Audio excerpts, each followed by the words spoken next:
Wolf of Ash, The Wolf Shifter Rejected Series, Volume 1. Written by Amelia Shaw. Narrated by Olivia Wright.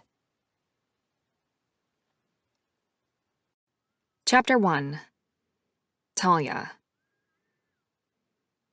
In 6 days, I was marrying the next alpha of the Northwood Pack, Maddox Brady, my fated mate. Lights flashed around me and the room spun with the beat of the heavy techno music the DJ was playing. I didn't dare get up from the stool where I teetered, lest I fall flat on my face. Yet, despite my intoxication, the simple fact was, I'd never been happier. I loved Maddox and couldn't wait to marry him. "Another round of tequila shots," I called to the bartender, though I wasn't sure he'd bring them. He'd said something about cutting us off earlier, but surely he'd been joking. "You can't handle another round, Talia," said Nissa, my best friend. I leaned forward on my stool and straightened my pink and white sash. We all had them. Mine read bride-to-be. "This is my last night as a single lady!"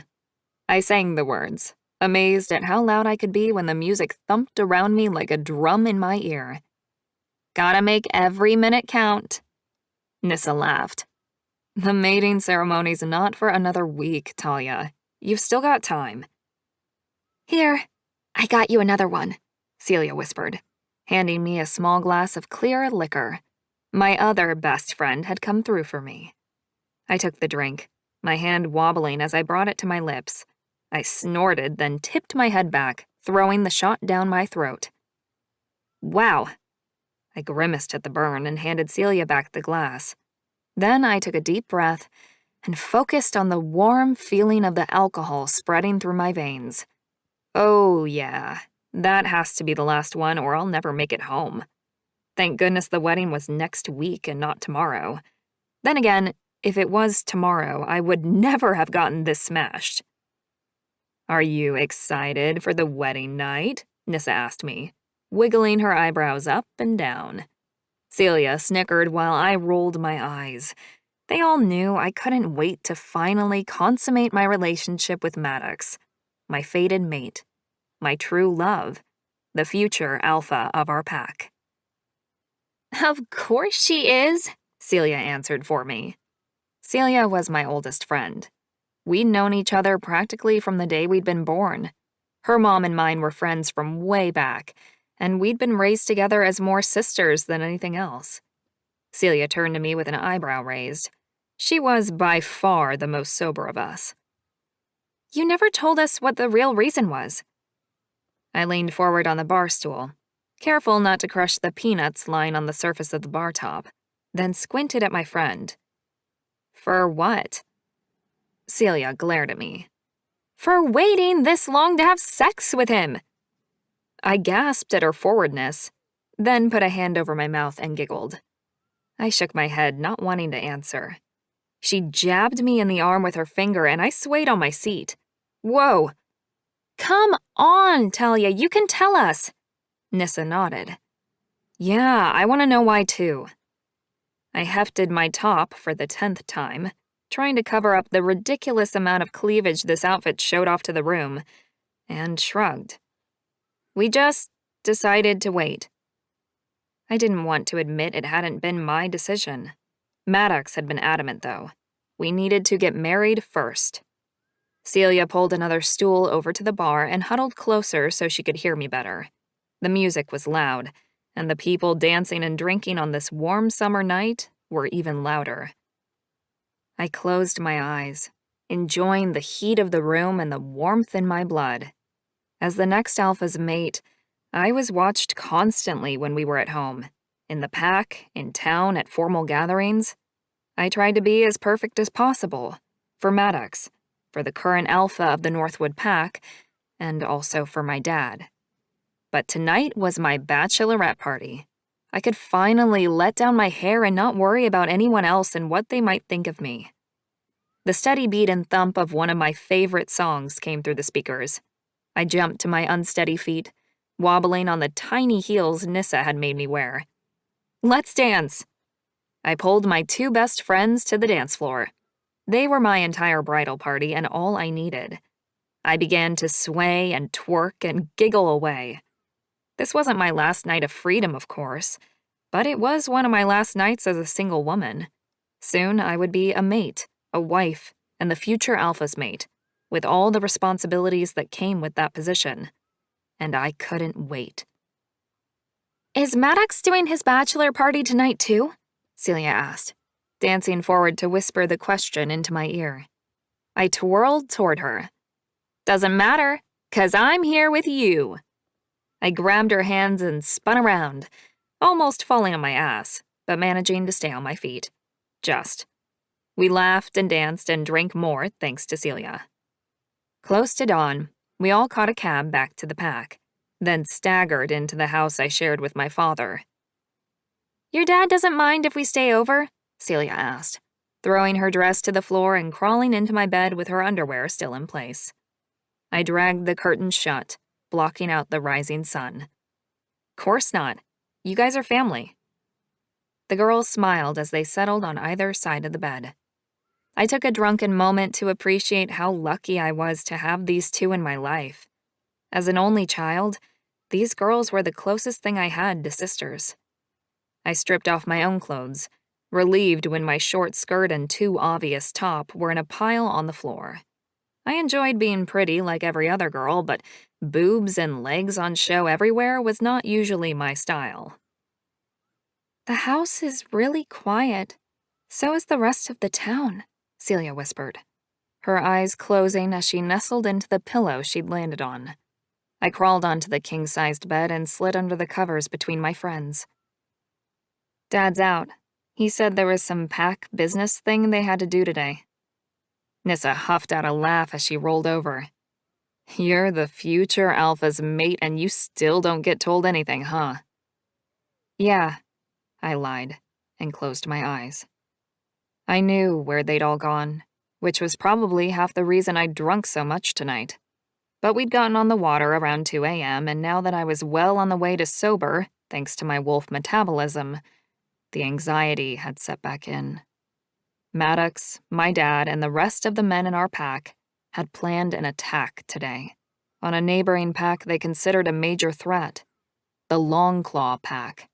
Their alpha was legendary for his strength, as was his son Galen, though I hadn't met either of them.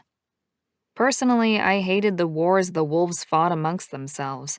It didn't make sense to me when we had so many other natural enemies. We all had our own territories, so why wolves constantly fought for more power was beyond me. And I hated the fact that the men I loved put themselves in danger like this.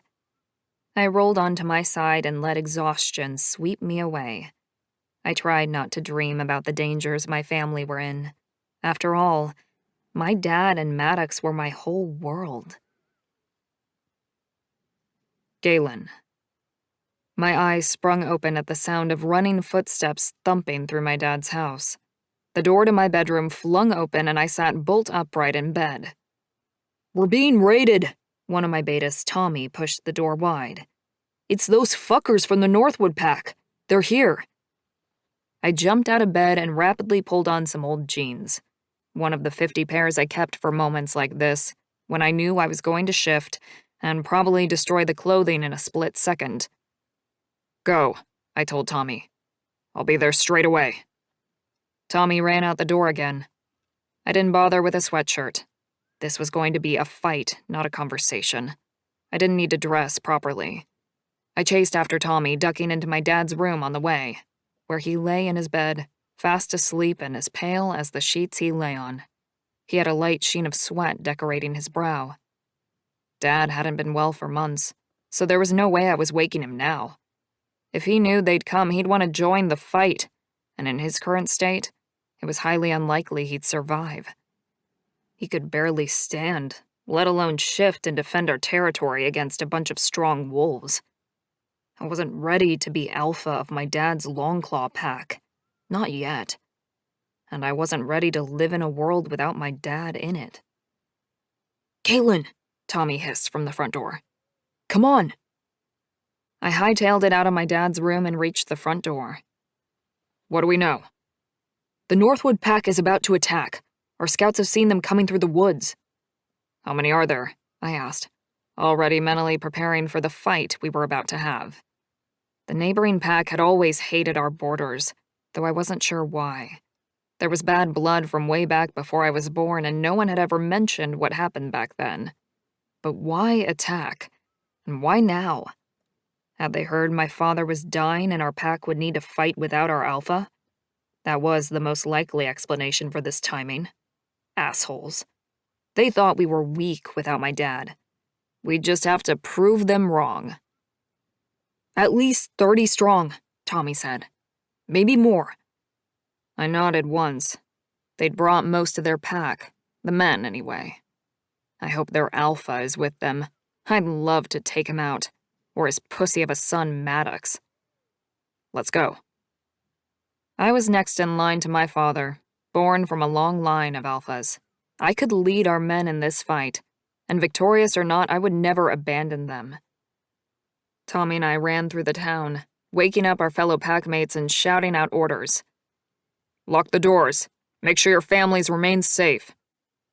All our women were strong fighters if need be, but it was their job to protect our children if something happened to the men.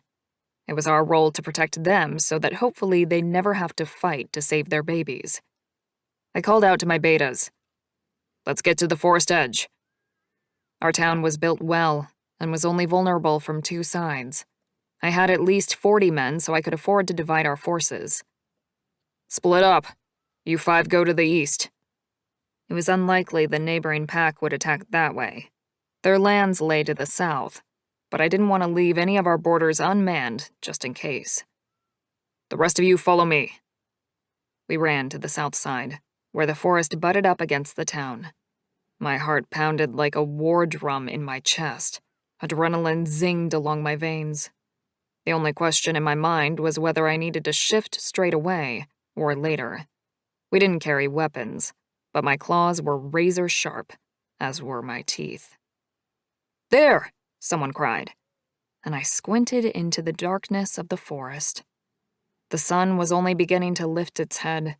Wisps of red and orange hues rose about the horizon, lighting up the blackened sky. Deep in the forest, wolves stalked toward us.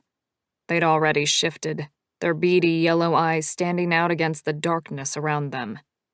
While I'm not getting caught out with my fragile human body, they're clearly not here to talk, that's for damn certain.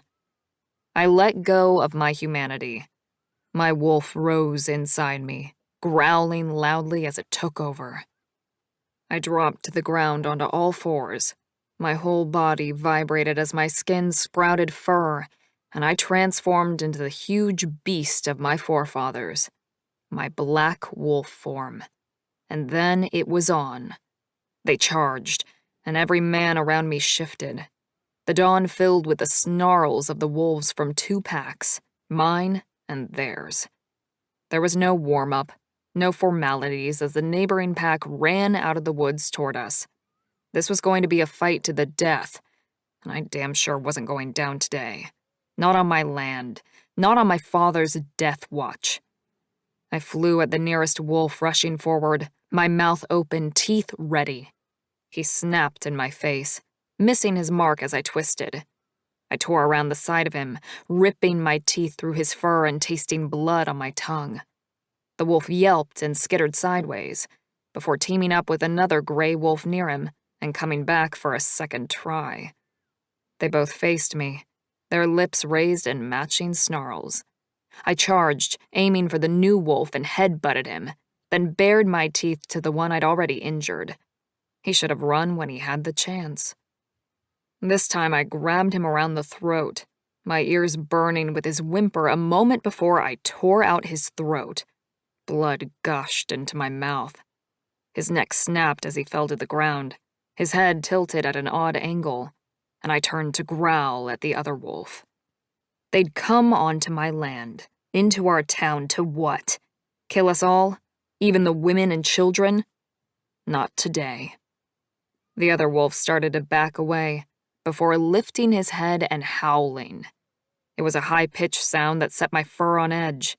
He was calling for help. I charged, my mouth open, and sunk my teeth around the wolf's neck and shook him, hard. Enough to warn, not kill. If he came at me again, I wouldn't give him a second chance. He scrabbled into the dirt to get away from me, and I let him. He whined as he backed away toward the forest. I backed up a few steps also, watching as their pack rejoined forces and grouped together near the forest's edge once more. Where was their leader? There. A large black wolf who met my eyes. He was still in challenge mode, but he was wavering. I could read the uncertainty in his expression. I stepped over body after body of dead wolves to get back to the rest of my pack. The guys, my betas, were blood-smeared and panting, but looked mostly okay. I stood at the head of the Long Claw pack and growled at the intruders that had come from the Northwood. It was their call. Would they regroup and try again, or would they turn tail and retreat? We wouldn't chase them if they chose the latter. The large black wolf howled once, and as one, the whole pack turned away. Their alpha, the one in charge, had called an end to the fight. Good decision. I let myself begin to relax. They were leaving. Then suddenly, a large gray wolf growled and broke away from the retreating group, running around their pack to head straight at me. This lone wolf was trying to take me out? Seriously? But he wasn't alone for long. As he ran, others followed, until he'd managed to pull several wolves away from the main pack. They were all coming toward me now. I shook my head as I faced them. Idiots. They just lessened the numbers of their main group by 10, all the while bringing the party to me. Perfect. I dug my feet into the dirt and launched at them. Then the whole pack came at us. They'd obviously decided to join the second wave. We fought hard, and I killed 2 more of their wolves before the other side called another retreat. I stared after them as the remaining wolves ran for their lives through the woods back the way they had come. In the second attack, they lost at least 5 more pack members, and I almost growled at the stupidity of it all. I let go of my shifter, rising from my animal posture to stand on 2 feet again. My naked skin was covered in sweat, and my heart thumped loudly in my chest as the adrenaline took time to dissipate. "Should we go after them?" Marcus asked, having transformed back to human beside me.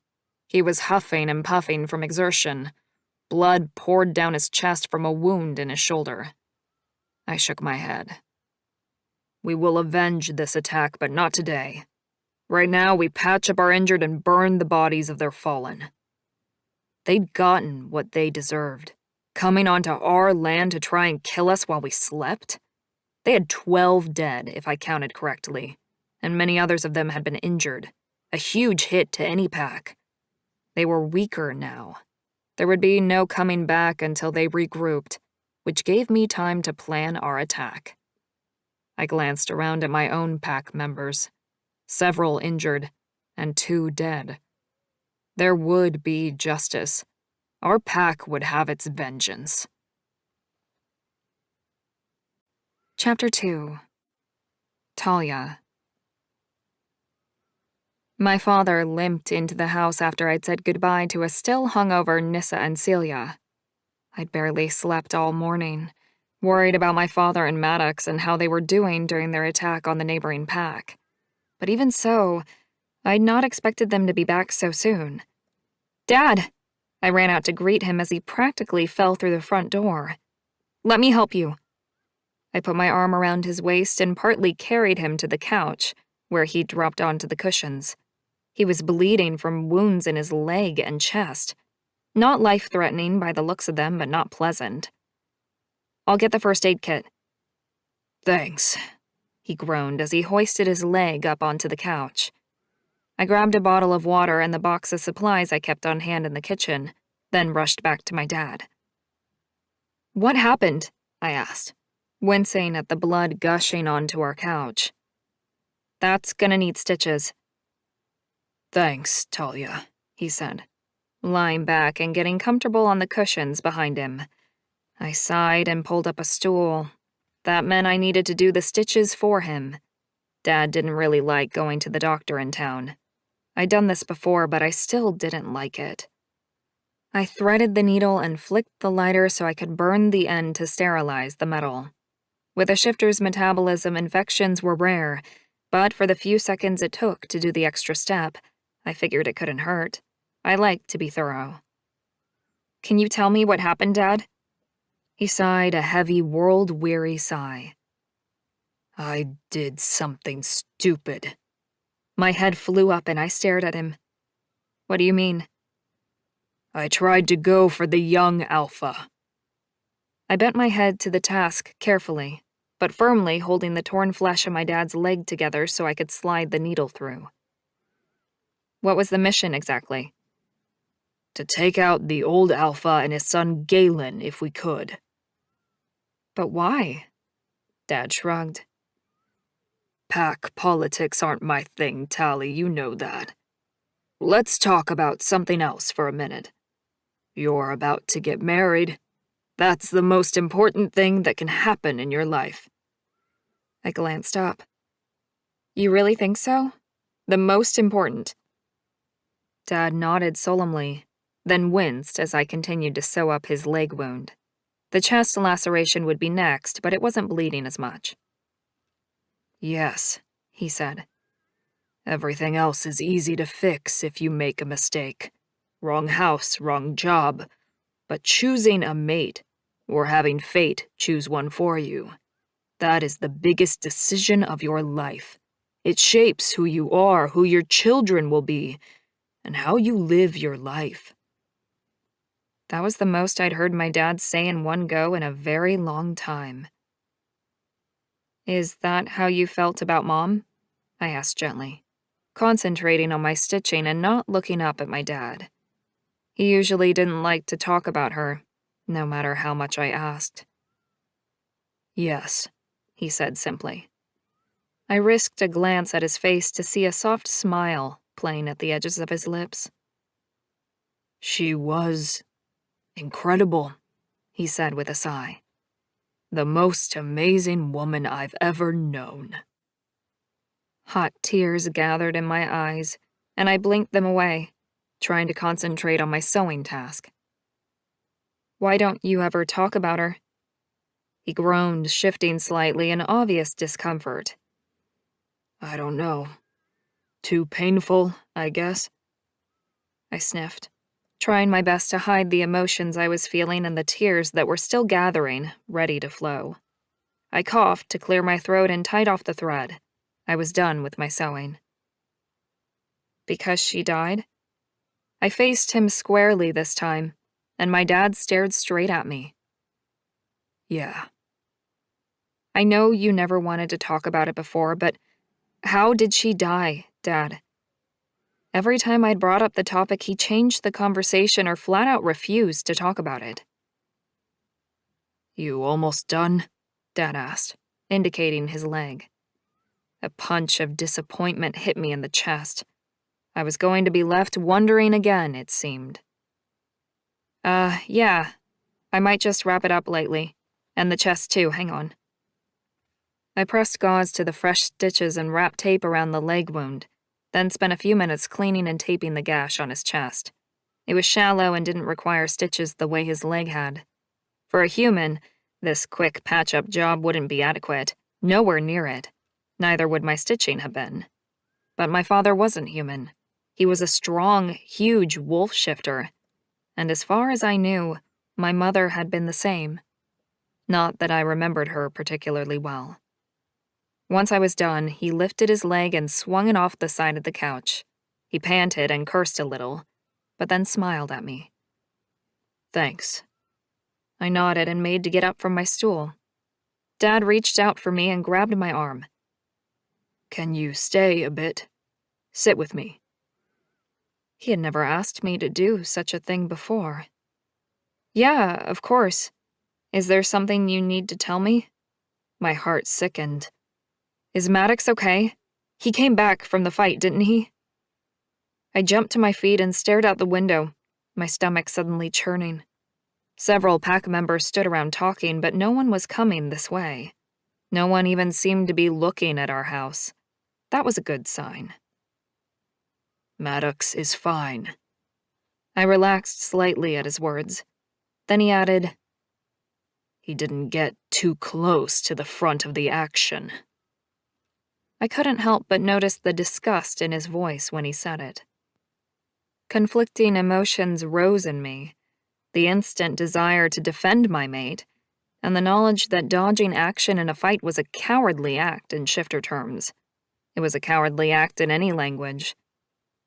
You know his dad doesn't let him do anything dangerous when he can help it, I said, and swallowed hard against the acid that rose in my throat. Our alpha only had one son, like most shifters in our pack. One child, one son, and the alpha made sure to keep his heir safe. Other pack members thought that was the wrong thing to do. They believed that the only way to harden up a wolf shifter, especially a fighter and someone who would one day be a leader, was to throw him into the fray. Experience bred the best generals, but that wasn't my decision to make. On a personal level, I was glad that Maddox was home and he was safe. I'd never really had to worry about him in the past, which was probably why he hadn't been the first thing on my mind when Dad had come back injured. Anyway, Dad coughed hard. About your question. I moved closer. He had my full attention now. You mean about Mom? He nodded. There isn't a lot to tell, Tally. I wish I had some grand, amazing story to tell you, but she just died. It was an accident. I swallowed hard. I'd been 8 years old when my mom died, which meant I had some beautiful memories of her kindness, her hugs, and her voice, but not a lot of concrete things that would help me interpret what my dad was trying to say. What do you mean exactly by, it was an accident? My heart was pumping a little too fast in my chest. Did he mean that she'd fallen off a cliff while on a hike? Or had he accidentally killed her while in a wolf shifter rage or something? What? It was a car accident, Dad said quietly. She was driving home from work in the city. She was a nurse. She'd picked up some late shifts to help pay the bills. I was out of work again. He stopped to run a shaking hand through his hair. She should never have been driving home that late. It was past midnight, raining. My heart broke to hear the lump in his throat, the regret and pain he was pushing past to speak about what had happened. He blamed himself? I reached over and grabbed his hand. Things like that happen, Dad. It sucks, and I hate it, but it wasn't your fault. It couldn't have been. He wasn't the rain, he wasn't the car, he wasn't even the one driving. I shuddered at the thought of the guilt someone would feel to be driving a car, only to crash and kill their passengers. That load would be something that would truly break your heart. But Dad hadn't been there. He shouldn't blame himself. When he raised his gaze to meet mine, there was so much love burning behind his eyes. It took my breath away. He squeezed my hand tight. You're the only reason I'm still here, my beautiful daughter. I frowned and held tight to his hand, relishing in the rare show of affection from my father. What do you mean, Dad? I mean that I don't think I would have lived the past 15 years without you. He smiled and reached over to cup my cheek with his other hand. I covered his hand with mine. You've been my whole world, Dad. Thank you for everything. I swallowed hard, forcing the emotional lump down. We hadn't always gotten along, of course. Like most girls with their dads, especially during my teenage years when puberty kicked in, I tried testing boundaries as all teens do. But he'd supported me, loved me, given me a home, and kept me safe. In this world, I couldn't ask for more. There was a long, drawn-out moment where I felt entirely happy, filled to the brim with love and the knowledge that I had everything I could ever need: family, love, and a bright future with Maddox by my side. Then there was a knock at the door, and the spell was broken. "Hello?" I called out, getting to my feet. The door swung open, and one of the pack members, Maverick, stepped into the room. He had a gash above his eye and a bandage wrapped around his shoulder. "Alpha called a meeting. 1 hour." His tone was harsh. I stared after him as he turned and left without another word. What was that about? I glanced at my dad, who made grumbling noises and shifted on the couch, hoisting himself to the edge. He looked like he was about to stand up. I put out my hand and pushed against him. "No, you can't get up. You need to give your leg time to heal." Dad shook his head and pushed himself to his feet. "I'm going to have a quick shower. Then it's time to face the music." He took a step to test his leg strength. Then slowly, but with an obvious level of pride in his own resilience, he limped down the hallway. A shiver of unease wriggled down my spine, and I hurried after him. "What do you mean, face the music?"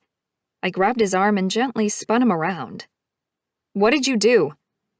My dad's mouth twisted. "I told you. I tried to take out their alpha and it didn't work." Tears burned in my eyes hearing the finality in my dad's words. "So? You made a mistake. It's not like there haven't been raids on other packs before, raids that weren't always successful." "Ah, but this time I made a mistake that cost a lot of other pack members their lives," he said slowly, removing my fingers from his arm. "But everyone makes mistakes, Dad. I'm sure they'll forgive you. They always do." He smiled but didn't say anything else in reply. Instead, he stepped into our small bathroom and shut the door in my face. I stood in the hallway, my heart filled with worry and my gut tight with dread. What were they going to do to him? Punish him in some way? Toss him out of the pack? Surely they wouldn't do such a thing to my father. He was going to be the next Alpha's father-in-law. Of course. Excitement grew inside of me at the thought, and I rapped on the bathroom door. "I'm going to get changed and find Maddox. I'm sure he'll help. See you at the meeting." "Okay, sweetie. I love you." "Love you too," I yelled, then bolted into my room for a quick change of clothes.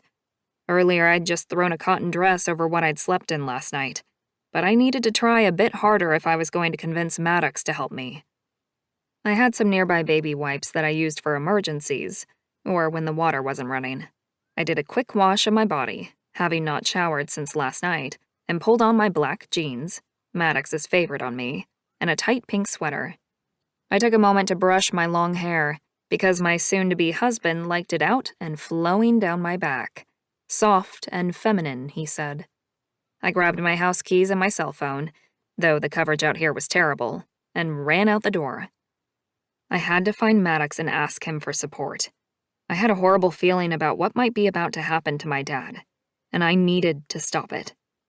My stomach swirled and my heart hammered in my chest the faster I moved my legs. People were everywhere in the streets, walking toward the center of town where the meeting was being held. The townspeople often told me that my father was well liked by the Alpha. He'd been excused in the past for mistakes that no one else would have gotten away with. I wasn't sure of the details of those mistakes, but whatever had happened in the past, that didn't seem to be the case this time. I started running toward the Alpha's house. Surely Maddox would be there. I had to find him and beg his help. And fast. Chapter 3. Talia. The Alpha's house was locked and no one was home.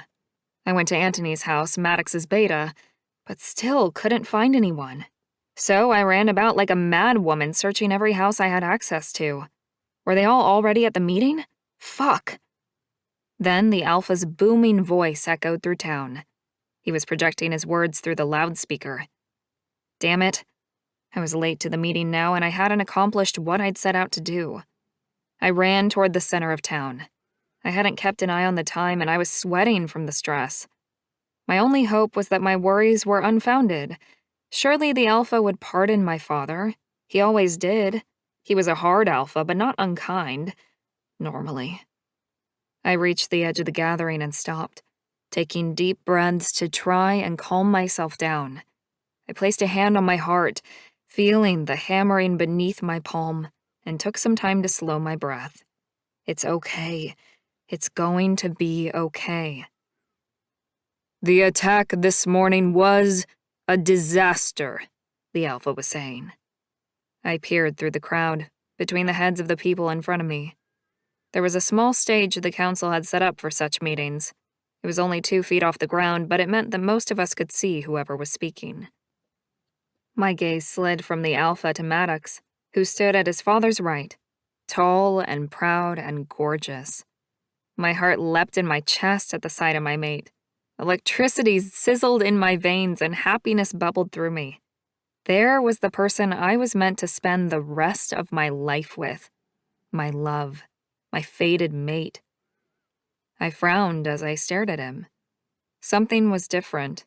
He wouldn't meet my gaze, even though in the past he would have found me in a crowd this size within moments. He swayed from foot to foot and rubbed his hands together as though he was cold. I was sweating from all the running around. I should have worn a skirt. I wiped my brow with my forearm and let myself start to relax. It was going to be okay. This was just procedure. We lost many souls today. Andrew Murphy, Blaze McGuffrey. The Alpha went on to list more and more men. So many? There were tears all around and a loud sob echoed to my left. My throat closed up and I swallowed down hard, forcing the tears back. It was such a loss to our pack. So many men, fathers, sons, husbands. Had my father's mistake caused that? Horror filled me with the realization this might not be something easily forgiven like in the past. We would never have lost so many if it wasn't for the irresponsible actions of a single pack member, Trevor Linetti. The Alpha held out his arm and gestured toward the edge of the stage. My father stepped up, his face set as he walked resolutely forward. I put a hand over my mouth to stifle a gasp. What were they going to do to him? This is not the first time that Trevor has done something to endanger the pack. Many have wondered why I've spared his life in the past. There was a murmur of agreement from the pack.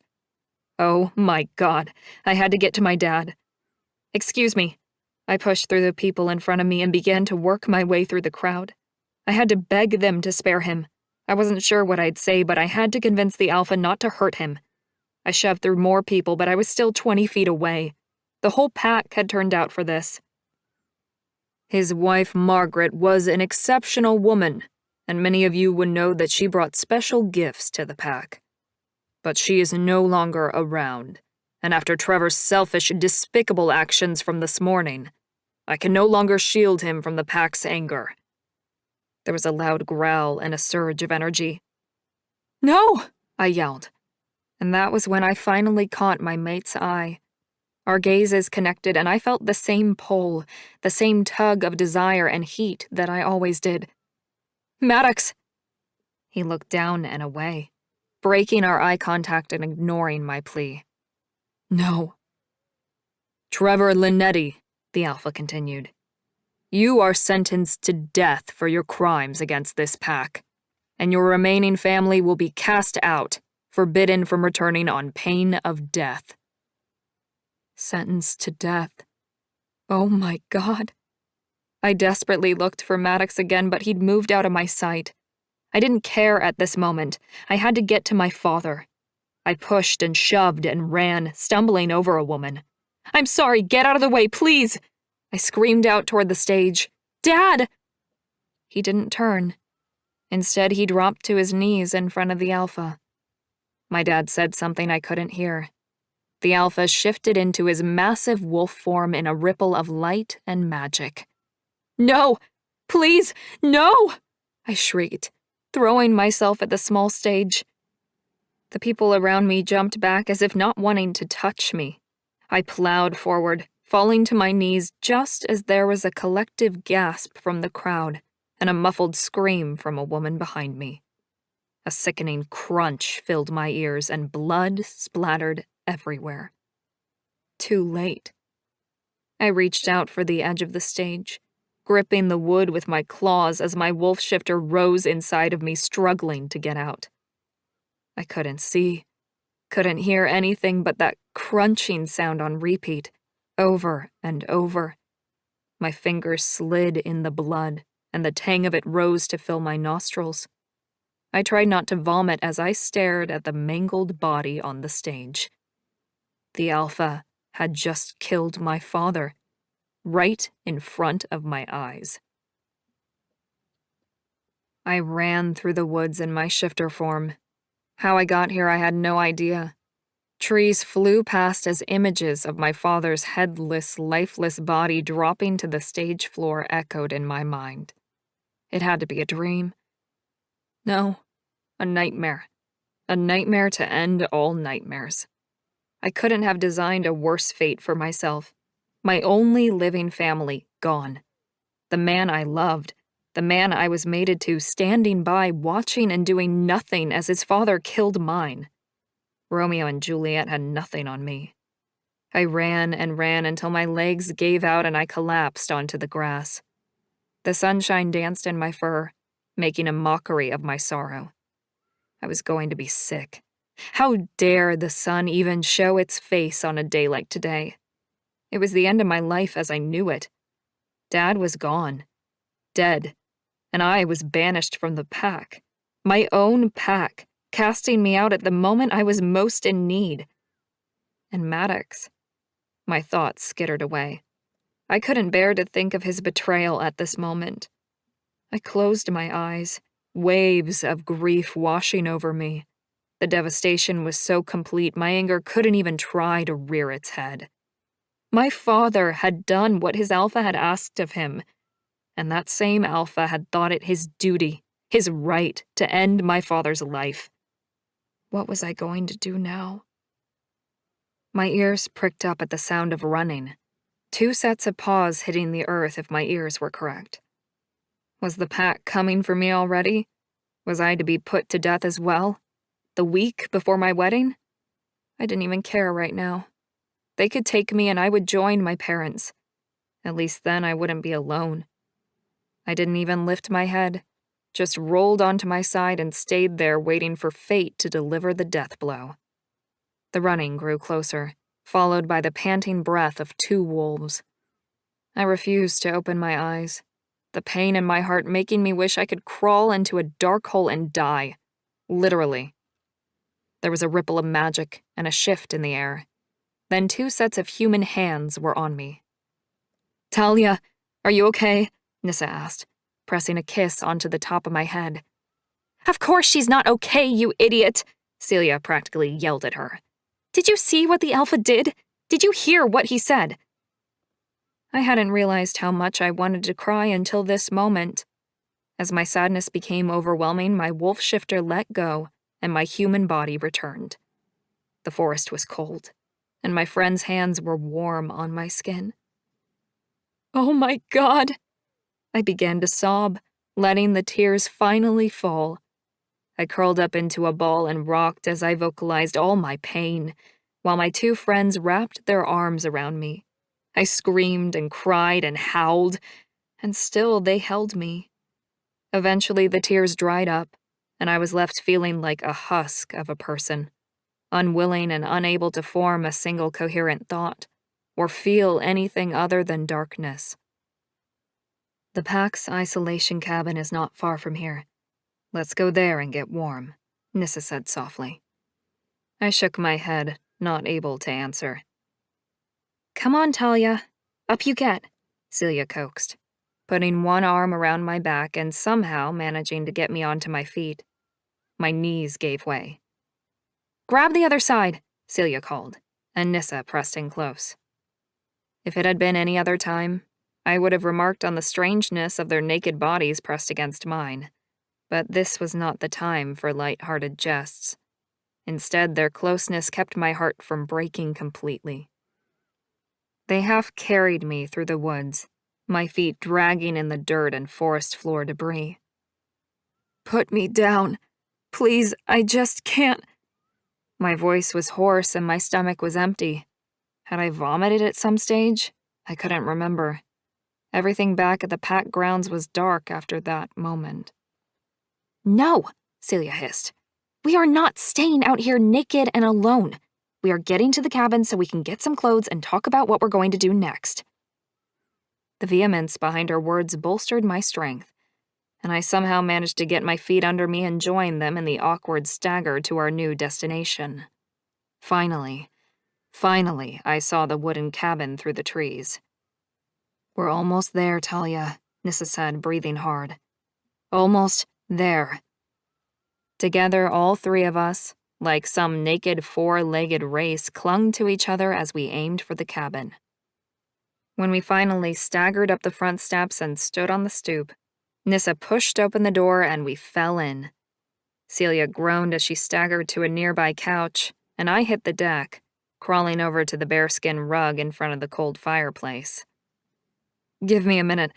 I'll light a fire, Nissa said, her teeth chattering. I lifted my head and stared out the window.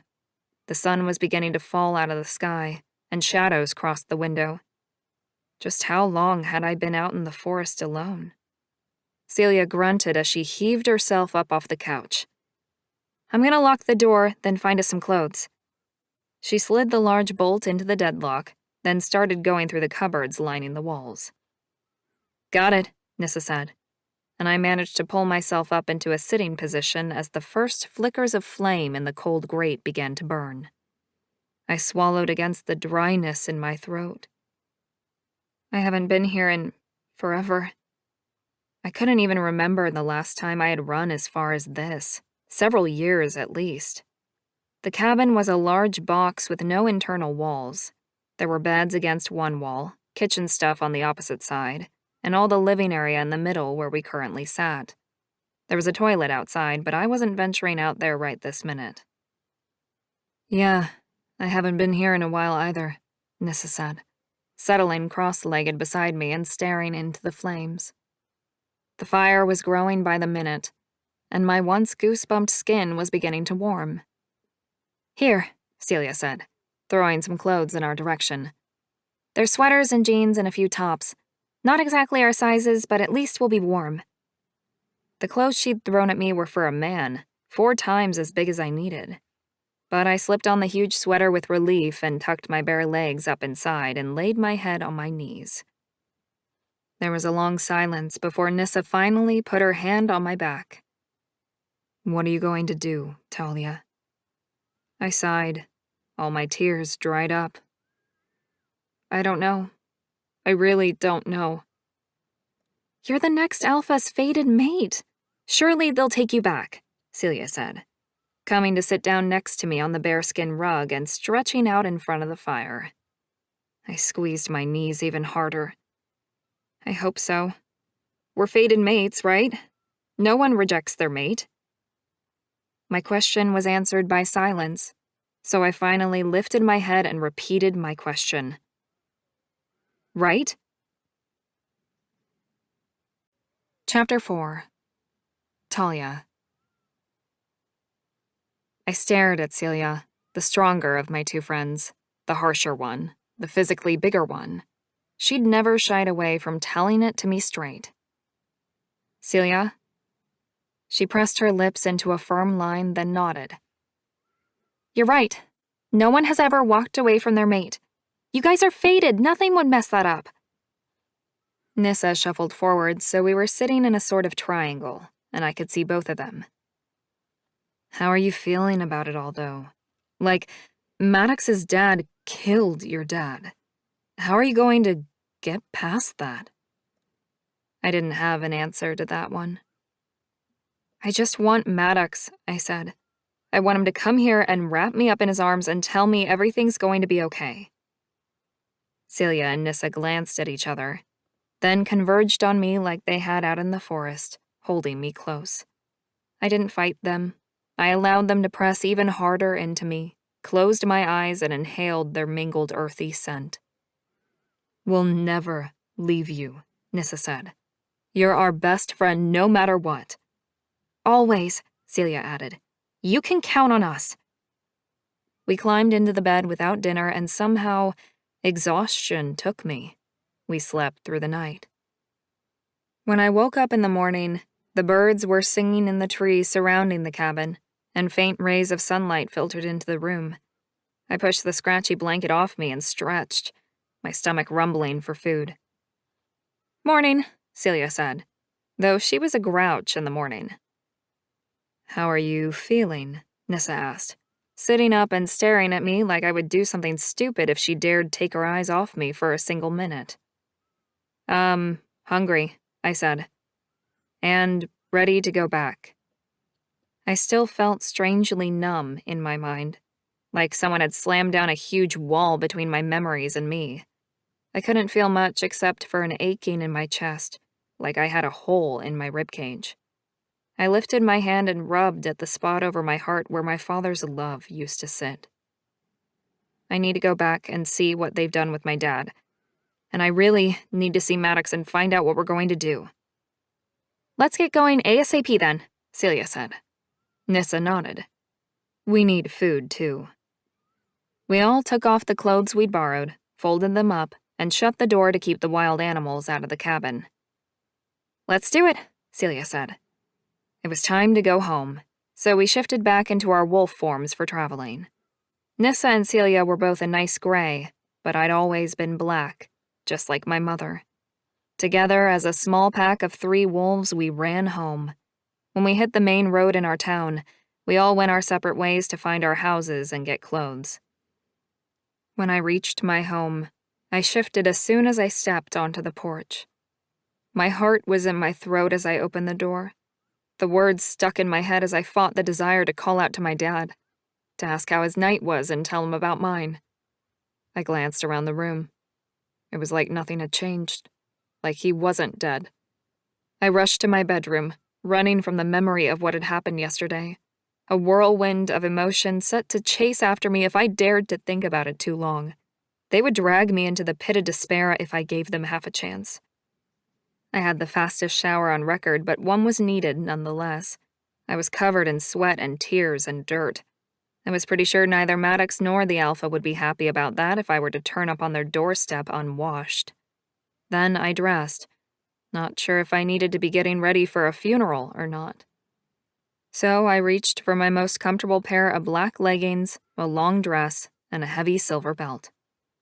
I walked out of the house without a backward glance, tears in my eyes and emotion clogging my throat. Yesterday had been the worst day of my life, bar none. Surely today couldn't be any worse. People stared at me as I walked down the main street in our small village. We were about a 15-minute drive away from the main town we all frequented. Our clothes shifter community made it safe for us to live the way we needed to, but also kept us close enough to civilization for access to school and shops. The closer I walked to the Alpha's house, the more people stared at me. Members of a community I'd known my whole life were pointing at me. A few people shot glares my way. What had I done wrong? I was the one whose only family had been brutally killed by our Alpha. That thought made me resolutely stomp forward. The Alpha's house was the biggest in town, double-story, with huge windows and a large wooden door, and an imposing brick facade. I lifted my chin and marched up the steps. I didn't know what I was going to say, but I could already sense that begging was on the cards. The biggest question in my mind, though, was what was Maddox going to do? Surely he'd be on my side in this. He didn't like to go up against his father, but that was because he was a good son and a loyal pack member, not because he didn't love me. I lifted my hand to knock on the door. It flew open before I had the chance to touch it. I stared at the man standing in the doorway. "Hello, Talia." I swallowed hard. "Maddox, I've come to talk to your dad. Is he home?" My mate nodded. "Yeah, he is. Come in. I wasn't sure if you'd left already." "Left?" I repeated as I walked inside. Maddox shut the door behind me. He didn't answer, but simply ushered me into the large living room where his father sat on the couch. 3 of his council members stood behind him. My stomach dropped, and I reached for Maddox for comfort. He shook my grasping hand off his arm and marched away. I couldn't help the soft cry that ripped from my throat. Maddox, don't walk away, please. Maddox kept walking until he was around the couch and standing on his father's right side. When he turned to stare at me, his face was stone cold. I gasped and pressed my hand to my mouth. I was supposed to get married this week, to the man standing right in front of me, staring at me as if I was a stranger. I was going to spend my life devoted to him, loving him, raising his children. I didn't understand why he was acting like this. I shook my head, and then dragged my gaze down to his father when he made an annoyed noise in his throat. The alpha might have been the only one seated on the couch, but his presence dominated the room. Talia Linetti, I told you yesterday you are no longer a member of this pack. You are banished. I will allow you 72 hours to leave town and get across state lines, or the pack will hunt you down and deliver to you the same fate that befell your father. My mouth gaped open, unwanted tears filling my eyes and spilling down my cheeks despite my best efforts to hold them in. But I'm supposed to get married next week to Maddox. How? Why? The words tumbled from my lips, yet I had no real idea what I was saying. My world had tipped on its axis, and I had nothing concrete to hold on to. The alpha stood, and I craned my neck to look up at his 6'6" frame, fear shivering through me. Even at his advanced age, he was the most dangerous man I'd ever seen. I will leave you and my son to speak, but my word is law. You will never return here, Talia. Your father was a disgrace, and you will take his shame to your grave. The alpha turned to leave. I forced my voice to work, though it sounded rusty and weak. Where is my father, Alpha? His body. I would like to see him one more time. Say goodbye. My lip trembled as I spoke, and I bit it hard.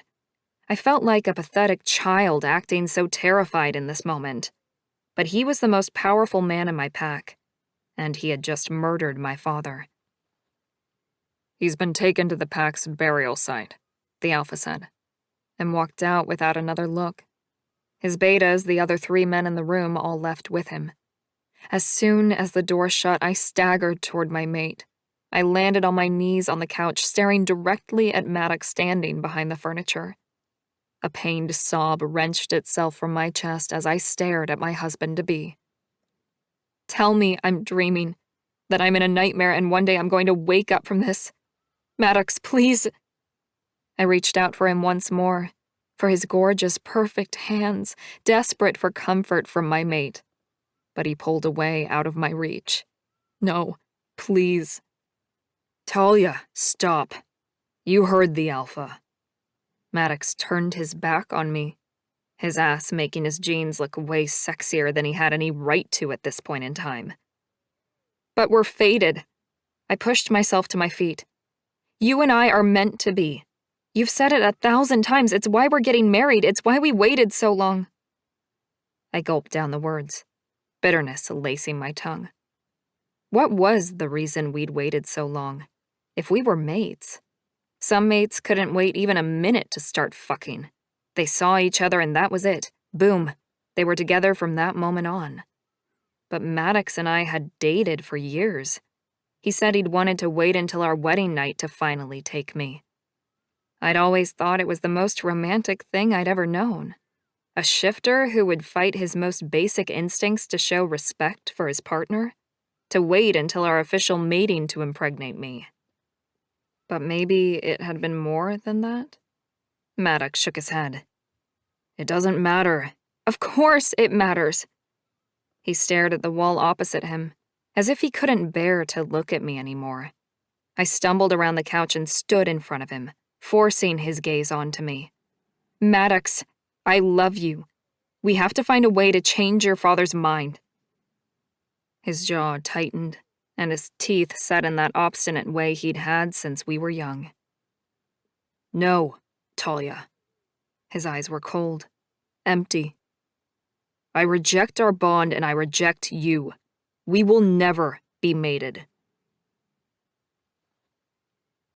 Chapter 5. Talia. I stared up at Maddox, dumbstruck. No, you can't. A wolf only has one mate. You'll never have another. I'll never have another. It's not how it works. He started to crack, a small hint of the man I had known beginning to shine through in his sad smile and the pain in his beautiful blue eyes. Finally, he took my hands in his and gripped them tight. We don't have a choice, Talia. The Alpha's word is law, you know that. But, no buts, Maddox said, then pulled me into a tight hug. I breathed in his scent, inhaling deeply. And it was all there. The familiar woodsy smell, the sweetness of his cologne. I began to cry. This is so unfair. And it was, all of it. I couldn't possibly lose my father and my mate in the same 24-hour period. Could I? Fate would never be that cruel. He pulled back from the hug and shoved me away. I stumbled, then pushed forward, seeking the reassurance of the man who'd been my boyfriend, my mate, for 3 years now. Please, Maddox, please. He strode to the door and opened it.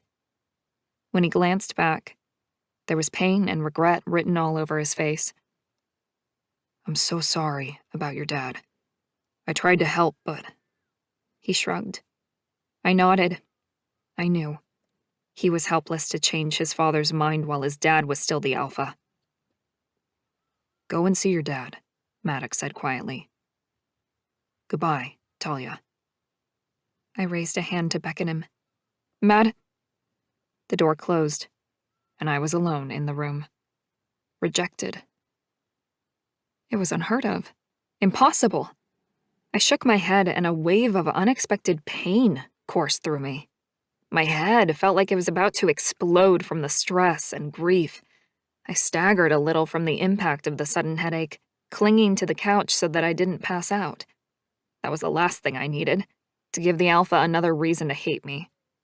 Adrenaline rippled down my legs, and I found myself propelled forward by a will that didn't even feel like my own. I needed to see my dad, and then I had to get the hell out of here.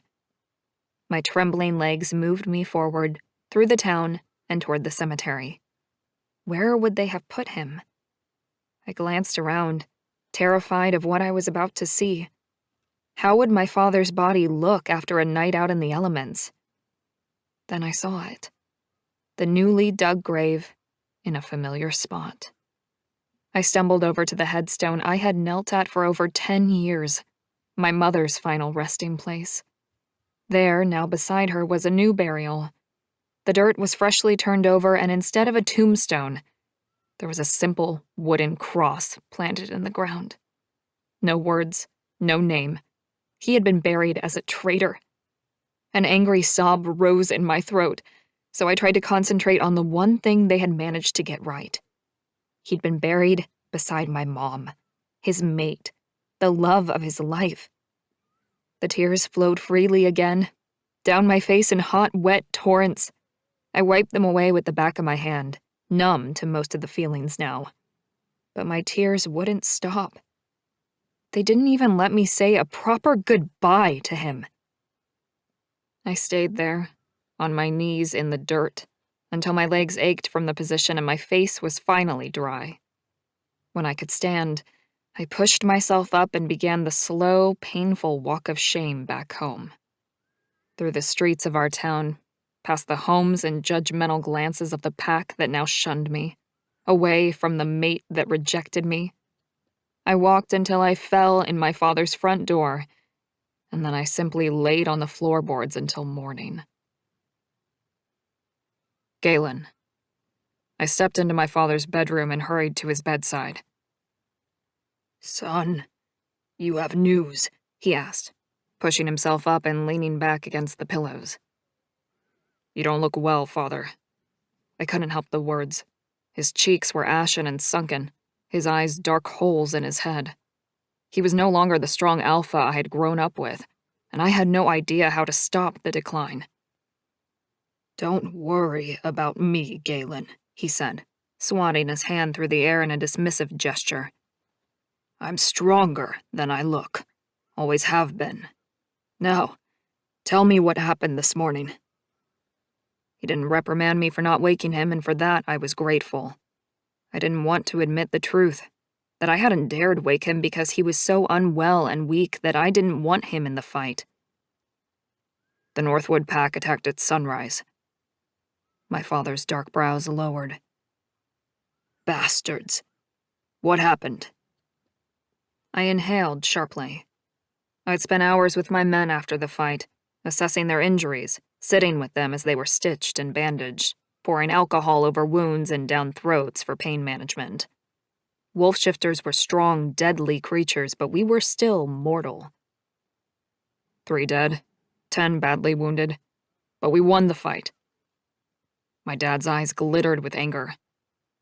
"You need to make them pay, Galen. This cannot stand." I nodded. I knew that revenge would be on the cards, but how strong a force my father wanted, I didn't know. We killed at least 10 of their men. Their pack won't be nearly as strong as it once was. My father sat up in his bed. "Serves them bloody right. Coming here to fight us on our own lands totally unprovoked." He shook his head and tisked loudly. "Their alpha must have rocks in his head." "The men want to retaliate," I said, about to speak further until I saw my father's tiredness sweep over him. I stopped talking. He leaned back once again, exhausted from this mysterious sickness that no one could name. "You should do that, Galen. You are our alpha in my stead." I stood up, staring down at the strongest man I'd ever known. "I'll speak to them, Father. We need to formulate a plan. I'll see you later." I headed for the door. My father chuckled. "You don't have to sleep here at the house, son. I might be unwell, but I don't need a babysitter." I grunted. The bar doesn't need a babysitter either. My apartment can wait.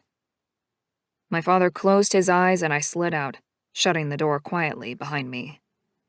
Until my father relinquished his role or passed on from this life, he was our alpha. He lived in the alpha's house where I had grown up. I owned a bar in town about 20 minutes away, and I lived in the apartment above. It was a hectic life, but I loved it, and running the bar passed the time between pack obligations. I walked down the hall and out the front door where I was met by 3 of my beta wolves, David, Marcus, and Theo. "Hey guys, we need to plan how we're going to get them back," Theo said, puffing up his chest. I waved my hand. "Follow me. We'll go to the meeting hall and talk there." The guys fell into line behind me and we walked down the main street of our pack's town until we reached the small hall where we held weddings, funerals, and birthdays. I opened the front door and entered the currently empty space. "Pull up a chair and let's get this party going." I grabbed one of the chairs stacked against the wall, dragged it into the center of the room, and sat down. The other 3 guys did the same. The betas were my oldest friends. We'd gone to school together, hunted together, chased girls together, and now we sat and planned a war together. It was strange the way some things changed and others stayed the same.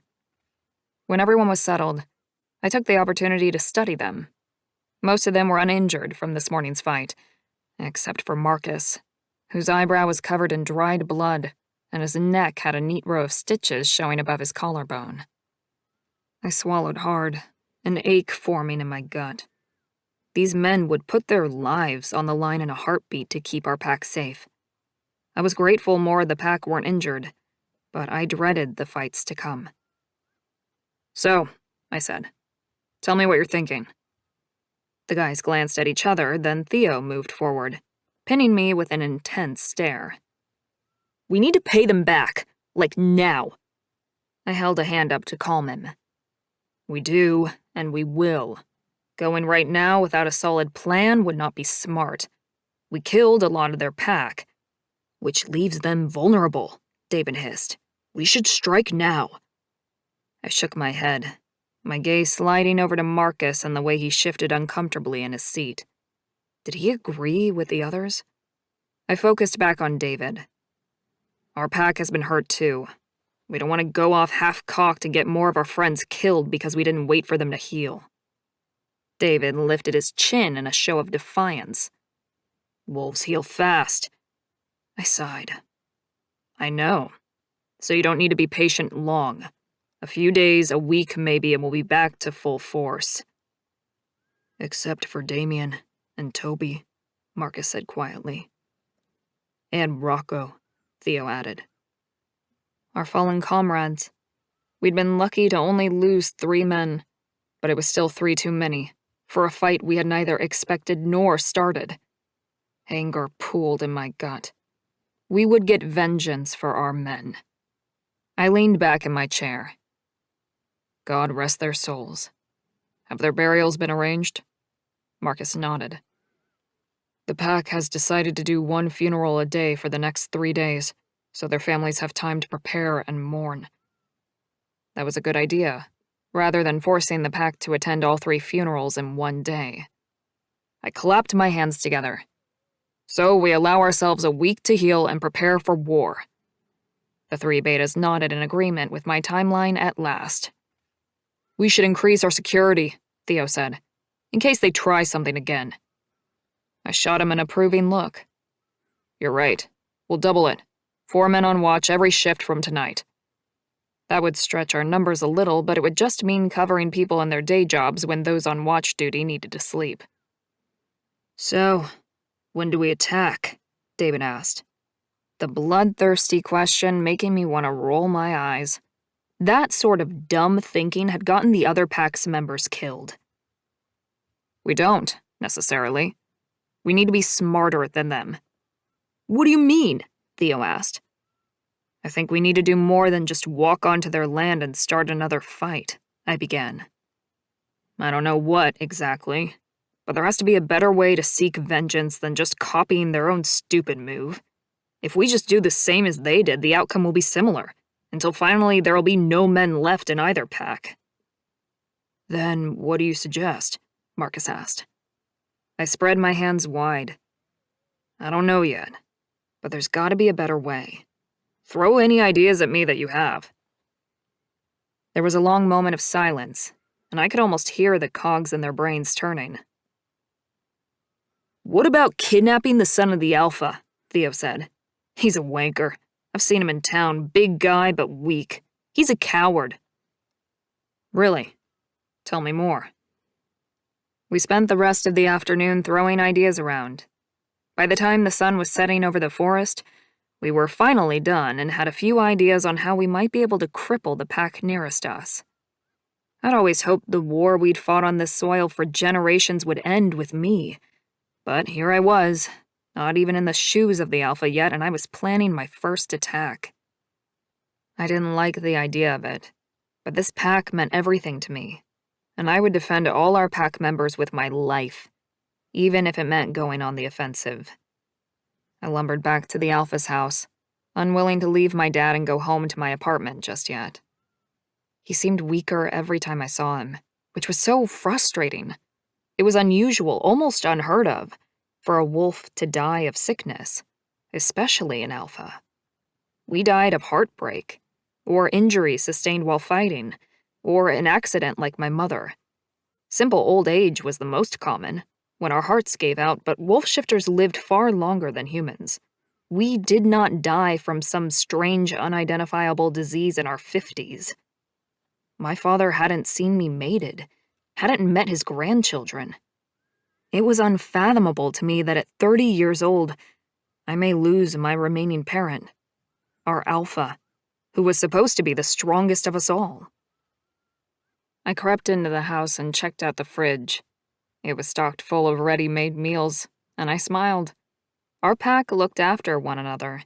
The wives of Father's Council would have made these meals. Lasagna, stew, pasta, and rice dishes. They'd been cooking for him since my mother had passed, and I had to assume the care had only increased since he'd been ill. Galen? That you? I turned toward my father's voice. Yeah, Dad. Thought I'd stay here tonight." "You raiding the fridge?" he called out. I laughed. There was nothing wrong with his hearing. "Yeah, there's some lasagna here that looks good. You want some?" "Sure. Bring me a plate." I smiled as I heated the food in the microwave. A healthy appetite was a good sign he was feeling better. On the days when he didn't eat, it wasn't good. I could see the pain in his face on those days. They were the worst. I took the food and went to sit with Dad in his room. I inhaled my dinner, not even realizing how hungry I was until I glanced up and found he'd barely taken more than a few bites. "Good?" Dad asked, a smile in his tone, despite the still full plate. I grinned, trying to keep things as normal as possible. "Yeah, very good." The cheese sauce was creamy, the meat rich, and the pasta cooked to perfection. "Nancy's recipe?" My dad chuckled. "Yeah, good guess." Nancy lived next door and was married to my dad's oldest friend. I set down my plate and he handed me his. "Finish mine off too. I don't need to eat any more, I'm full." My stomach dropped and I set his plate aside. I couldn't do that, not now. "Dad, I need you to promise me something, Galen." I leaned forward. Anything. Whatever my dad wanted, I would do. "You have to promise me that you'll avenge the pack. This morning's attack was a sign that news of my sickness has gotten out. The other packs think we're weak, vulnerable. You can't let them get away with it. It will—" My father stopped to cough. "It will—" He coughed again. "It's okay, Dad." He shook his head. "It's not okay, Galen. When an alpha dies and his son resumes the new role, it's the most common time to attack another pack. It is considered the easiest time to take over. But you must show them all that we are still strong. I know you can do this. You are strong, a born leader." My breath caught in my throat, and I forced a laugh. "You're not dying yet, old man." He smiled at me, and behind his eyes there was an ocean of pain. "Not today. But it won't be long, Galen. You have to promise me that you won't let them take over our pack. Your pack. Your legacy. You need to strike back while you can." "Dad, promise me," my father growled. The hairs on the back of my neck stood on end as I offered up the only words my father wanted to hear. "I promise, Dad. I'll avenge our fallen men. They won't take this pack from me. No one will." Then I closed my eyes and hung my head, the weight of the world on my shoulders. Chapter 6. Talia. I had 3 days to leave town forever. 3 days to leave behind everything I had ever known and loved. Today was officially the worst day of my life, and I had horrendously bad days to compare it to. The day my mother had died, the day my father had been killed, and now, the day I'd been ousted from the pack I'd grown up with, and the day I'd been rejected by my fated mate. I slept on the floor of the lounge room at my dad's house the night before, unable to get up. I could barely move. I hadn't eaten in so long that my stomach felt like it was consuming itself. I still didn't want to eat. I wanted to cry and curl into a ball and stay there. So I did. I went to bed, pulled the covers over my head, and woke up to the sound of a rooster crowing and a loud knock at the front door. I sat up, bleary-eyed and confused. What day was it? What was I meant to be doing? Oh. Reality hit me with the force of a 2x4 piece of wood. Thump. Right across the chest, making my ribs squeeze tight and my heart drop to the base of my stomach with a sickening lurch. I now had 2 days to get out, to leave my pack. Forever. It was an unfathomable reality. I put my hand to my head. The headache had come back in force. The knock on the door came again. "Talia? Open up! I scrambled out of bed to the sound of Celia's no-nonsense voice. I raced to the front door, tripping over my own feet, and wrenched the door open. Celia. She looked me up and down, then charged inside past me. We need to find you somewhere to stay, some clean clothes, and some money. Have you got access to anything of your dad's? Nissa was standing behind Celia, her eyes full of tears. I'm so sorry, Talia. Then she put her arms around me and hugged me tight. I couldn't stop my own tears as they welled up and coursed down my cheeks. Damn it, I thought I'd run out of those. I pulled out of my friend's comforting arms and reached for the front door, shutting it behind Nissa and then locking it for good measure. What are you saying, Celia? I asked, wiping the tears from my face. I loved Nissa, and a large part of me wanted to wallow in her care and affection, but I was more in need of Celia's no-nonsense guidance and help. She was level-headed, and I needed that right now. You need a shower and you need to pack. Essentials mostly. Your favorite clothes, photos, jewelry, things you can't replace. I nodded. She was right. I had my dad's old car to travel in so I could fill that up with stuff. But there wasn't a lot of room in the little hatchback, especially since I had no idea where I was supposed to go. Okay. I blinked. My brain was foggy. So my first step is to pack? Celia and Nissa exchanged a worried look. Then Celia took a deep breath. No. You shower. Nissa, make Talia something to eat while she's showering and pack whatever food is portable. We need a plan. I'll start packing clothes. I pretty much know everything you own. I couldn't help smiling a little. She probably did. We spent so much time together, Celia would have seen everything I'd ever owned. Thanks, guys. Celia flapped her hands at me. Go, a shower! And wash your hair, you're a mess. I'll meet you in your bedroom after you're done. A sense of calm settled over me. I could deal with my pain and my grief later. For now, I was following Lieutenant Celia's instructions. Yes, ma'am. I went straight to the bathroom, stripped off the clothes I'd slept in, and climbed into the hot shower. Celia was right. I was a mess. Covered in dirt, grime, snot, and tears, and with my brain only on half power. Hopefully the hot water would help kickstart the latter, at least. Turns out I was numb to the normal pleasure of a hot shower. Instead, I mechanically moved, doing what Celia wanted but no more. I scrubbed myself clean, washed my hair, and climbed out. I managed to wrap a towel around my head and body before Celia stuck her head in the door. I'm packing your clothes. You grab some toiletries. Toothpaste and toothbrush, toilet paper too. Then she was gone again. Toilet paper? I repeated. Then shrugged and grabbed a few rolls and packed my small toiletry bag. I'd bought all new stuff for my honeymoon next week, suitcases and everything, but they were locked away in my father's bedroom and I wasn't going anywhere near that space. I wasn't sure I could handle the reminder of where my life should have been headed, but instead had taken an abrupt turn toward hell. Keep it together, I whispered to myself, as I picked up what I needed from the bathroom and headed to my bedroom. Celia had turned the place upside down. There were clothes everywhere as she went through every item, packing what she thought I might need neatly into a black suitcase on the floor. Have you got more bags? Another suitcase, maybe? She asked.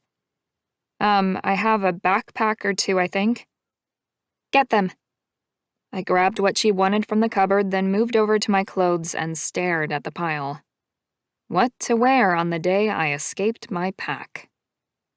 Wear something comfortable to drive in and warm, Celia said. You have to be over state lines by tomorrow night, so you'll be driving most of the day, I'd say. I nodded, turning away to hide the tears that welled in my eyes. I grabbed an old, comfortable pair of blue denim jeans, a black tank, and a gray sweater. Boots? I asked her. Celia wrinkled her nose. I'll pack those. You wear sneakers. She went back to dissecting my wardrobe. I dressed and tried not to think.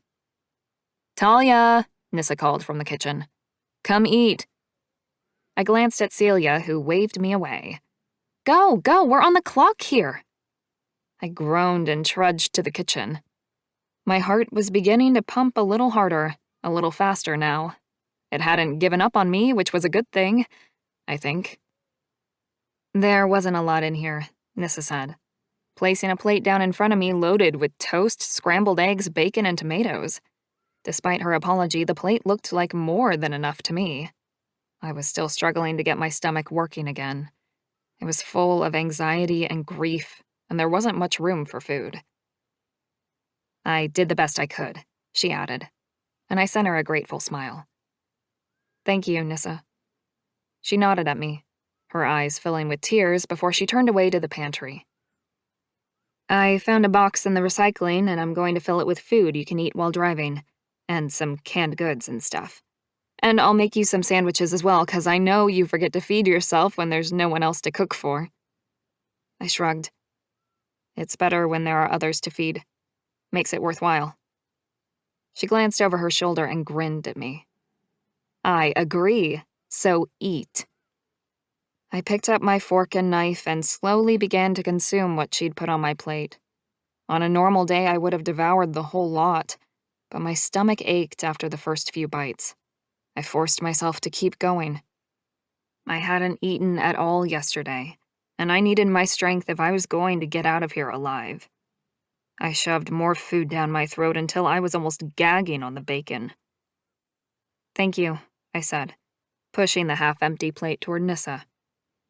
She popped her head up from where she was kneeling on the floor going through the cupboards. That's more than I expected. I'm going to pack you a little bit of cutlery and plates and glasses and stuff. She glanced at her watch. We've only got half an hour or so left before you should be on the road. Is there anything personal you want to take with you? I opened my mouth to ask her why they both seemed to think I had to get out of the house this morning. Didn't I have another 48 hours? Yeah. Then go grab it, Nissa said with a weak smile.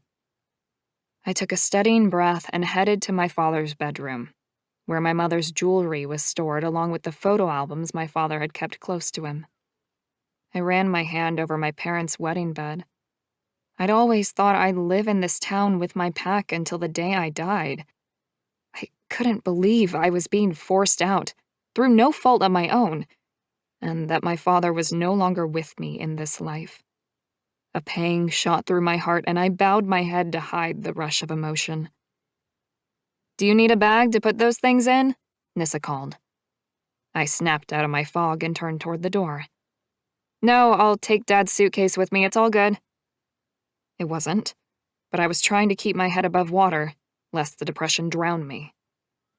I grabbed my dad's travel bag and packed everything I could see that was literally irreplaceable. Photos, jewelry. Then I remembered where all the certificates were. The deed to the house, my birth certificate. Surely that stuff was important too. I ran down the hallway and into the small study that was once my nursery. There, in a small set of drawers, was everything my father deemed important. I grabbed the various papers and stored them in my dad's black bag. Maybe one day I'd be able to come back here. When I walked back into the kitchen, the front door was open, and Celia was taking boxes of clothes to the car, packing them in the back seat and the trunk. Grab your quilt, too, she called from the car. You know, the one your mom made? Oh, yeah. I couldn't believe I'd forgotten it. I ran back to my room and opened my blanket box, pulling out the hand-sewn quilt my mom had made me for my 8th birthday, not long before she died. I wrapped it up and headed outside. Nissa packed a box of food and several plastic bags into my car. You guys are really wanting me to leave, huh? I asked, trying to make it sound like a joke. But then Nissa released a sob and guilt washed over me. I rushed toward her.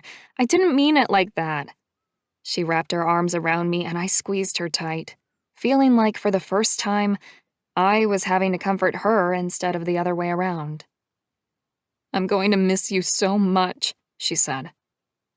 Aren't you guys going to come with me to town at least? I asked.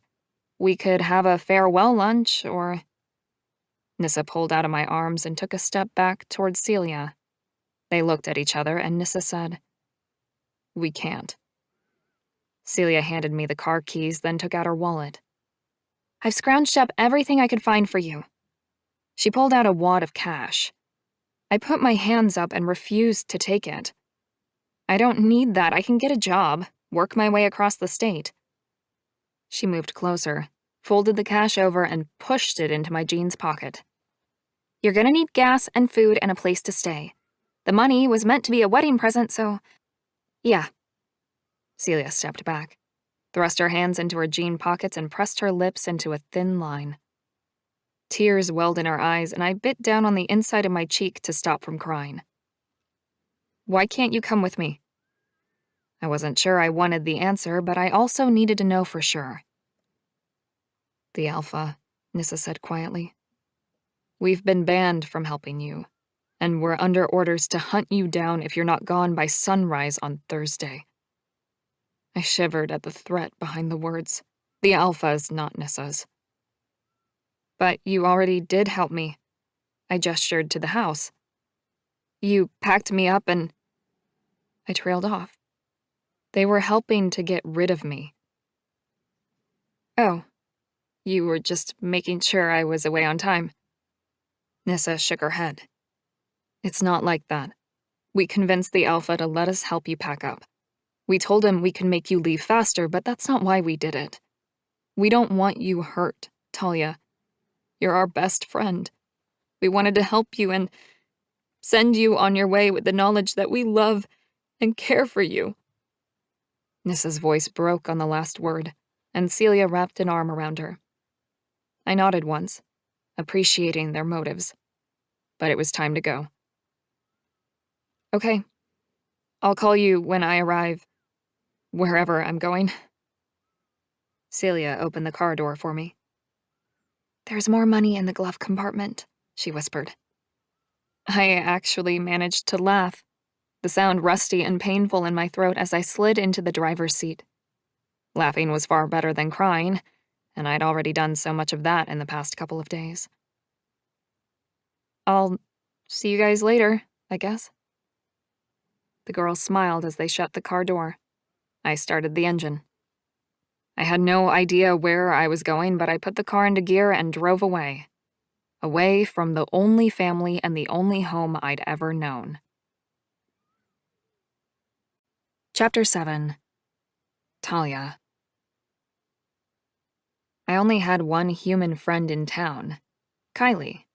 We worked together at the restaurant I waitressed at for extra money on the weekends. Part of me considered just filling up the tank with gas and driving until I ran out of fuel. I could head for the state line right now and not look back. After all, I had cash and food and a blanket if I decided to sleep in the car. But every instinct told me to take a little more time and not just run off with no plan in my head. I needed to work out a plan of action. I decided to stop in town and speak to Kylie and get organized. I needed to pull money out of the bank and do a little shopping for supplies. I had 2 days, after all, before the Alpha's deadline. And what was my rush to get somewhere else? It wasn't like I had anywhere else to go. I was completely alone and helpless in this shitstorm. I drove the 15 minutes to town, gripping the steering wheel of my dad's old car and glancing down at the yellow light on the gas gauge every minute or so. I'd definitely need gas before I went anywhere else. That was certain. When I hit the edge of town, I slowed as I drove down the main road. I had to find Kylie, and the best place to start was the restaurant we worked at. I'd go from there. She'd given me her cell number ages ago, but my phone was AWOL as of yesterday, and I had no idea where it was or if I'd ever get it back. Better to start fresh. I'd buy a new one, get a new number, then contact Celia and Nissa when I'd crossed the state line and was safe. I shook my head. Safe from the clutches of my own pack, who'd been told to hunt me down and kill me if I didn't get away. How ludicrous, how terrifying, that people who I had considered family would kill me just because of a mistake my father had made. I shook my head, trying not to follow that thought any further, and pulled into an empty spot outside the restaurant. There were a few people inside, early lunchers probably. I got out, locked the car, and walked in. Hey, Talia! I didn't know you were working today. One of the waiters, Stevie, called out. He had always been lovely to me. I'm not. I was just looking for Kylie. Do you know if she's around? Stevie frowned. Not sure. Do you have her number? I did, but I lost my cell and I have to buy a new one. Stevie pulled his phone out of his pocket, hit a few buttons, then handed me the phone. I put it to my ear. "Hello," Kylie said in her sing-song voice. "Kylie, it's Talia. I came to the restaurant looking for you, but Stevie decided calling you would be best." I grinned at the waiter as he went back to the register. Kylie laughed. "Yeah, he's practical like that. What's up, hon?" I need a place to stay tonight. I'm leaving tomorrow and was hoping I could stay with you just for one night." I needed to organize some bank stuff, and mentally, I wasn't quite ready to haul ass across the state. I was shaky on my legs and still feeling stunned. I wasn't sure I'd make it in my current state. I needed rest and food. "Of course. But what do you mean you're leaving? Aren't you getting married, like, next weekend?" I rubbed the ring finger on my left hand where my engagement ring used to rest. I'd put it into the jeweler a few days ago to have it cleaned, to make sure it sparkled for my big day. I hadn't picked it up again, though I probably should. I could pawn it, maybe. I put a hand to my head. "I'll explain later. Can I have your address again? I lost my cell, so I'm kind of a mess without it." She laughed, told me the address, and we hung up. "You okay getting there?" Stevie asked. "Yeah, I've got a pretty good sense of direction." Like most shifters, I had a good memory and could find my way pretty much anywhere. It also helped that Kylie only lived a couple of blocks from the restaurant. I waved at him. "Thanks, Stevie." "Anytime." I got back into Dad's car, and before I knew it, I was sitting on Kylie's couch with a mug of hot chocolate and a warm blanket over my lap. "Tell me everything," Kylie said, leaning forward in her chair, clearly wanting all the gossip. I gave her a wan smile, and then concocted a humanized version of everything that had happened, which pretty much meant I had to lie about a lot. Kylie didn't know I was a wolf shifter. Like most humans, she lived in blissful ignorance of the paranormal world around her. At the end of my story, Kylie's mouth had dropped into a comical O, but her eyes were sympathetic.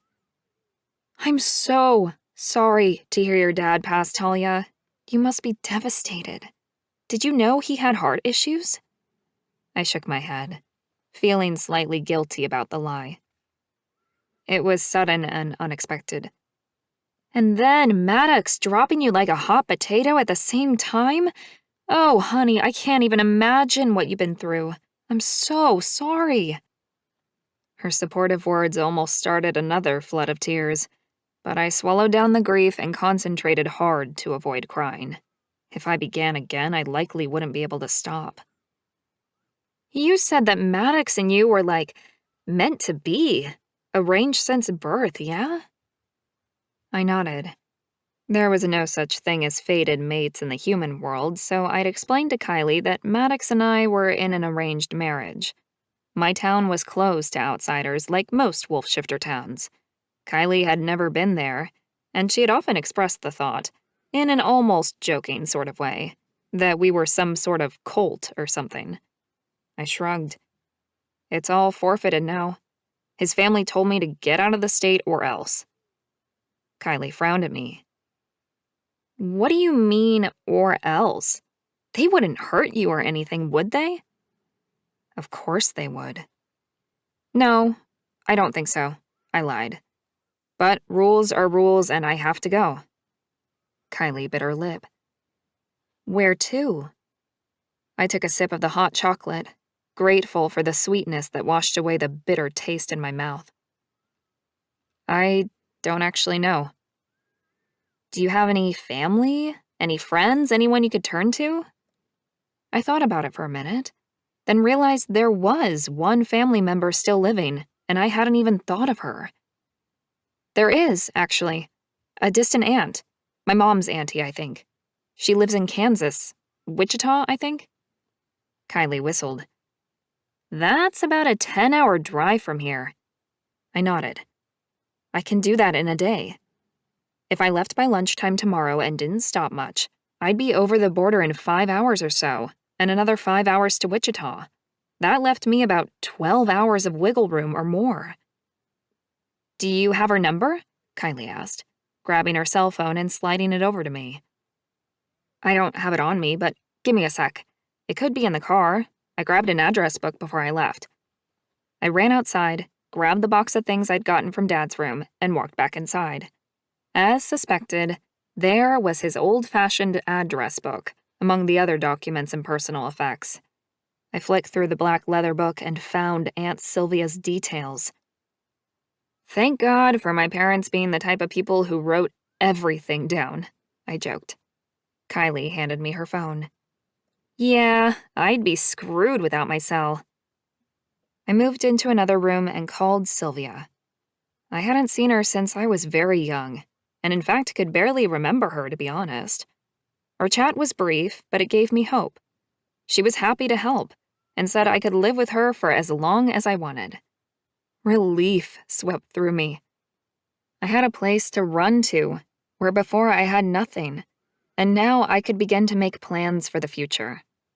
When I walked back into the room, Kylie was pouring chips into a bowl and had candies and chocolates in another. When I raised a questioning eyebrow at her, she shrugged. "Hey, you've just been through hell losing your dad. You've broken up with your guy, who should have hung around to support you, the asshole. And I probably won't be seeing you for ages from the sound of it, unless I want to visit you in Wichita. I don't see why we can't pig out and have a major calorie fest before you leave." I grinned at her. As a wolf shifter, calories weren't something I worried about. We burn off so much energy our metabolism just wasn't comparable to humankind. "Sounds perfect, Kylie. I really appreciate your support." That's what friends are for. I sat down on the couch and reached for a handful of M&Ms. I would miss Kylie when I left. "Is there anything you need to do before you leave tomorrow?" Kylie asked, as she walked into the kitchen, then came back with bottles of wine, one white and one red. "Which do you prefer?" I groaned. After my hen's night, I didn't think I could stomach another drink. Not this year. "Neither, but I would love a soda." "I've got heaps." Kylie disappeared again and came back with an assortment and a loaf of cheesy bread. "Want to watch a movie?" I nodded.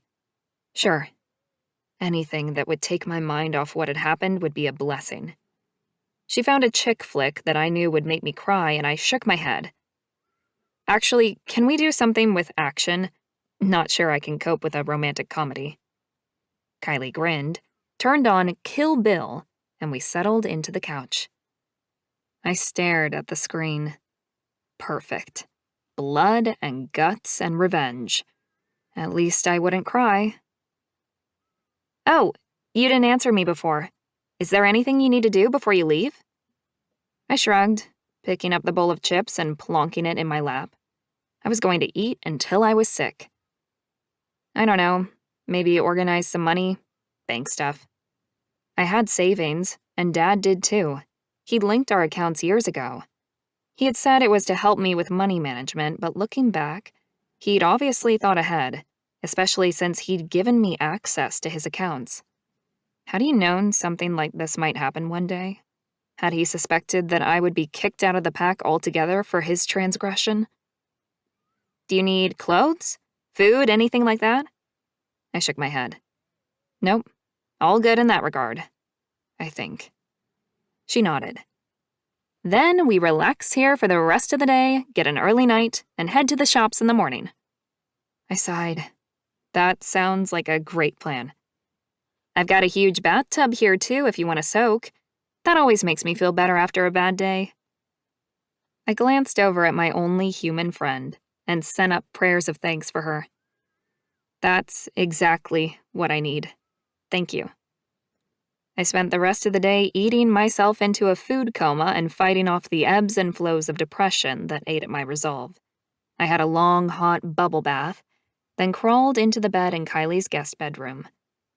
Part of me knew that I should have already been in the car and driving across state lines to get away from Maddox and his dad while I still had time. But I needed this night more than anything. It was a great reprieve from the stress of the last few days. I needed the moment to recoup my strength and prepare for the next few days of travel. I sighed and stared up at the ceiling. Travel? Who was I kidding? I was running away, escaping the pack I had called family only days before. Everything was turning out completely different to what I'd planned for my future. My life wasn't meant to be headed this way. Since I'd turned 18 and the Alpha's son had felt a mating bond with me, my life had been blessed. Now I was in the 7th ring of hell, alone, orphaned, abandoned, rejected, and soon to be hunted. At least I had a place to run tomorrow, family to call on, even if it was a distant relative I barely remembered. But it was a start, the beginning to a new life I'd never asked for, wanted, or expected. What would Maddox do now? Forge another mating bond? Was that possible? Our mating bond hadn't been consummated after all. Did that change things? Or would we both be destined to mourn each other forever? Would Maddox mourn me until the day he died? I snorted at the thought. Not likely. Maddox was the Alpha's son. He was a soldier, doing whatever his father wanted. And he had made it clear through his rejection of me that he was not there for me. He had shown the world, at least the shifter world, that I was not his #1 priority, mate bond or not. I'd always thought of him as being loyal to his father and the pack. But he'd abandoned me in my moment of need, so what did that make him? Certainly not loyal to me, the woman meant to be his wife. The word coward circled in my mind, but I couldn't say it aloud. My love for Maddox still ran deep as my current feelings of betrayal. I rolled over, nestled under the warmth of Kylie's blankets, and quietly cried myself to sleep. The next day, I dragged my depressed butt out of bed, then managed to drink a strong coffee before Kylie got me to drive her to the shops. If I was honest with myself, I probably wouldn't have gotten out of bed if it wasn't for her. I would have stayed there and counted the minutes until the Alpha or his minions came for me. Would they really kill me? "Thanks for the lift," Kylie said as we got out of my dad's car outside the restaurant where we worked. "I suppose I'll tell the boss you won't be doing any more shifts?" I rounded the car. Yeah, unfortunately. I rocked on the balls of my feet. Thank you for yesterday, Kylie. I needed that day so badly. Things have just been so crazy. I ran both hands through my bedraggled hair, and Kylie pulled me in for a tight hug. "I'm gonna miss you." I closed my eyes and hugged her back, enjoying her warmth and taking comfort from the friendship she was offering. "I'm gonna miss you too." When I pulled back, I had tears in my eyes. I wasn't just moving away from the pack, but from my job, my friends, and everything I had ever known. Everything familiar. Kylie glanced at her cell phone. "I better get inside. I'm gonna be late." I gave her one more quick hug. "You go. I'll get all my errands done, then head for the border." "Drive safe," I nodded. "I will. Thanks, hun." Then I headed toward the bank, hurrying past 2 people I didn't know to stand on the edge of the street. I waited for the lights to change so I could walk across and go to the bank. I was knocked sideways, almost into the road, and staggered before righting myself. I whirled to see who had bumped into me. 2 guys from my pack, well, my former pack, turned and glared at me before continuing on. I rubbed my arm, which ached from the hit, and stood in my spot, staring at the bank across the street. My pack had turned on me. It was clear that I was no longer welcome in this town. I needed to get out as soon as possible. I raced across the road as soon as the light turned green. Out of the corner of my eye, I spotted Shelley, a friend of my dad's. I raised my hand to wave and opened my mouth to call out to her. Shelley lifted her hand to wave back, but her husband grabbed her arm and tugged her around to face away from me. They both walked away. Shelley cast an apologetic look over her shoulder as they left, but didn't fight her mate when he dragged her away. I pulled my shoulder bag closer to my body and hurried to the bank. I'd thought town was a neutral zone where all shifters and humans could cohabitate without fear of a fight breaking out. Obviously not. I pushed open the door to the bank and went straight up to the teller. I pulled out all my IDs and said, "I'm moving interstate and need help transferring money around, please. And I need to pull out some cash, too." I didn't take out as much money as I'd originally planned. Celia, God love her, had filled my glove box with cash, so I'd be right for a while, as long as I didn't need to purchase an apartment or something big straight away. When I walked out of the bank, I took a deep breath of fresh air in through my nose and soaked in the warm sunshine on my face. Life may have thrown me lemons. Hell, it had cut my throat and shoved lemons into the wound. But I was alive. I had a chance of surviving all of this. I would grab some brunch from the cafe and be on my way. It was only a 5-hour drive to the border, then 5 to my aunt's house. Then, and only then, would I be safe from the pack I had formerly called family. Galen. I stared at the superb-looking woman standing on the footpath outside the bank. She had her eyes closed, her head tilted up, and the wind was in her hair. She looked like some beautiful goddess, pausing in our town to drink in the humanity around her.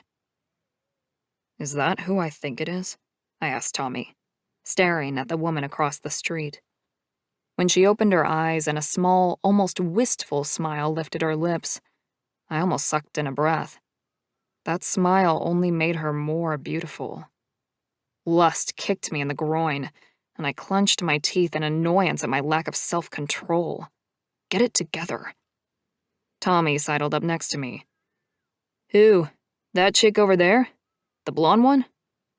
I nodded, following her with my eyes as she walked down the street and opened the door to one of the only good cafes in this town. "Yeah, isn't she Maddox's girl?" Tommy asked. "Weren't they getting married or something?" I nodded. "Yeah, that's her all right." I'd only seen her from a distance in the past, holding Maddox's arm and laughing up at him. The same kick in the gut had happened then too, but I had successfully ignored it. Mostly. A plan was forming in my mind. I had to think about the best possible way to avenge my fallen pack members following the latest attack. And taking the next alpha's mate, a key piece in the structure and hierarchy of their pack, was a perfect way to do it without further bloodshed. I clapped my hands together. "I think I have an idea, but we need to follow her." Tommy didn't question me as I jumped in my car, turned the key, and stared out the windshield at the woman. How old could she be? 20? 21? Maybe a little older?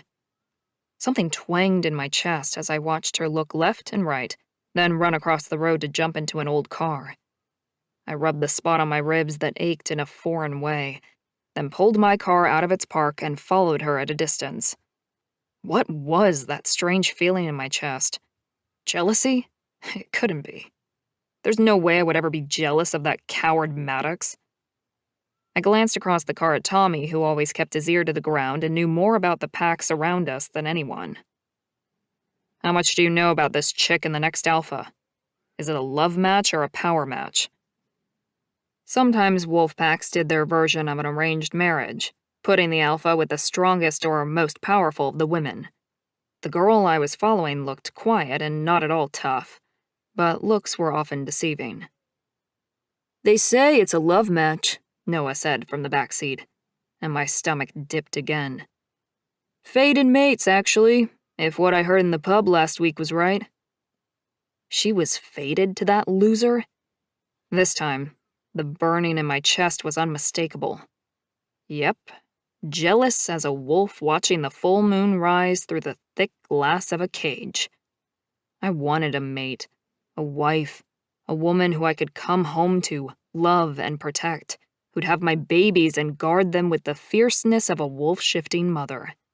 Sure, I'd been in no rush to find her in recent years, and no one was pushing me into mating someone I didn't want, which I was grateful for. But a fated mate connection? A true love match? Just like my parents before me. I secretly wished for that. I wanted an equal partnership, one built on love, trust, and preferably the perfection of being touched by fate. The girl was likely heading back toward her pack grounds, based on the direction she was driving, and I shuddered. She's driving home. What do you want to do? Tommy asked me. Whatever we did, the decision had to be made quickly. We couldn't just drive onto our lands. That would be suicide for all of us. The packs in this area had rules about boundary lines. Town was a neutral zone and a peaceful area. Even if we were at war, the fight wasn't allowed to spill into the town where the humans were. And if we ventured onto each other's territory without a direct invitation, it was war. I'm going to follow her, I said. On foot. I'll try to intercept her before she reaches their land, or at least not too far in from the boundary. You drive my car home and I'll meet you back there in a few hours. I pulled over the car and opened the door. Tommy grabbed my arm. If they find you, you know you're as good as dead. I rolled my eyes at him. I was one of the fastest in our pack when in shifter form. They'll have to catch me first. I jumped out of the car, ripped off my shirt and jeans, and threw them in the back seat so I didn't ruin them. Maddox's mate was getting further and further away. Go, Tommy, before they sense you. I won't be long. If it all went according to the quickly formulated plan in my head, and with a bit of luck thrown in too, I'd be bringing home the girl with me. Galen! I ignored Tommy's protest and let my shifter take over my body. I would need to run fast to catch her now. As soon as my wolf paws hit the ground, I was moving. I darted off the road and wove my way through the trees, following the soft puff of smoke that trailed behind the old car, but cutting through woodland area in a shortcut that would bring me close to the road further ahead. My heart was pounding. Being so close to an enemy pack's territory, and contemplating snatching the mate of the Alpha's son, especially when we were currently at war with said pack, was dangerous. Very. My father would have my head if he ever found out. But this was a gift horse we couldn't afford to ignore. The girl was leverage and payback all rolled up into one. I kept following her. As we hit the edge of her pack's town, the girl didn't turn in to drive down the main strip of road like I'd expected her to. Instead, she veered around the town's outskirts and kept driving. Where was she going? My heart hammered as fear prickled along my veins. I needed to turn back. If they caught even a whiff of my scent this close, it would turn them rabid. This was dangerous, but God, I wanted to take them all down so badly. How stupid had they been to think they could just stroll onto our land and kill enough of us to take over the whole pack? My father might be ill, but the rest of the pack remained strong and steadfast. I kept running, veering around the pack grounds, keeping to the trees and trying not to be caught by anyone who might pose a threat to me. I didn't think anyone in this pack had the balls to kill me, nor the strength now that we'd killed a dozen of their men. But without another heir, and with my father so sick, I was the only alpha my pack had. They'd be lost without a leader, and I might be skating on thin ice chasing after Maddox's mate, but I was damn sure I wasn't going to let them catch me. I would survive this, and more than that, I would make sure no one took my pack from me, no matter what I had to do. Chapter 8. Talia. I pulled up my car next to the burial ground on my pack's land and turned off the engine. The smell of the chicken sandwiches beside me was making my mouth water, but I was saving them for the trip. Back in town, I'd gotten in the car with my fresh food, my new bank account details, and some cash, and then it hit me. Once I left, I'd never be able to visit my mother's gravesite again, nor would I get to say a proper goodbye to my father. Damn that idea to hell. Tears threatened again, but instead I'd pulled up my big girl panties, ignored all my instincts that told me returning to the pack was too dangerous, and drove straight here to the burial ground and my mother's grave. I still had 24 hours. They could shun me, bump into me, and ignore me all they liked, but they couldn't stop me from seeing my parents one more time. I had as much right to be here as any of them. I stepped out of the car, shut the door, and pocketed the keys. Okay, I can do this, I said to myself. Then I took a big, deep breath and walked over to where the pack had buried my parents. My father's plot was still covered in freshly turned soil, but there were still no flowers to decorate the site, and no gravestone to mark the final resting place of the man I'd loved. And unfortunately, I didn't expect there ever would be. I knelt in front of my parents and tried to smile. I'm going to miss you both so much. I didn't want to be all choked up and unable to speak. I needed to get this out, to be able to say my final goodbyes properly. I swallowed hard and took a fortifying breath. I contacted Aunt Sylvia, and she seemed excited to have me stay with her. It'll be a whole new start. A new life in a new town, a new state, maybe a new pack. I'm not sure what sort of life Aunt Sylvia lives. Human or shifter, I don't really care. I wiped my nose with my sleeve. Kneeling here, I could almost feel my dad's grief, his regret at how everything had turned out. I turned my gaze to stare at where my father's body lay buried beneath the earth. I'm so sorry. I couldn't do more to help you, Dad. I should have known. Maddox should have told me. I couldn't get the final sorry out. My throat closed up and there was no talking. I love you, Dad. I turned to my mother and tried to speak, but there was nothing I could say or do to get the words out. I gave up and spoke to her inside my head, where the prayers went. Mom, I love you. And I am so sorry I didn't take better care of Dad for you.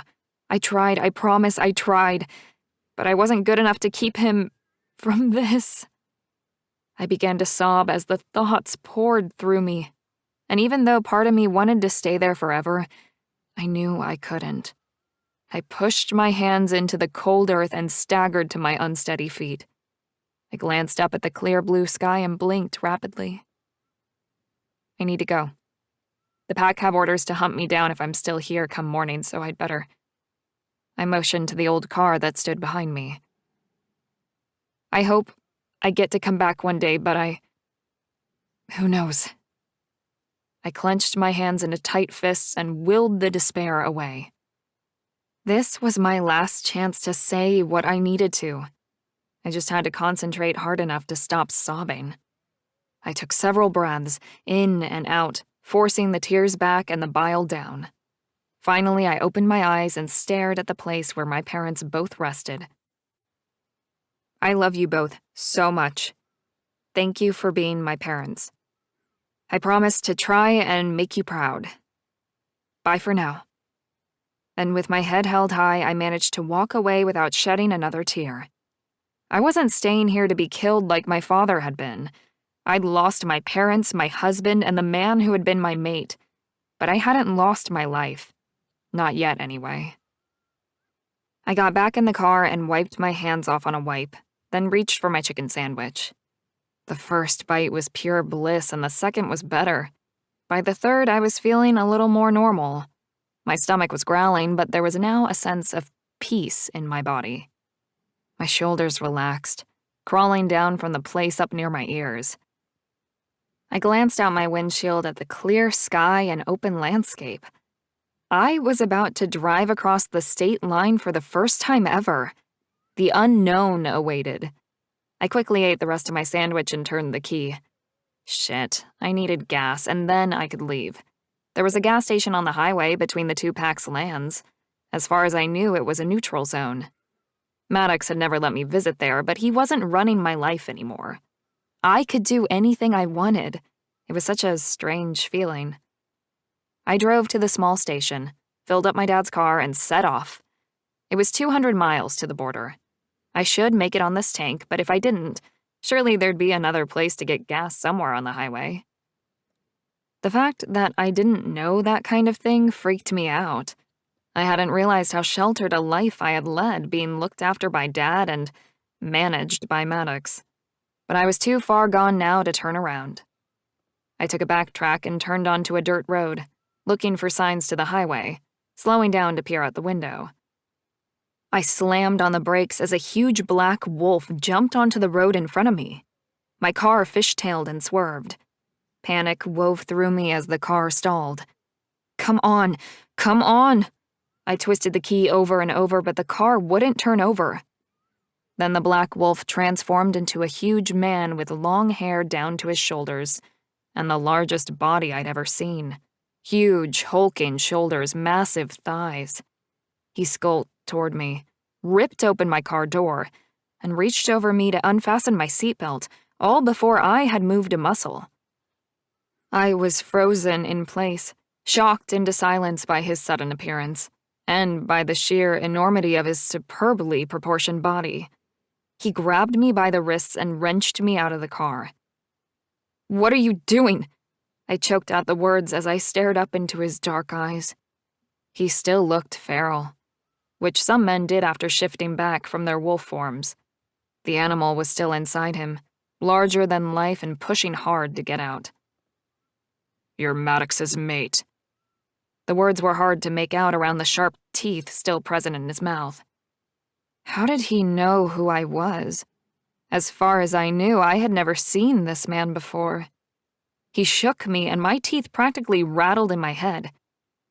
Yes, I'm Talia," I squeaked out. I was still processing that I wasn't Maddox's mate anymore. And in this moment, when the enormous man had pulled me out of the car, I wasn't thinking straight. Was he looking specifically for me? Was he going to hurt me? He wasn't a shifter from our pack, but what if he'd been hired by the Alpha to track me down and kill me? Fear rushed through my veins. I could feel my shifter rising inside me. I wasn't a good fighter, but I was fast. Could I get away from this guy? I wasn't sure. But if it came down to my life, then I'd fight with everything I had. "You're coming with me," he said, grabbing tighter to one wrist and pulling me off the highway and into the forest. He almost yanked me off my feet, he was so strong. I glanced back at my dad's old car and tried to plant my feet, tugging in the opposite direction to where he was dragging me. I couldn't stop him, but I did manage to slow him down a touch. "My car. Everything I own is in that car, please." He grunted like he hadn't heard me, and I yanked my arm back, fighting hard to turn around. When I managed to pull my arm out of his grip, I pivoted on one foot and tried to make a run for it. I made it one step before he grabbed me around the waist and threw me over his shoulder like I weighed less than a bag of flour. I cried out, pounding my fists against his back. "Please! I can't leave the car there, please!" My money, my clothes, everything that was important to me was in that car. It was all I had left of my life, all I had left of the connection with my dad. He stopped walking, as though he was considering my plea. There wasn't a sound around us, not even a bird chirping. All I could hear was the pounding of my heart in my ears. "You got the keys?" he demanded. I shook my head. "No, they're in the ignition." I hadn't even had time to pull them out. He grunted dismissively. "No problem. I'll send someone back for it. Only my pack uses these back roads. They're on our land." My pack? Our land? Who was this guy? Was he an alpha too, like Maddox's dad? Fuck it. I let go of the fight, relaxing against his back to conserve my energy. It was no wonder why Maddox had always told me not to go to the gas station in town. It was theirs, a neighboring pack? He could have explained that, and I had given it a wide berth. The big and very naked shifter walked for so long I began to get numb and tingly in my hands. I was just about to say something to the guy when there were shouts and men came running toward us. Had we reached their packed town? I tried to lift myself up and turn around so I could see who was there, but my captor just used his other hand to push me down. "Stay there." I groaned but didn't fight him. What was I going to do if he put me down anyway? Run away from a rival pack group of super fit men? I was dead. Clearly, it was only a matter of time as to when. "Marcus, go get her car and bring it here. Don't touch any of her stuff. It's on Dawson's Road a mile out from the gas station." "Will do." Relief flooded through me. He'd asked them not to touch my stuff. I was being kidnapped, probably to use against my old pack and Maddox. But that small amount of understanding and thoughtfulness about my belongings made tears prickle at the backs of my eyes. He listened. He cared. I hung my head in shame. God, you really have stooped to a new level of low if you're happy at the tiniest bit of kindness thrown your way by a kidnapper. I'm gonna throw her in the shed. Make sure everyone knows to stay away, the kidnapper said. And my ears pricked up. He was gonna do what? Then my big, naked abductor sauntered away from the others and back into the forest, with me still draped over his shoulder. I glanced up as we walked away. The pack guys he'd been talking to still stood around in a small group, watching us. I gave up caring what anyone thought. This was pretty much as undignified a position as one could get, but at least no one was laughing at me, or pushing and shoving me into the road. Like my own packmates. Former, I reminded myself. The concerned looks on these men's faces as the big guy carried me off were obvious. They were about my age, probably a bit older. What was this guy's plan? We continued on in silence until the pack was long out of sight. I zoned out, trying not to think too much.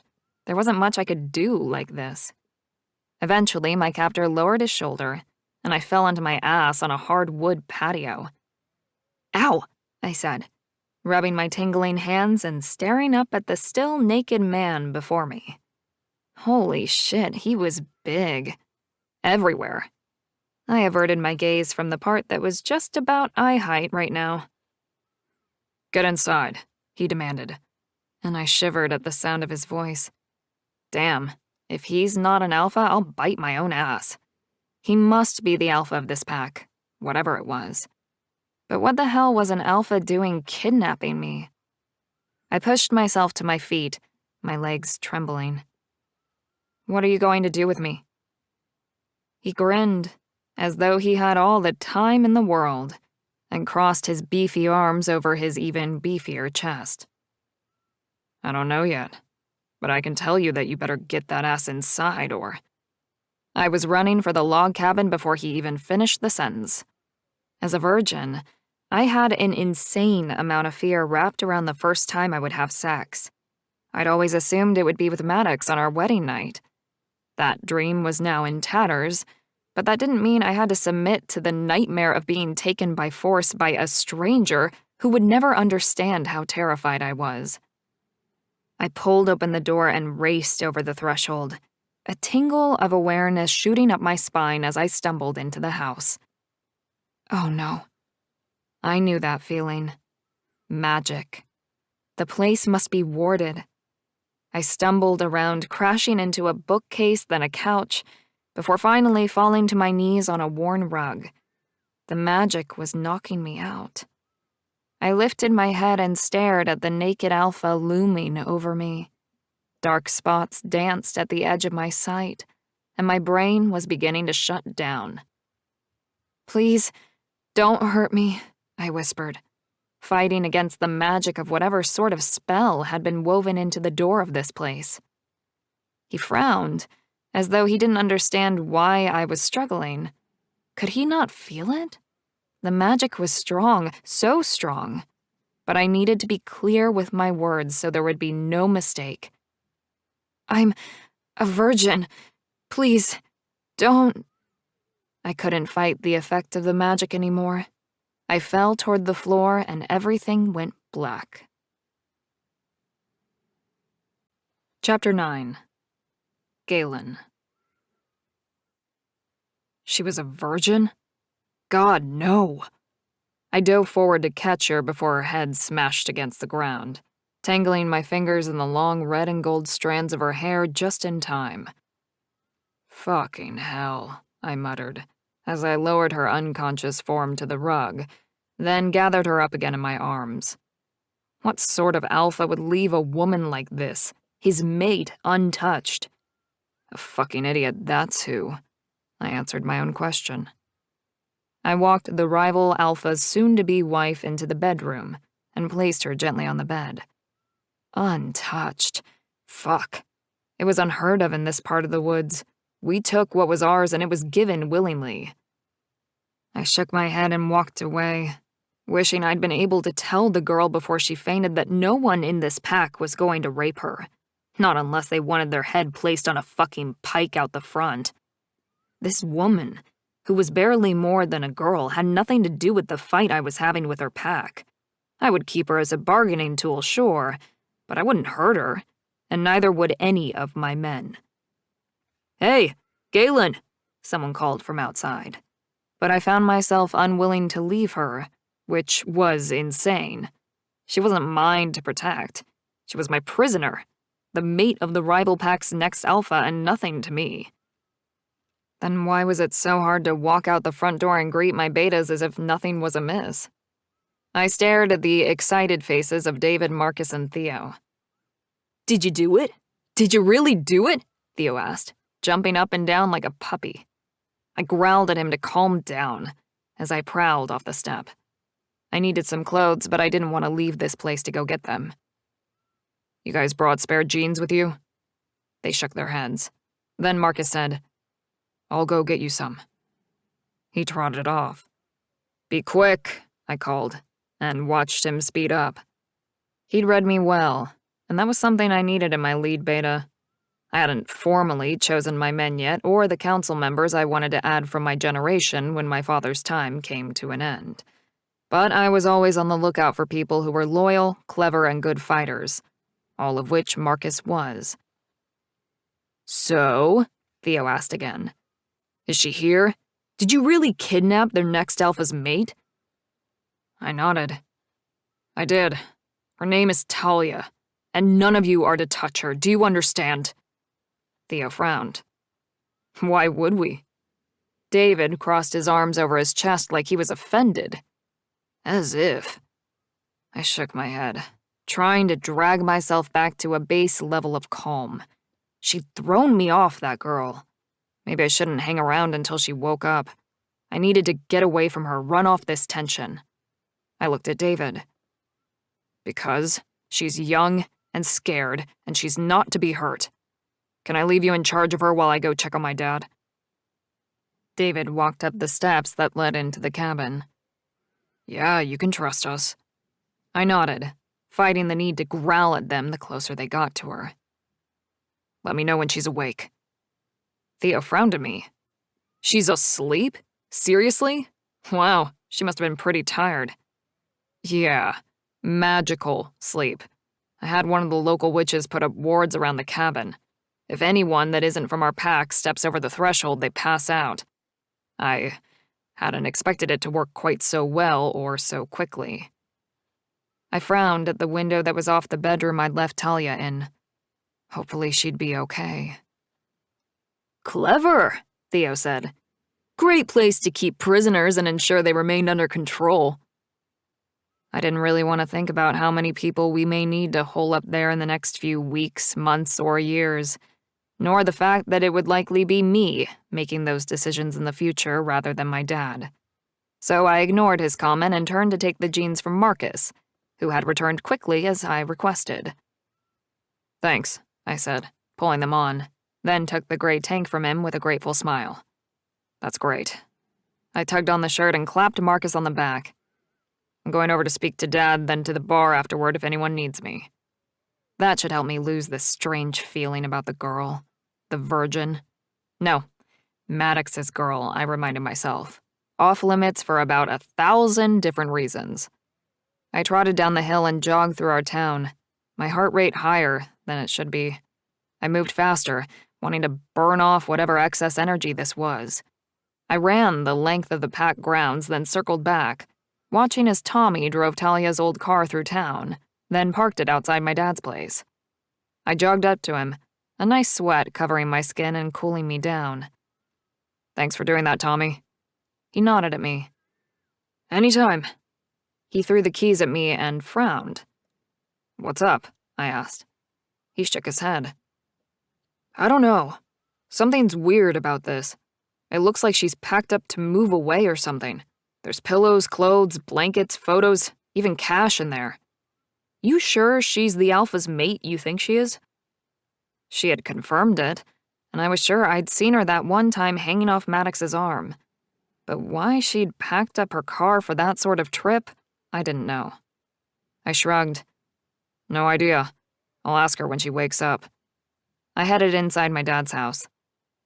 Hey, Dad, you home? I picked up a note left by a neighbor that said there was dinner in the fridge. A chuckle came from the nearest bedroom. No, I'm out running through the forest. I smiled at the jest, but there was little humor in my heart. My father hadn't shifted in months, let alone gone for a run through the woods. I pushed open the door to his room and walked inside. The smell struck me hard. It smelled of decay and a little of death. We need some fresh air in here, Dad, I said, trying to keep the tone light. I like it dark in here, Dad grumbled. I ignored him, going over to the windows and pushing two of them open, while keeping the curtains drawn so it was still semi-dark. There, you'll breathe easier now, I said, before plopping down on the chair next to his bed. How's your day been? He shrugged. Same as most days, no worse. What's happened? Dad narrowed his eagle eyes at me. You look concerned. I struggled not to laugh.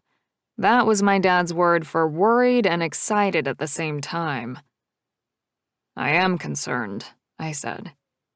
I've taken a step to fulfill my promise to you, to stand up for our pack and avenge our fallen. Dad pushed himself up in bed until he was sitting up and leaning against the headboard. What have you done? I leaned back and grinned. I spotted a girl in town. A girl? What sort of girl? Maddox's girl, I said with a grin. Their next alpha's soon-to-be mate. My dad swallowed, his eyes gleaming with interest, but his tone was cautionary when he said, The town's a neutral zone. I nodded. I know. So I followed her, and when she drove back to her pack, I shifted into my wolf form and ran after her. Galen, you could have been killed. I swiped my hand through the air, dismissing his worry. She visited a graveyard. There was a freshly dug grave there, but no marker. Then afterward, she headed to the gas station to refuel. My dad's eyebrows flew higher on his forehead. Our gas station? That's not neutral ground. I grinned. I know. So I grabbed her, carried her back here, and threw her into the cabin, where the magic I had arranged to have instilled in the boundaries knocked her out. My dad's mouth opened, but nothing came out. I wanted to laugh, but instead, a shot of self-pride raced through me at his pleased expression. He was also shocked. That was a first. What are you going to do with her? He finally asked. I shrugged. Not 100% sure, but we can definitely use her as leverage against the Northwood pack. I'm certain of it. He nodded, glancing away. Yes. It's a bold move, son. I sighed.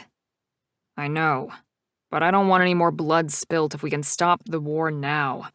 I figured that if we were smart, showed a united front and strength, her capture would get the others to back down. We can release her once they agree to that, and our show of goodwill in letting her go without harm should mean they can't easily attack again, unless they want to lose face across all the packs in North America. My father nodded slowly. Yes, though your plan hinges on the girl being valuable. I grinned. Why wouldn't she be? She's the fated mate of the Alpha's only son. Fated? Shit. My dad's laugh was strong and made the hairs on my arms stand on end. That was the sound of my father from when I was younger, when he was fit and strong and able. I loved the sound of that laugh. You are one lucky man, Galen, but smart, too. That was a good call, son, he said with a grin. Then began to cough. And he didn't stop. I jumped up to help, but he waved me back. He coughed until blood stained his fist, and then he tried to wipe it away on his blankets. Dad, your hand, it's... I know, he said, the annoyance shining through even though he sounded hoarse. He cleared his throat, drew back his head so that his hair cleared his eyes, and stared at me. "Why do I feel like I'm in trouble?" I asked. Dad shook his head. "You're not. I am." I narrowed my eyes. "You're in trouble? What for? What could he have possibly done from his bed?" Dad sighed. "I think you need to publicly take over the role of Alpha." My mouth gaped open. "That's just not done, Dad. Not—" I broke off, unable to finish. "Not yet. Not till you're dead. The role of Alpha passed from father to son upon their father's death, not before. Unless a challenger came into battle for the role, but that rarely happened. An Alpha was born the largest and strongest of our kind. Not many beta wolves were strong enough to survive a battle against an Alpha, not even if they teamed up." Dad reached over and grabbed my hand, squeezing it tight. "You have to, Galen. Otherwise, if someone outside of the pack chooses to challenge me, I'll have to fight. To the death." "I would avenge you," I said, my wolf teeth cutting into my lower lip as I began a partial shift in anger. My dad pressed his lips together and nodded once. "You must take the role now, to show strength in our pack." I shook my head. "It isn't done, Dad." "That's because Alphas are never sick. We are strong until we die in battle or of old age. This sickness, whatever it is going to kill me, Galen. And I would rather my last memories be of my son rising to the role he was born for." Tears and emotion clogged my throat as I stared down at my father. What was it, this illness that was killing him? If we could work out what it was, maybe he had a chance. But no one knew. Not the shifters, nor the witches, nor anyone, it seemed. Finally, I nodded. "Okay, Dad. What else could I do? Deny the final wishes of a dying man?" Besides, like always, his request made sense. My father was the most sensible person I knew. Dad lay back against his pillows, exhausted. "You will be a great Alpha, Galen. You love our people. You're strong and loyal, and you have a good moral compass." I chuckled, brushing off the compliments. "Be careful, Dad. You'll blow my ego up too big and I won't fit through the door." My dad shook his head. "Nothing wrong with being honest." "True." We sat that way for a while, in the quiet, in peace. I'd originally had plans to head back into town and check on the bar, but instead I stayed with my dad and talked more about how I would take over officially, and how to plan a ceremony that in the history of our people had never happened. By the time we were done, the sun had dropped out of the sky and it was time for dinner. I heated something up for Dad from one of the dinners that had been dropped off by pack females, then glanced outside, where Marcus was resting by the car Talia had been driving when I found her. I handed Dad his lamb stew and cocked my head. "Marcus is outside. I'm gonna go speak to him, then I'll be back." Dad waved his hand. "Don't hurry back. You do have a life outside this sick old man." I clenched my jaw in denial of his words, but without anything to say back, I just stomped over to the front door and opened it up. "Hey, Marcus. Come in for a beer," I said. God knew I needed one. What a day. I'd done my first kidnapping, and unfortunately it was the most beautiful soon-to-be wife of my enemy. And I didn't even hate her enough to be mad at her. She looked so terrified when she'd seen me on the road. A virgin? I shook my head. Was that idiot Maddox insane as well as stupid? I groaned as I threw open the fridge and pulled out some drinks. Now my father wanted me to take over as Alpha, years before I should. "Here," I said, handing Marcus the beer. "Thanks." He gave a nod before he tipped the drink back. "Any news?" I asked. About the she-wolf in the cabin?" Marcus shrugged and leant against the counter. "Not really. She hasn't moved since last night." I frowned. "She's not even awake yet?" "Nope." Marcus finished off his beer and sighed. "I'm gonna head home for some dinner. Theo said he'd do the night shift. I'll go talk to him." I tossed my empty beer bottle in the recycling and headed up to the cabin. The night was quiet and cool, just as I liked it. I kept my ears open and my eyes wide, checking to see if our enemy was coming once again for us in the night. I still couldn't believe the Northwood Alpha and his pack had thought to take me out, or my father. What the hell had they been thinking? I trudged up the hill and waved to Theo, who was standing guard on the patio. "You okay to stay here overnight?" I asked him. He nodded. "Yeah, no problem. I'll call you if she wakes up." I wanted to stay here as well, but that was stupid. Theo could watch her. She was just a prisoner, after all. There was only one thing. "Remember that there's safety on the other side of that door for you. If some of her pack come looking for her, just go inside and they'll pass out the moment they try to cross the threshold." Theo saluted. "That's great. Thank you." Despite the strong tug to stay, I turned and walked away. My dad needed me, and I would stay with him again tonight. I didn't know how much time I had left with him, which would kick me in the guts enough when he died. But the idea that I'd have to be alpha soon was even harder. How was I going to look after my people without my father at my side? Chapter 10. Talia. When I opened my eyes, I was staring up at a ceiling I'd never seen before. It had white plaster but low-hanging rafters that reminded me of a log cabin. But not mine. I sat up and gasped, furtively looking around. This wasn't my pack's cabin. All the memories of being kidnapped came rushing back in, and then the rush of magic as I stepped through the door. It must have been warded and knocked me out. How long had I been unconscious? Had anyone? Fear flooded me, and I quickly checked my body for injuries, running my hands over my neck, my breasts, and legs. Nothing seemed sore or ill-used. My clothing was all still in place. Relief flooded me. I hadn't been touched. I'd know if I'd been hurt or abused in some way. A memory hit me of a large black wolf shifter stopping me from driving out of town. Shit! What time was it? My 72 hours might be almost up, or worse.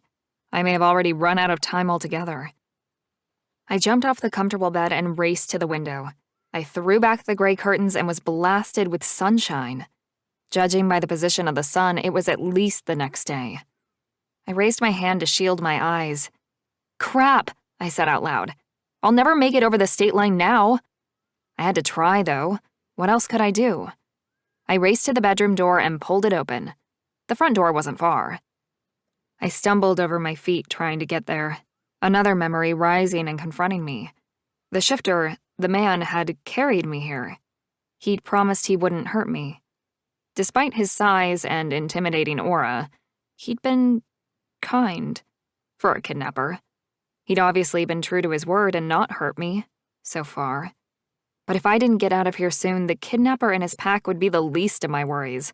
My own pack was going to hunt me down and kill me the way they'd killed my father. I pulled open the front door, but the moment I tried to step over the threshold, an invisible force threw me back. I landed heavily on my ass.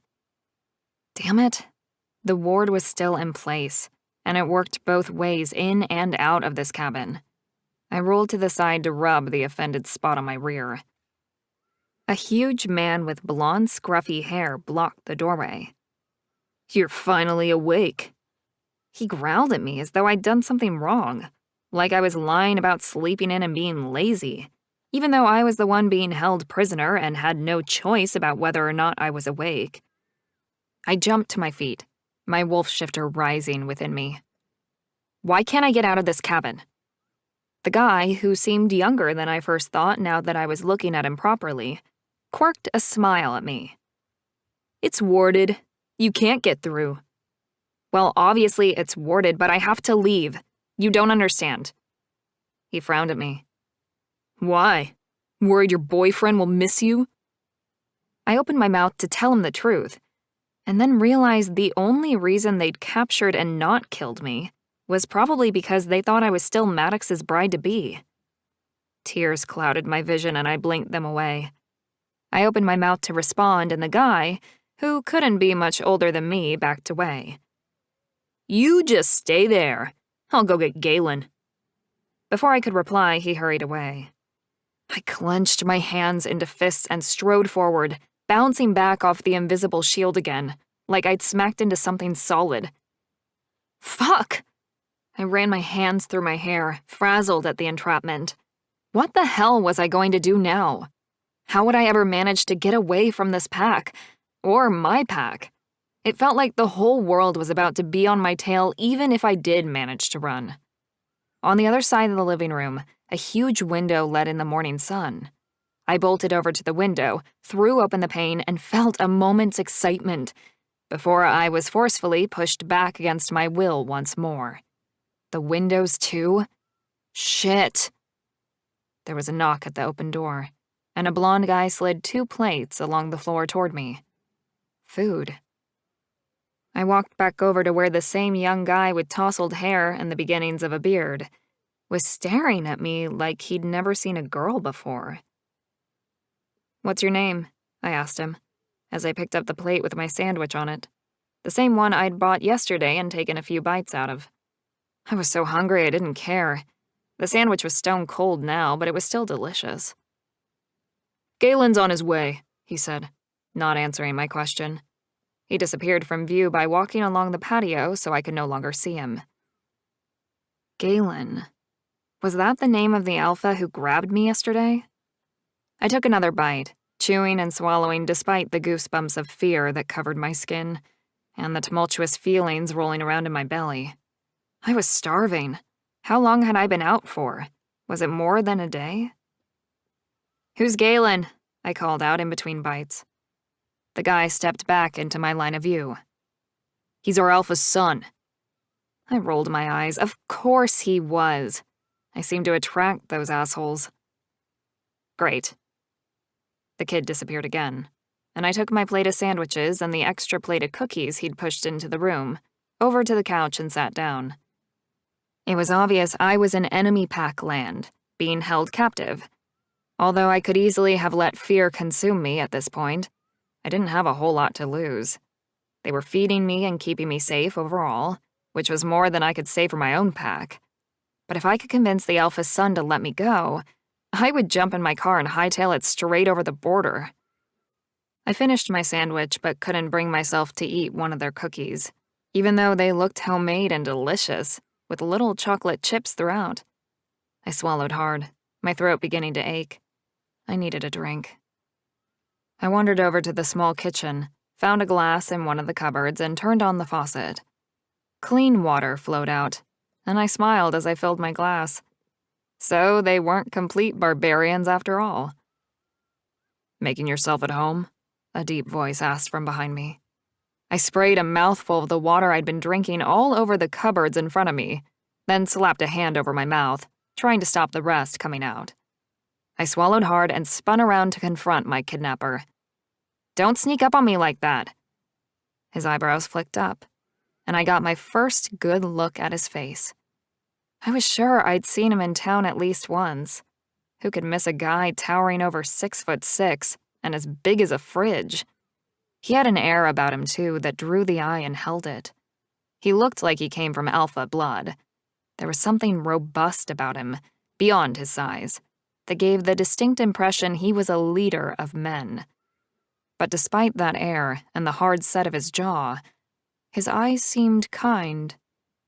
I set down my glass and walked back over to the couch, sinking onto the cushions to assume a submissive position. I didn't feel submissive right in this moment. Part of me wanted to punch him in those hard abs for daring to kidnap me. But I didn't want him thinking I was challenging him in any way. The best way to get out of here was to make him think I wasn't a threat, to him or anyone else in his pack. He crossed his arms over his big, meaty chest, his biceps bulging. I swallowed. This was one alpha who looked like he was strong enough to lead a whole pack of shifters.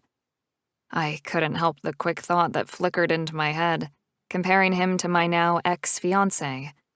Maddox didn't really like to exercise or work out, and his father never made him do any physical labor because he knew his son didn't like it. Maddox was lean and long, not heavily muscled. I'd always liked Maddox's slim body, but this guy was all male. "What were you doing on our lands yesterday?" "Your lands?" I squeaked, as I repeated part of the question. "I was just filling up my car with gas and driving home." "You weren't driving home. Don't lie to me," he growled. "You were headed in the complete opposite direction to your pack in town, so where were you going? With enough cash to buy a new car and enough clothes and possessions to move house." I blinked rapidly as tears pooled in my eyes. I had to come up with a good lie, and quickly. Focusing on being kidnapped had actually helped me contain my grief, but this guy's questions brought it all rushing back. "My father died." I covered my mouth to stifle the sob that rose. It was still ridiculously hard to say out loud. "I decided to go visit my aunt. She lives in Wichita. She said I could stay with her for a while." He narrowed his eyes. "What about your future husband? What did he have to say about that?" "Maddox?" I repeated. I must have sounded stupid to him, but my brain was slow in concocting a story. He nodded. "Yes. Why would he let his future wife leave the state, especially if you've just lost a parent? I wouldn't let you leave my side if you were mine." I blinked at him. "If you were mine? Well, I'm not yours, I thought. I'm not anybody's anymore." His words made me realize that no one outside our pack knew what had happened to my father and myself. I frowned at him. "Is this about Maddox? Did you kidnap me to get to him?" He didn't answer, but I saw the truth in his eyes. Now I really couldn't tell him Maddox had rejected our bond. I'd have nothing to bargain with if they planned to use me against him. Hopefully, when they did inevitably find out, they wouldn't kill me and toss my body over the pack lines just to prove a point. "Answer my question," he said. I stood up, not because I really wanted to, but something told me to get on my feet. I wouldn't die on the ground like a dog. "Maddox told me to take some time to mourn my father. He loves me." I stuck my nose in the air, though it took everything in me to lie like that. Galen, if that was his name, glared at me. "Were you part of the hunting party that killed 2 of my men?" My mouth dropped open. "Your men? Oh my God, you're the pack they attacked. That's what this is all about." When the big alpha took an aggressive step forward, I held up both of my hands and took retreating steps back. "No, of course not. Women in my pack aren't allowed to fight. That's men's business." "Where were you when it was all happening then?" he countered. I narrowed my gaze at him.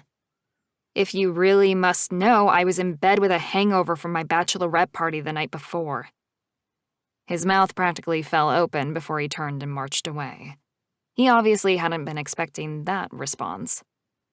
When he reached the door, he turned around and glared at me. "Your pack will pay for what they did to my men." "What's that got to do with me?" I demanded. "I wasn't even there." "Your alpha ordered the attack, and your fated mate," he said, as though the term disgusted him, "will pay for his part in it as well." I was in the middle of something bigger than I had realized. I began to sob as I ran to the door after him. "Please, just let me go. I won't tell Maddox you grabbed me. I'll just drive to Wichita and be with my aunt. She's expecting me."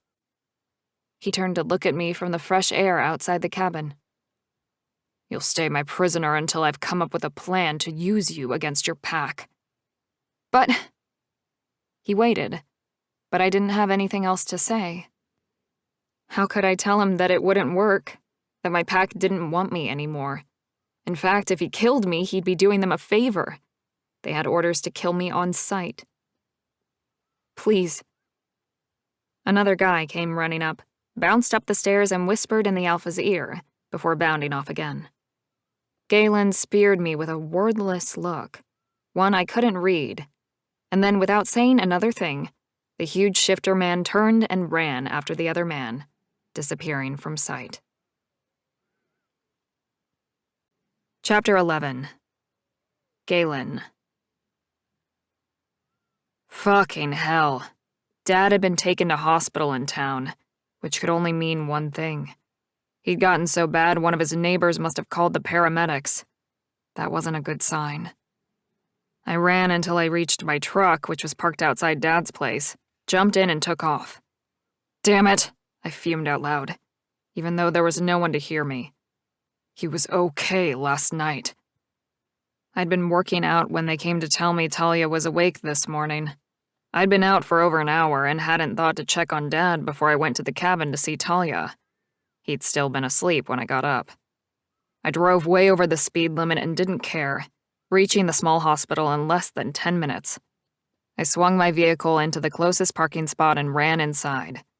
When I found my dad, he was in an ICU room, hooked up to a myriad of beeping machines and an oxygen mask covering his face. "Are you family?" a nearby nurse asked. I nodded, swallowing the lump in my throat. "I'm his son." She directed me to a chair next to his bed and said, "A doctor should be along soon." The sympathy in her words only added to my anxiety. I waited, nervous energy engulfing me. The staff were jittery, as humans always were around wolf shifters, and they were confused by the lack of records in relation to my dad. "He's never really been sick before," I said. The next few hours were terrible. I sat in the room that smelled of detergent and dying people and watched my father's chest rise and fall. At least the machines were keeping his breathing relatively even. He didn't wake up, and no doctors came to check on him in the time I sat there. Eventually, I had to leave. I got up and turned to go, only to run into a gray-haired doctor with glasses sliding off his nose. "Finally," I said. And he stared at me with wide eyes. There may have been a touch too much growl in my tone. I took a deep breath and released it slowly. He extended his hand. "Dr. Michaels." "Galen," I said, pulling my frustration in by the reins. "This is my father." "Incredible case," the doctor said. "He has no medical history in this hospital whatsoever." I wanted to roll my eyes. Of course he didn't. Wolf shifters didn't get sick. Not that the doctor knew he was a shifter, of course. I explained to the other staff that he's always been well. He's never been here before because he has never needed to be here. "When did this start?" the doctor asked, and we got into a history of my father's mystery illness. In the end, the doctor offered to run what sounded like 100 tests, and promised he'd contact me as soon as he knew more. Despite the tardiness of his arrival, he seemed to be competent, and I relaxed a touch, leaving my dad in this human doctor's relatively capable hands. "Where can I leave my number?" I asked him.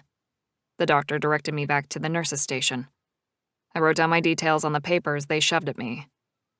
"I'm only 10 minutes away, so please, call me when he wakes up." "Of course," the nurse replied, though I got the feeling she wasn't certain he would wake up at all. When I headed out of the hospital's parking lot, the sun had passed the highest point in the sky and was well on its way down. I ran a hand through my hair. How many hours have I been sitting in that chair? I pulled my cell phone out of my pocket and checked the time. Geez, 3 o'clock already. I swung past the bakery for a couple of hot pies and headed back out of town again.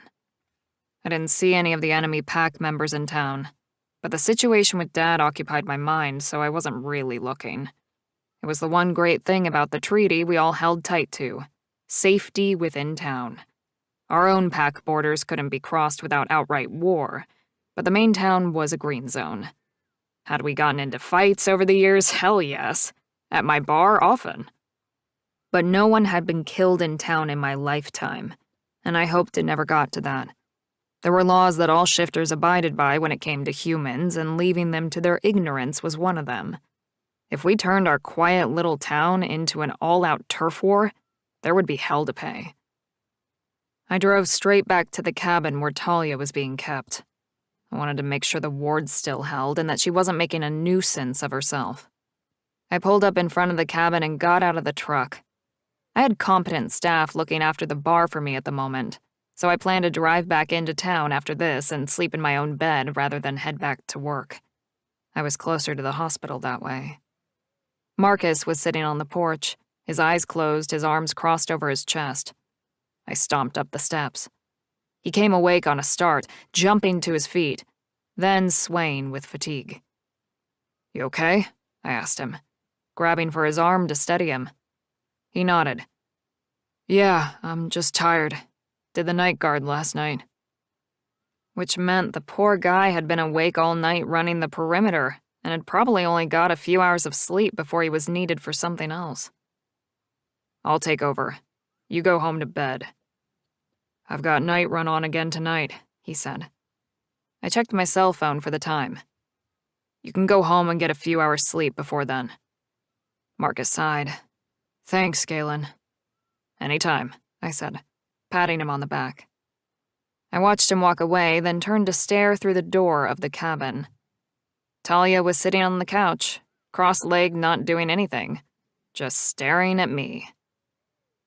"Can I get you anything?" I called out to her. "Yeah, a way out, then my car keys."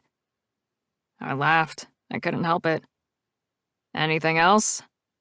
She pouted, and I wanted to go up there and wipe that look right off her face, preferably with a kiss. I shook myself, growling in self-annoyance. She's the asshole Maddox's mate. Pull yourself together. "You okay?" she asked, standing up and walking toward the door opening. I ran a frazzled hand through my hair. "Yeah, just had a bad day. Do you need anything from the car? Clothes, perhaps?" She inhaled deeply, her nostrils flaring as though she was controlling her temper. "Yes, I'd like my clothes." Did I trust her not to make a break for it? No, I didn't. "Tell me what you want and I'll get it for you." She crossed her arms over her chest, which was more ample than I'd originally thought. I tried not to stare. "It would be easier if I just came out and grabbed the things I needed," she said. I raised one eyebrow in her direction. "Can you guarantee me that once you get to your car, you'll just grab all your stuff and walk calmly and quietly back to the cabin?" She lifted her chin, only a fraction of an inch, but part of me kinda loved the defiant streak. "Yes," she said. I burst out laughing. "Sure you will. I'll just grab some shit and be back in a second." I jogged back to my dad's place where we'd parked the car she'd been driving when I'd stopped her, and grabbed a blanket and a suitcase. Then I trotted back to the front door of the cabin. I didn't hesitate as I walked over the threshold and deposited her things at her feet. "Here you go." Her pupils dilated as she stared at me, and I found myself wanting to grab hold of her, which was insane. She wasn't mine to grab. I backed away. "Do you have witch in your blood?" I asked. It wasn't unheard of for the witches to mix with the wolf shifters, though it was rare. She frowned before shaking her head and kneeling on the floor to open the huge suitcase I'd brought inside. She started to take out clothes, choosing some new jeans to change into. "No, both of my parents were wolf shifters." She glanced up at me as she got back to her feet, holding a new top and some underwear. I tried really hard not to stare at the bra she held. I was a grown man, after all. The sight of some basic white cotton underwear should not get my motor running like it suddenly was. I took another step back. Definitely a witch. She tilted her head to the side and looked at me in an assessing way. "I wish I was a witch. Then I'd be able to work out how to break that damn ward and get out of here." I chuckled as I backed up over the threshold. "I think I'll stay here overnight. I'll sleep on the porch, just in case your fiancé comes looking for you." There was a flash of something that looked like hurt in her dark eyes before she glanced down at her feet.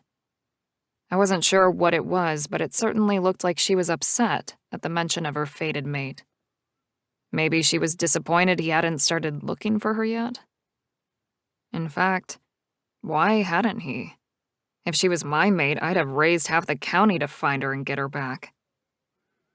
"Where's your cell phone?" I asked, realizing we hadn't checked her for one. She picked up her jeans, clinging to the fresh clothes. "In the car, I think. I lost my old one and picked up a new one in town yesterday, but didn't have time to charge it or anything." I frowned at her. Since when would someone travel as far as she had said she was going without charging her phone? That made no sense at all. "I'm going to go have a shower and get changed." She phrased it as though it was a question. I nodded as if she were my guest. "Go for it. But the hot water will only last about 3 minutes. Fair warning." That wasn't true, but I didn't want her disappearing for hours and using up my town's water supply. "No problem," she said, and bolted toward the bedroom. I sat down on a chair on the porch, and the idea of a hidden cell phone began to play over and over in my head. I got up off the chair and jogged down to her car. I checked the front seat, the back, and the trunk. No obvious sign of a new cell phone anywhere, or an old one for that matter. I looked back at the cabin. How could I have fallen for such an obvious trick? She could be on the phone to him right now, telling him where she was and how alone I was. I ran back to the cabin, barged through the open front door, into the bedroom, and opened the closed bathroom door. "What are you—" My accusation froze in my throat as her scream ricocheted around the bathroom walls. She was completely naked beneath the spray of water, and she certainly wasn't holding a cell phone. "Get out!" I backed away, scanning the room for signs of a charger or anything that would indicate she had a phone in here with her. "I'm sorry," I managed to mumble. "I thought— never mind."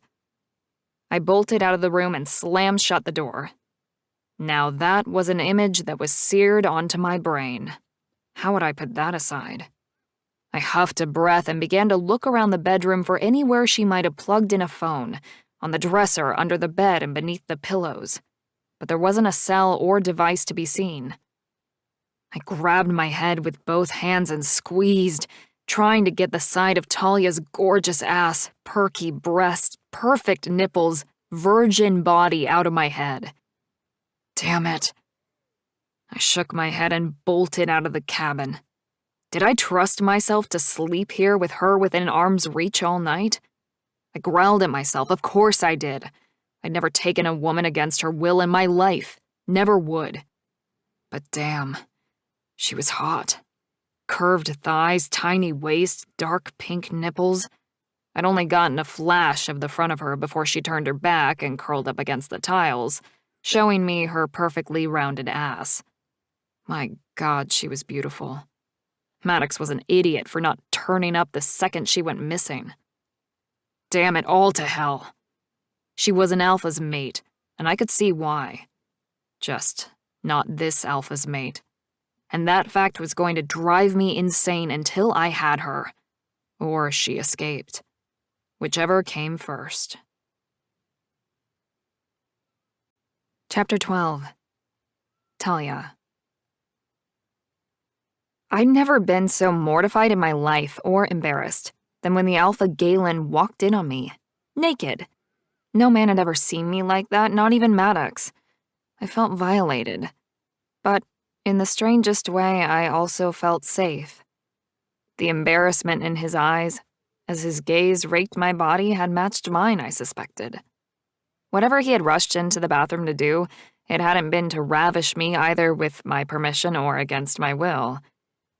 Galen's men so far had been respectful, but I'd been terrified to go to sleep.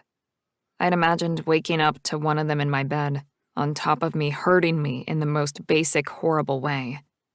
But after seeing the way Galen had responded to finding me in the shower, I knew I was going to sleep okay tonight.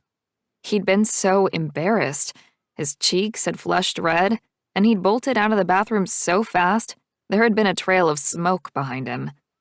Sure, he'd looked at me, all of me. But truth be told, I would have been hard-pressed not to stare at him if I'd found him completely naked, too. I finished my shower, staying longer than 3 minutes just to test out what he'd said, despite the way my heart raced in my chest, and my shifter shimmered just beneath the surface, ready to jump into wolf form if the need arose. When I crept into my room, I was wrapped in 2 towels, just to make sure Galen wouldn't see anything more than my ankles if he was sitting on my bed. But he wasn't there. The room was eerily empty.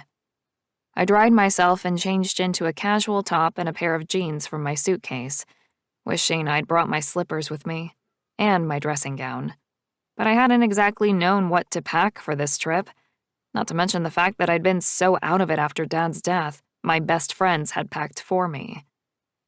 Once covered, I snuck out into the lounge to find it also empty. Disappointment hit me hard. I was as shocked by the feeling as I was by the fact that he wasn't inside anymore. Where did the disappointment stem from? "Hello?" I called out. Galen stuck his head in the front door, his eyes doing a cursory glance of my now dressed body, as if checking before he entered. Then he stepped into the room. "My apologies about before," he began, tucking his hands behind his back. I want you to know that despite the fact you're our prisoner and your pack tried to kill me and my father and all of our male pack members, I would never harm you in that way." I liked the fact that he felt like he needed to say it. I couldn't really say why. Maybe because I understood what sort of life we led, that things got dangerous and people got killed, and yet, watching this huge man apologize for walking in on me naked was humbling. He could have taken me if he'd wanted to.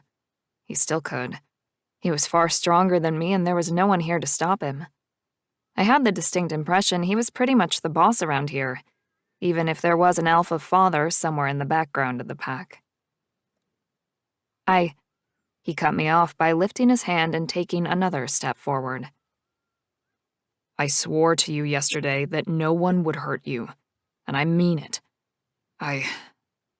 He shook his head, a frustrated growl coming from him. It was a beautiful thing to see, watching his tough side war so fervently with his good side.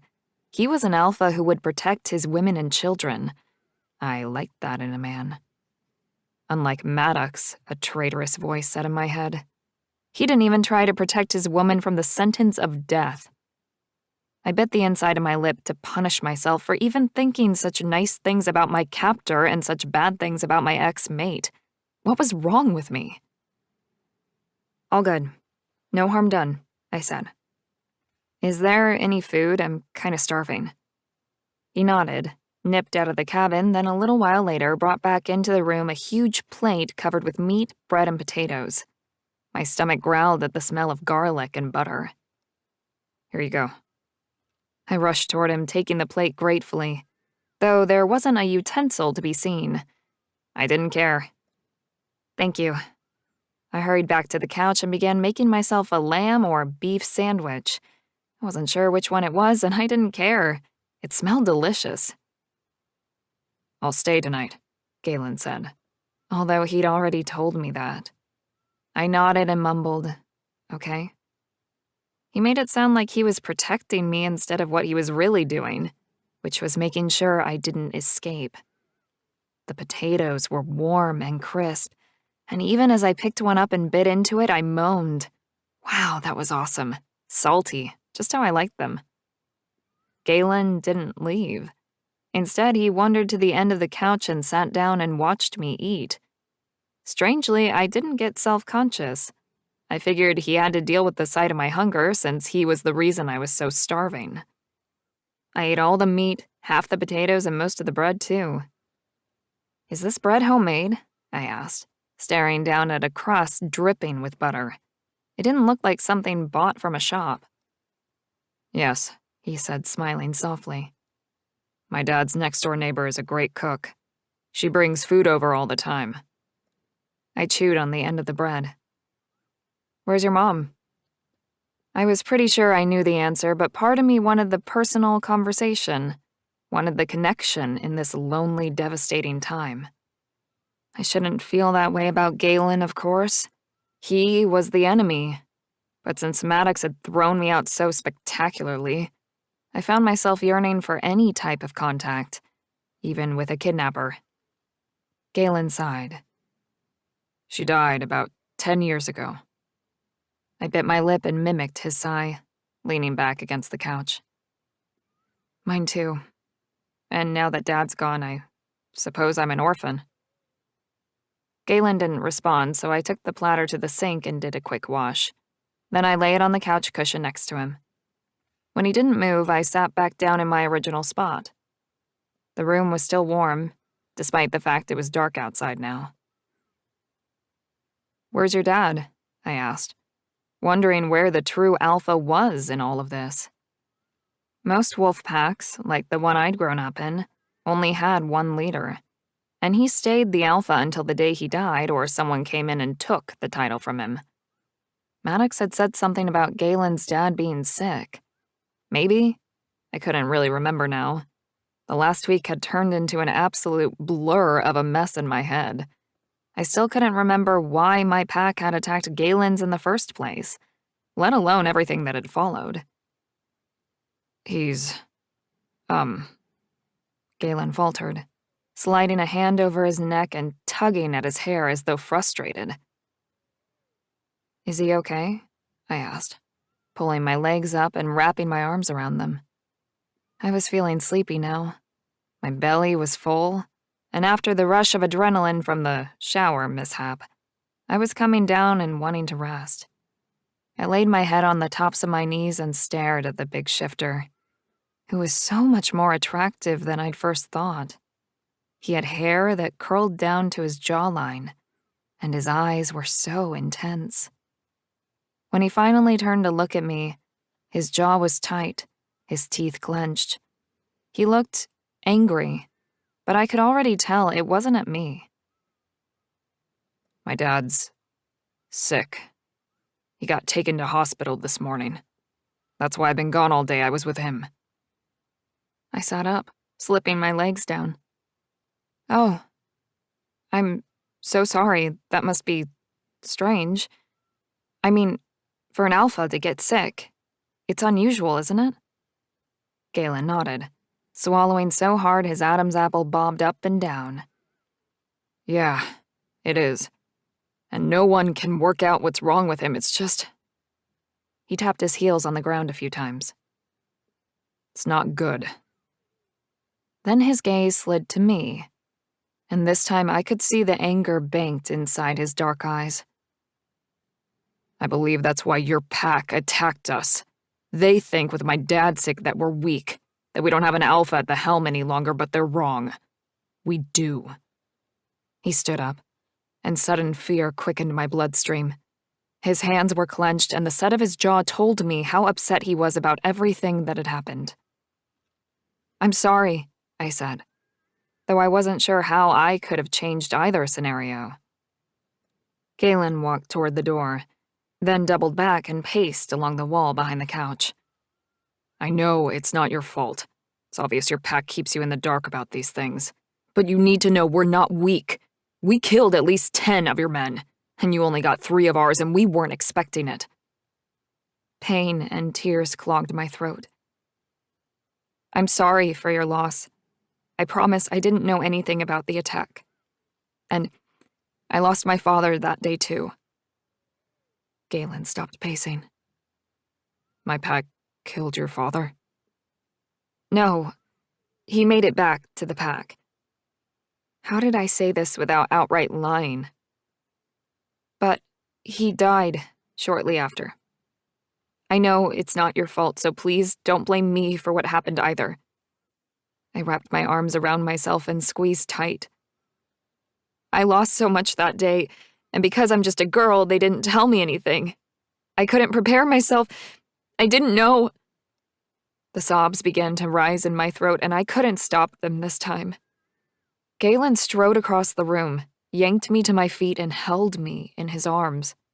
I pressed myself into him, crying against his huge chest. And this time I didn't fight the grief, nor stop myself from mourning my father the way I needed to. They'd taken him from me. I wasn't ready. It hadn't been his time. It wasn't fair. I'd lost everything and I'd done nothing wrong. I'd loved my father. I'd loved Maddox. I'd been kind and loyal, the best person I knew how to be, and everything I'd been taught made up a good female pack member. And this is how they repaid me? Killing my only remaining parent and taking away my future and my past in one fell swoop? Galen held my head to his chest and murmured, "Shh," as I cried until I was exhausted and could barely stand from the pain in my heart. He picked me up and carried me to the bed. I lay limp in his arms, too devastated to consider what I was doing. He lay me down and pulled up the blankets like I was a child and he was caring for me. I felt numb, dead inside. I could barely see through my aching, tear-filled eyes. "I'll go sleep on the couch," Galen murmured as he backed toward the door. "But if they need me at the hospital, I'll have to leave." I nodded and turned onto my side, nestling into the pillows. I wasn't sure why he was being so nice to me, but I wasn't looking a gift horse in the mouth after all the bad luck I'd had lately. "Thank you," I managed to choke out. "You've been very kind, Galen." I would figure all this out in the morning and decide what to do. For now, I closed my eyes and fell asleep, dreaming of big black wolves and death. Chapter 13. Galen. When I woke up around sunrise, my neck ached and I couldn't feel my left arm. I rolled off the uncomfortable couch and landed as quietly as I could so I didn't wake the girl sleeping in the room next door. Ouch. I stretched out my neck and hung my arm down straight to let the blood flow connect back to my brain. Then I shook the dead arm because I hated how it felt. Feeling came back in electrical pulsing bursts. I got to my feet and groaned. Last night was not the best night's sleep I'd ever had, but strangely, wasn't the worst either. "You've been so kind, Galen." Her voice kept replaying over and over in my head. She had sounded so forlorn, so broken. Where was that fucking mate of hers? Why hadn't he come to rescue her? Comforting Talia had been weirdly soothing to me. I was surrounded by stress and pain with my dad and everything else that was happening at the moment, and feeling helpless about so many things. But with her last night, I'd been able to help her, comfort her, and that had made the big wolf inside me happy. Which confused me even more. She wasn't my woman, she wasn't even of my pack. It shouldn't have felt so good to be with her. I walked to the bedroom door, which was still wide open, and stared into the room. Talia was lying on the bed, the blankets flung back and her face resting in sleep. Her lips were slightly open, and her gorgeous blonde and red hair was spread across the pillows. I turned away before I could admit that what I was feeling was close to passion, or lust or desire. I refused to covet another man's wife, even if they weren't yet married. It just wasn't acceptable. I wasn't religious by any stretch, but the original commandments were a pretty solid way to live your life in my view. There was a knock on the front door, then David stepped into the room. I pulled shut the bedroom door. "Hey man, you here to take over?" David nodded. "Yeah, if you want me to." "Please do. I need to go into town, check on my dad in the bar." I needed to work tonight. There were only so many nights I could let the bar staff run things without me. "Cool. Anything you want me to do, specifically?" "Yeah, make sure she's fed. And don't touch her." David's eyebrows shot up. "Touch her? Why would I touch her?" I huffed out a laugh. David was into guys, always had been. "Sorry, man, I just mean, leave her alone." "Easy," he said, and walked back into the sunshine. "I'll just sit on the porch until you get back." Concern coursed through me, which I tried to squash. No point worrying over a woman who was our prisoner. She couldn't escape. And with David outside, no one would get in. I might send one of the witches here to check on the wards, just to make sure they'll hold up against an attack if Talia's pack come to get her. Talia? Oh, crap. I tried for a casual shrug. Yeah, that's her name. I won't be long, man, thanks. I waved goodbye and jogged down the steps. I needed to be rid of the strange level of protectiveness I felt around Talia. She was the enemy, but my wolf didn't seem to care. I liked her.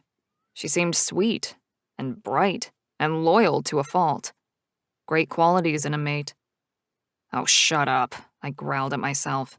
She's already somebody else's. And the last time I'd had the chance at a great mate, I'd failed to protect her. I didn't deserve another. In my truck, I sped off toward town, not bothering to look at the speed limit. I could tell by the way the trees were flying by that I wasn't doing anywhere near as low as 60. I went into the hospital where I was advised that Dad's condition hadn't changed. He was still on oxygen. And although the nurses said he'd woken up once or twice, he was sound asleep now and I wasn't going to wake him again. I checked on the bar, and everything was as it was when I left it a few days ago. I made a few phone calls and got my manager and best barman in for the night.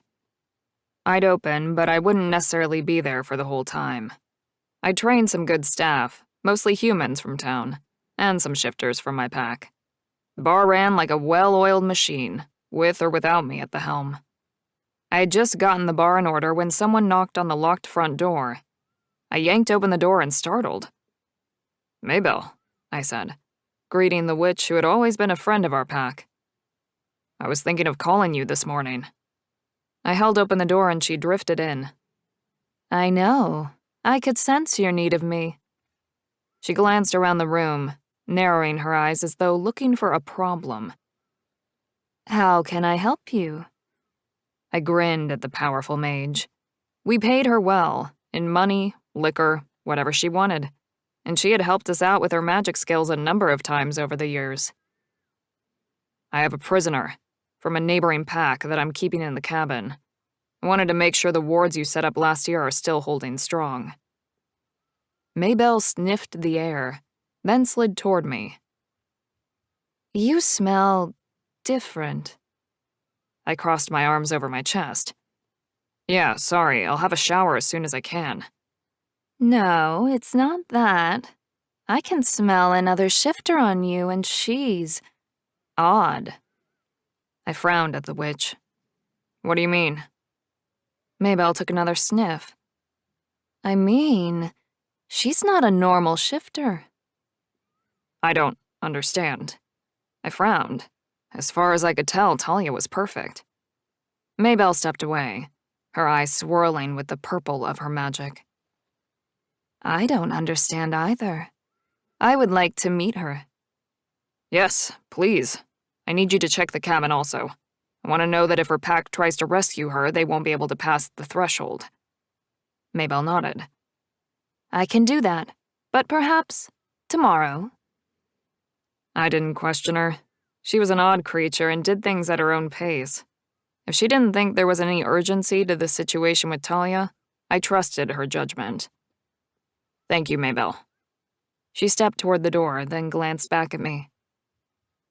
"Has your father told you of the demons that roam in our world?" I froze and stared at her, the hairs on the back of my neck standing on end.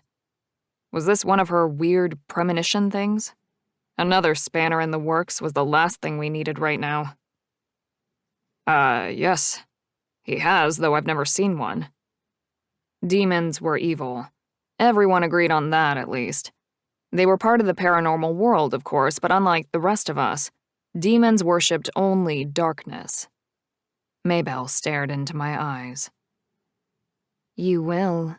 I've sensed them moving around, testing people." "What should I do when I see one?" I asked her, not having any idea what the answer would be. Were they deadly to us? Should I be concerned for my pack? Could I even kill one if I wanted to? "Do not be afraid of it," she said. They are here only as scouts, messengers for their evil masters.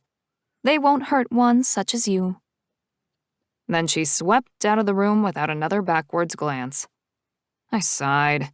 Witches were strange, and I could never quite work out how their minds worked, though they often came in handy when it came to magic needs relating to the pack. I filed away all the information Maybelle had just given me, and got back to what I was meant to be doing, sorting out the bar. After more phone calls, I ran up the stairs behind the bar that led to my small apartment on the top floor and had a quick shower. I scrubbed my skin, wondering what Maybelle had meant about Talia smelling strange. Was it possible that Maybelle had sensed the girl wasn't mine? Or from my pack's bloodlines? Or was it something else?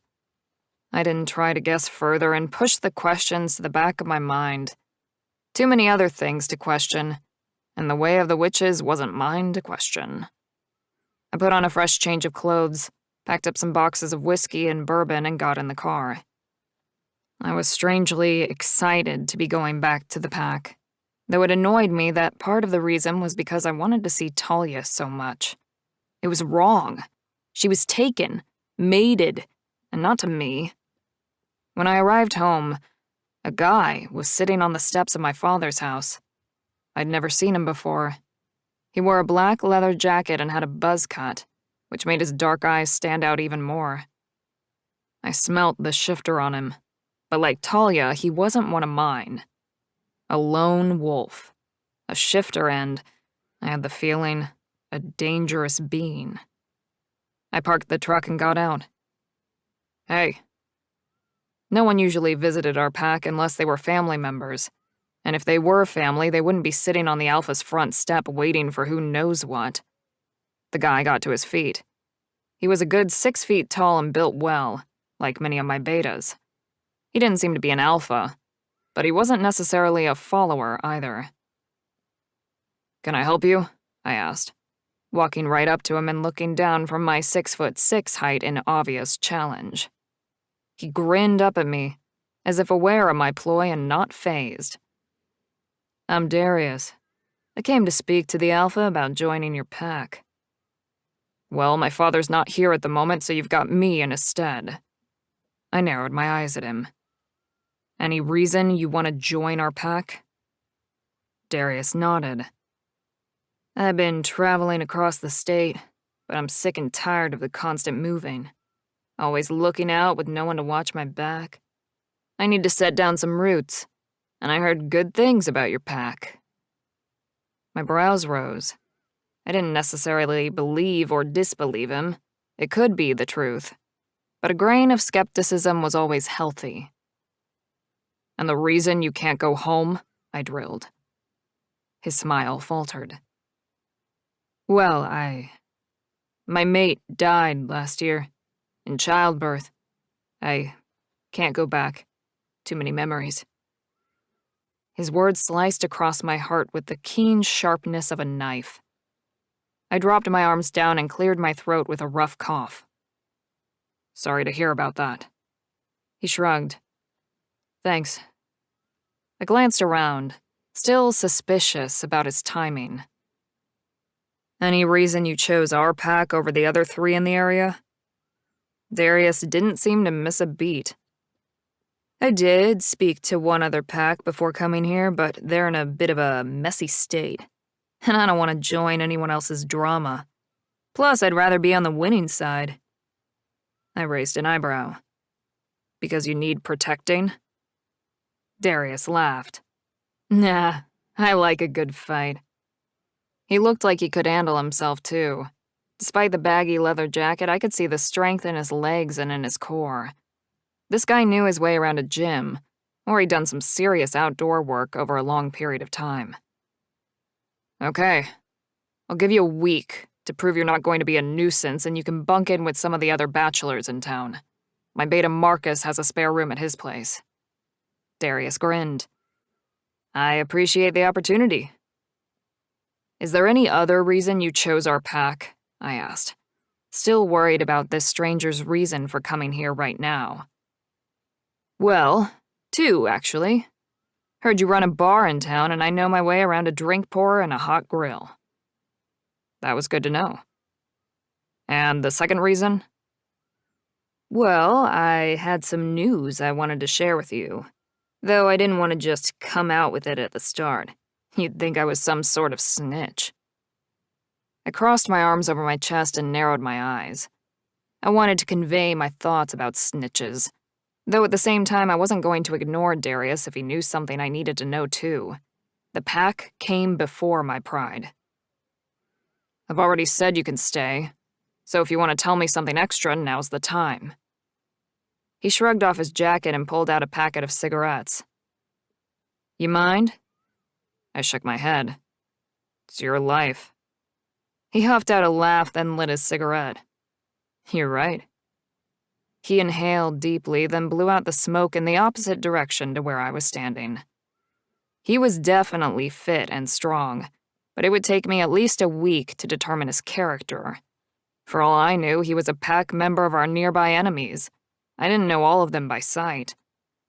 Though I was pretty sure I'd have recognized him if I'd ever seen him in town or in my bar before now. And I hadn't. So? I prompted. He stared at me. The other pack I tried to join? They're in a mess, right?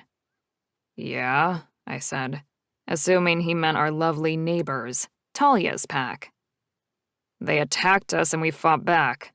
They've lost a lot of men. He nodded. Yeah, but it's not just that. What then? They're hunting someone. Hunting someone? Didn't he mean hunting for someone? I narrowed my eyes. Who? I assumed it must be Talia. I mean, why wouldn't they be hunting for her? I was astounded they hadn't come for her yet. Not that she would have been easy to follow the way she'd been driving. The Alpha's son's former fated mate. They threw her out of the pack and gave her 3 days to leave town. But they can feel her, and they know she's still around. They have orders to kill her on sight. Former fated mate? Maddox had rejected her? My mouth dropped open. It must have been the other way round, surely. It must have been Talia who rejected that loser Maddox. They're looking for Talia to kill her? How was that possible? What on earth could that girl have done to receive that sort of wrath? You know who they're looking for? I nodded. Yeah. I rubbed the space between my brows, trying to will away a sudden headache. I grabbed her the other night. One of my betas knew who she was, but she seemed to be headed out of the state, and I thought, fuck. I'd stopped her from leaving town. She'd been running away from her pack. If they'd given her 3 days to get away, she'd hit the deadline, and had passed her by some time ago. I grabbed my head on both sides of my skull and squeezed hard. Shit. What the hell was she playing at? Pretending she was still important to her pack? Though she had offered to leave and not look back, hadn't she? Had that been the truth? Was she really heading to an aunt in Wichita? What had she lied about? Thanks for letting me know, man. I'll introduce you to some of the guys, then I better go deal with Talia. I found Darius somewhere to sleep and introduced him around. Then I headed back to the cabin, fire in my belly and anger clenching my fists. What the hell was this shit? She must have been lying from the moment I got her. So what was the truth? And could I trust her to tell me anyway? I stormed up the steps and into the cabin. Talia was lying on her belly on the rug, reading a book. Her feet were crossed and her gorgeous thick hair was out and flowing down her back. My heart hurt just to look at her. She looked up at me, startled. You need to tell me what's going on, I said, putting a growl into the words. She jumped to her feet, her eyes huge and suddenly fearful. What do you mean? She whispered. I just found out that your pack is hunting you and you're to be killed on sight. And fated mate? What the fuck is that about, Talia? I thought you were set to marry the next alpha of your pack. She chewed on her bottom lip, a tremble going through her body. I could practically smell the fear on her. I was. What? Speak up. I was, she said, more forcefully before wrapping her arms around her middle. Well, what the hell happened?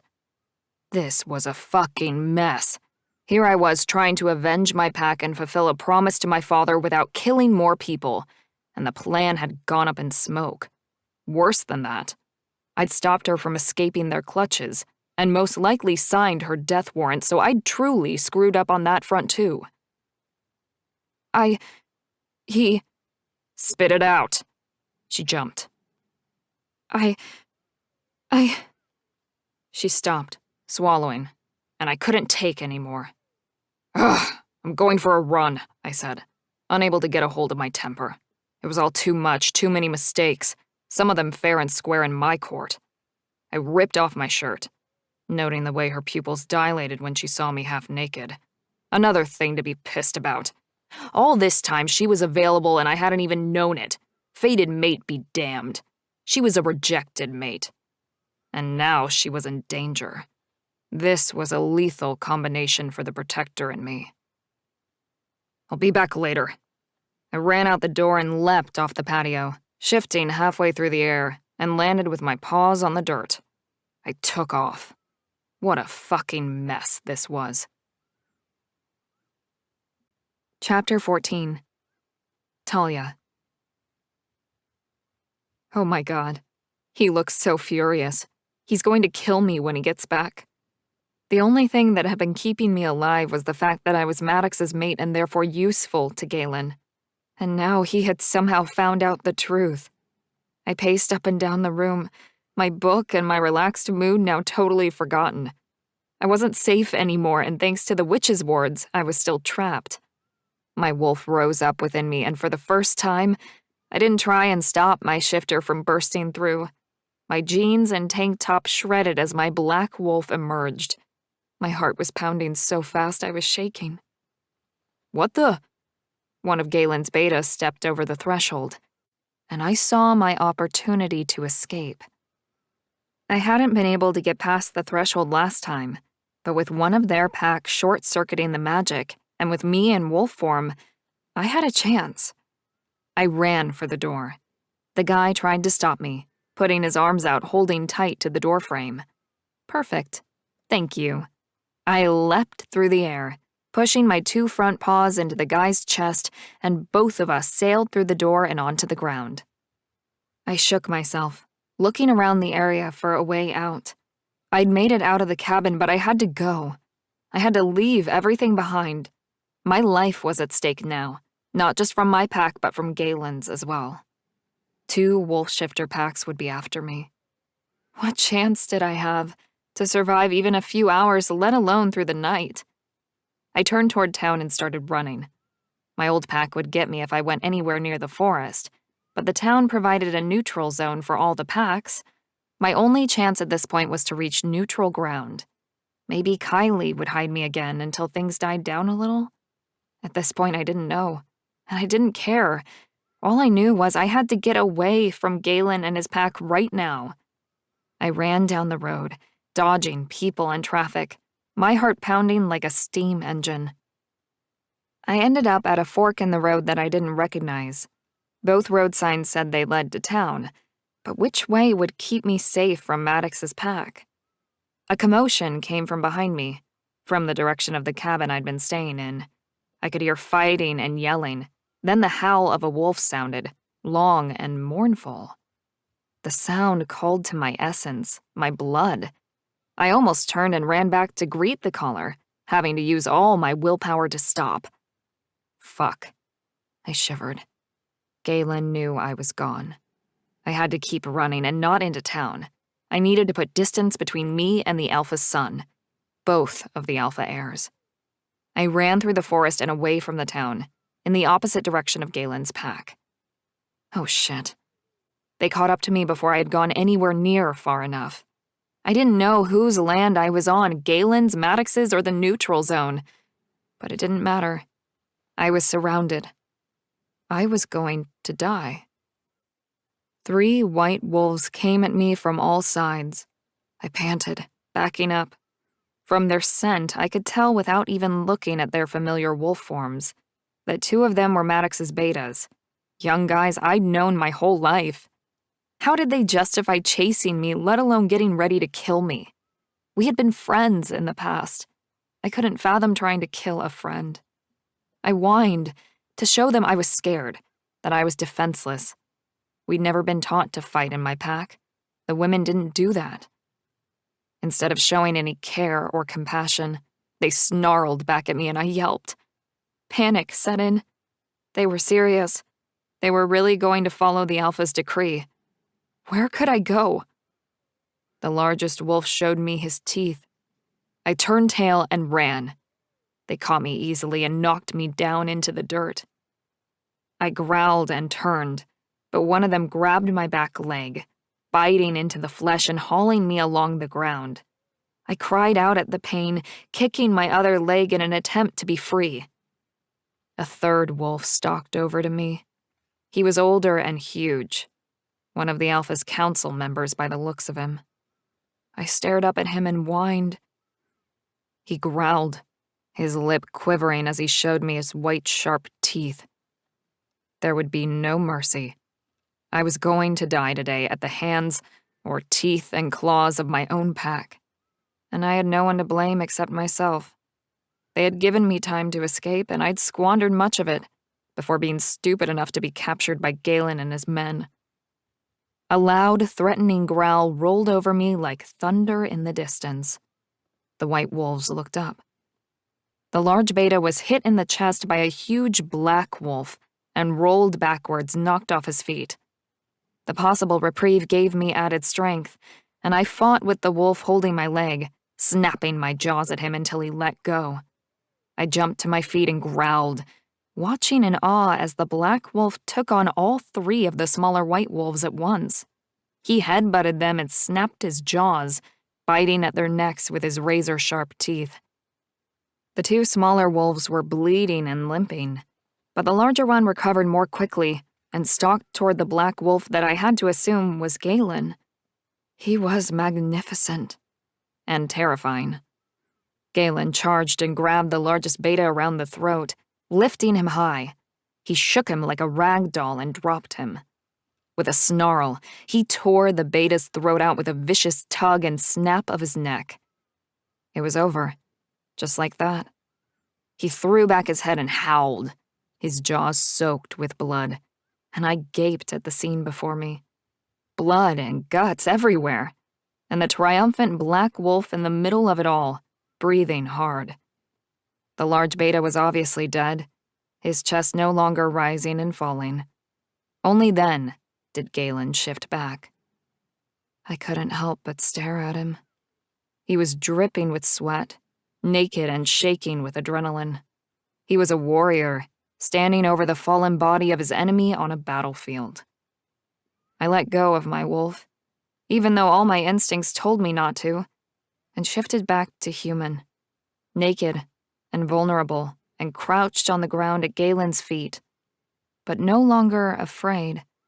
Not when Galen had just charged in to save me. I stared at him, wanting to say thanks, but unable to formulate words. No one had ever stood up for me the way he had just done. Not even Maddox, especially not Maddox. He was panting, and blood dripped from wounds in his flank and his side. When he turned to face me properly, his eyes were still shifted. I fucking hate killing those bastards. He spat on the ground, more blood painting the earth. I was shaking as well as naked, but Galen didn't have desire in his eyes as he stared at me. Thank you for saving me, I said through my chattering teeth, finally managing to get the words out. What else could I say? He really had saved my life. I owed him big time. I swallowed hard and forced myself to calm down, talk rationally. We're naked, surrounded by blood and guts, but we need to remain calm. How can I repay you? I asked as I sat up slowly. I can go, if you want me to. Now, if you'll let me grab my dad's car, I can leave right away. Go to my aunt in Wichita like I'd planned. Galen shook his head and bent down toward me, fierce and strong. No, you'll never make it. Your old pack will hunt you down well before you hit state lines. I have to try. I began to sob, biting my lip. I don't have anywhere else to go. My mom's gone. My dad, too. There's no one else. The only family I have left is in Wichita. Galen, please let me go. I have nothing and no one. My voice cracked, and I stopped. I couldn't be any more pathetic begging at his feet like this. Quickly, I got to my feet. He ran a hand through his hair, pushing the thick curls off his forehead. I'm offering you a place in my pack, Talia. Come back with me. I'll protect you. Shock pulsed through me. You'd really do that? Tears of gratitude burned in my eyes. How was it possible that after the ugly twist of human nature I'd seen in my own pack over the past few days, Galen, the enemy, could be so different? He nodded. I would do that, and I am. Come home with me. Be a part of my pack. I wrapped my arms around my shivering body. But why? He shrugged, his eyes finally shifting back to completely human. Because you need us, and I like you. I think you would fit in well with us. Do I have to give you another reason? Do you really want to travel all the way to Wichita and live outside a pack in a mostly human environment? I shook my head and held in the sob that rose. He liked me? I liked him too. He was a good man. He had shown that in many ways, even in the short time I'd known him. And he would be a fantastic alpha when the time came to inherit the throne from his father. I accept. Thank you. My heart, which had been so broken a few days ago, filled up to the point that I could barely speak. He nodded once. Let's shift and get back to the pack. It's safer that way, assuming you can travel in wolf form. I nodded. Of course I can. And I'd be honored to run beside you. He grinned, then chuckled. I feel a strange amount of protectiveness over you, and I'd prefer if the rest of the pack didn't see you like this. He indicated my nakedness, and I laughed, an unfamiliar weightlessness filling my chest. I couldn't remember the last time I had felt so cared for. I should never have survived these few days, not with so many things against me. My dad's mistakes, my pack's bloodlust, Galen's need for revenge. Somehow I'd made it through everything, so far. I had the feeling I was still on borrowed time, though. I smiled at the man who had officially just become my hero. I have to tell you something, Galen. Even if I feel that it is inappropriate to say, I believe I owe you the truth. Tell me. His jaw became tight, as if I was about to deliver news that was hard to take or bad. I laughed to try and break some of the tension. You're the only man who has ever seen me naked. So, yeah, I'd appreciate if you don't show me off to the rest of the pack like this. I held my arms out and shrugged, with the intention to show off my lackluster breasts and wobbling stomach. Galen's gaze, now that it was human, flared suddenly. There was more lust in his eyes than I was comfortable with, but I stood, proudly, a new member of his pack. Galen dragged his fingers down his face. For fuck's sake, Talia, don't say things like that. I didn't respond. I just let go of my human body and dropped down into my wolf. Then Galen transformed before me. His huge black wolf stood beside me, towering above in a much larger form than mine. Then he threw back his head and howled. I shivered. All that power. He was incredible. I looked once at the dead white wolf lying on the ground, then shook my head and turned away. I followed Galen back to his pack, my new home. Chapter 15. Galen. I took Talia back to the cabin to gather her clothes from her suitcase, and to my father's house to gather mine. Being naked in front of that girl was far too dangerous. She was too beautiful. and now that I knew she was available, my wolf howled for her. And that comment about being the only man who'd ever seen her naked? For fuck's sake, the girl would drive me insane with comments like that. My wolf practically leapt with joy inside my chest. I commanded my betas to meet me at the bar, got Talia to drive her car behind me, and we all met at my place. I figured we could both stay there for a while. I would be close to the hospital, and with the weekend coming, I had to work. "So, you said you work here?" Talia asked, glancing up at the sign outside my bar that read, "Howling Wolf." "Yeah, kind of," I said, unlocking the front door so that everyone else could join us for a meeting. "I own the bar and the apartment above it. I live up there." She stared at me, surprise in her wide eyes. Before I could answer the unspoken questions in the air, the front door opened and Marcus, David, and the new recruit, Darius, wandered in. "Hey guys, come grab a seat. I want you to officially meet Talia and work out our next move." The three betas came over to where we hung out around the bar and grabbed bar stools.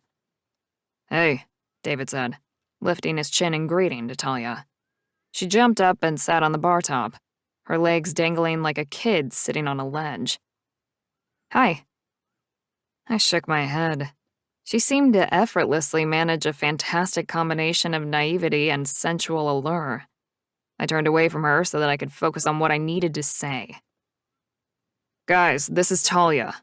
I've offered her sanctuary within our pack." "Sanctuary?" Marcus repeated. "Why does she need—" "Talia is going to stay here with me," I said, interrupting Marcus. I didn't need to explain myself to him. Then I heard my words as though from another place. I tightened my jaw. I hadn't expected to say it just like that, but now that I had, I wasn't taking it back. She needs our help, and we're going to give it. Her pack is after her. They plan to kill her if they catch her, and since we now share a common enemy, that makes us allies. The guys, to their credit, took my news in their stride. Mostly. The only show of surprise was a couple of raised eyebrows and surreptitious glances at Talia. "So, what do you need from us?" David asked. "Help," I said simply. "I want Talia kept safe. She knows her pack well and will be key in our revenge, and in staying one step ahead of them." I glanced up at Talia, who nodded once. We hadn't actually discussed her helping me get revenge on them for attacking our pack, but she seemed solid in relation to the idea, and I appreciated her not contradicting me in front of my betas. The guys and I talked about how we were going to obtain the revenge we sought, and threw around a whole lot of suggestions. We went back and forth, and in the end, came up with a few ideas but no actual solution. Not yet. Talia got up about halfway through the discussion and wandered around the bar, trailing her fingers over the furniture. Concern was etched on her face. I wondered if she was concerned about her old pack or something else. I would ask her as soon as we finished here. "Galen, I'm going for a quick walk," she whispered, once she had circled back to me. Then she spoke more loudly for everyone to hear. "Do you guys want anything from the bakery?" I shook my head, as did the others. "No," I confirmed. "Do you need any money or anything?" "No, I've got my own. I won't be long." She smiled at the guys, then slipped out the front door. The bakery was nearby, and this was neutral ground in town. She'd be safe enough for now. As soon as the door closed, Marcus turned to me. "What's with you and her?" I took a sip of my beer, then shrugged. "Nothing. What do you mean?" Marcus and David glanced at each other. "You're acting kinda possessive toward her. I mean, she's cute and all, but she's the other alpha's mate." I clamped my jaw down. "Not anymore." I leaned back in my chair and crossed my arms over my chest. They needed to shut up about her being another alpha's mate. It was in the past. Marcus's jaw dropped. "What do you mean?" I groaned, not sure I should be the one to tell them Talia's news, but what choice did I have? They'd find out soon enough. "The alpha of their pack rejected her. They've kicked her out." "What?" Marcus said, then grunted. those bastards. It's true, Darius said, finally speaking up. I heard it straight from some of their betas when I met them the other day. It was a love match, fated mates. So she must be pretty devastated if her mate has rejected her. There was silence around us as everyone in the room digested the new information. I hadn't really thought about what Talia must feel about her breakup. We better head back, Marcus said, jumping to his feet. Darius, I said, you interested in working a shift tonight in the bar? If I'm going to watch Talia, then I need an extra hand here. I'd still need to work, but an extra set of eyes on the drinks and the guys starting brawls was always handy, especially if I was running upstairs regularly to check on my new pack member. Yeah, of course, he said. Can you show me where things are now? I nodded. Sure. Marcus and David headed home, and Darius came around behind the bar and started going through the stock with me. Then it occurred to me that Talia wasn't back yet. Hey, how long's Talia been gone? I asked, walking back around to the front of the bar. Don't know. Darius tucked a cigarette behind his ear. Do you think she might be in trouble? No. The wolf packs around here have laws about fights in town. It's a neutral zone, I explained. There'd be hell to pay if they broke that law. We all have to abide by it. Darius shrugged. Yeah, but she's a single female on her own, and her whole pack is out to get her. Can you guarantee they'll all toe the line? My gut clenched tight and my heart sank. No, I couldn't guarantee anything when it came to another wolf pack. Why had I let her stroll out the door like that? If anything had happened to her, it would be on me. My wolf surged to the surface and I forced it back down. Here in town, I needed to stay human. I've got to go. I raced for the door and pulled it open. Where the hell did she say she was going? Darius came up behind me, even though I hadn't asked him to back me up. The bakery or something like that. Yes, that's right. I raced off. The bakery was on the next block. With Darius hot on my heels, I ran down the street in search of our lost wolf. Talia. I didn't know how to repay Galen and his pack for their kindness, until I remembered how much the male shifters in my old pack liked their food. These guys would surely be the same. A trip to the bakery was the least I could do to say thanks. I didn't just go to the bakery. Considering Galen had saved my life, I thought he deserved a bit more food in his belly than a few pies, and his pack members as well. I didn't have a kitchen, but I could get them some treats. I had money thanks to Dad. So I went to the bakery, the fruit and vegetable market, and then the candy shop. My arms loaded with food, I began the trek back to Galen's bar. I headed down an alleyway that would save me time in my trip back. I knew this town. It was neutral and therefore safe. Dark silhouettes in the distance emerged from the shadows, and out walked 3 large men I recognized, all in their 30s, all from my old pack. Noah had a shaved head and an orange-tinged beard. Justin was blonde and quiet, while Reed had dark eyes and dark hair. They were all deadly. I froze. Their faces lit up when they saw me, like it was the 4th of July. They shared a look, and the way they licked their lips in preparation of the kill made my stomach lurch and my heart begin to pound. I dropped the bags I was carrying. There were too many of them to take on alone, and yet I didn't want to simply run away. They would only chase me down, and getting them excited by the hunt wasn't a good idea. I could do this. I just had to stay calm, breathe. Maybe I could talk my way out of this. After all, we were in town. I picked up the bags and with careful, deliberate steps, began to back out of the alley. Hey, traitor! Where are you going? Reed called out. I kept walking faster. My heart pounded in my chest, but I didn't dare shift. We had rules, after all. Running footsteps thudded behind me. A large hand grabbed my shoulder and pulled me back. The food went flying, the paper bags breaking open and pastry spilling over the cobblestone path. I spun to face them, my hands tightening into fists. They hadn't shifted yet, and I assumed that was because of the rules about town. None of the humans were allowed to see us in wolf form. But I was one girl up against 3 guys. It didn't matter whether we were in wolf or human form. They outnumbered me and would outperform in strength 10 times over. Kaylin, where are you? What's up? I managed, though my stomach was tight and fear made my pulse quicken. What's up? Noah asked, sauntering closer. Why are you still here? You're meant to be long gone. You were given fair warning. Reed was on my right, and he advanced on me. I took a step back, feeling a stone wall at my spine. Damn, I was trapped. I was meant to be over the border by now, I whispered, trying to keep them talking while I worked out a plan. But I had car troubles and had to come back to sort it out. Car troubles was one way of explaining what had happened, I supposed. You should have gone while you had the chance, Noah said. Now we're gonna have to kill you because the Alpha wishes it. I swallowed hard, standing as tall as I could, even as they pressed in from all sides. My hands clutched at the wall, seeking to draw on its strength. But the town is a neutral zone, I said. Like Switzerland. Or that was how it had always been explained to us.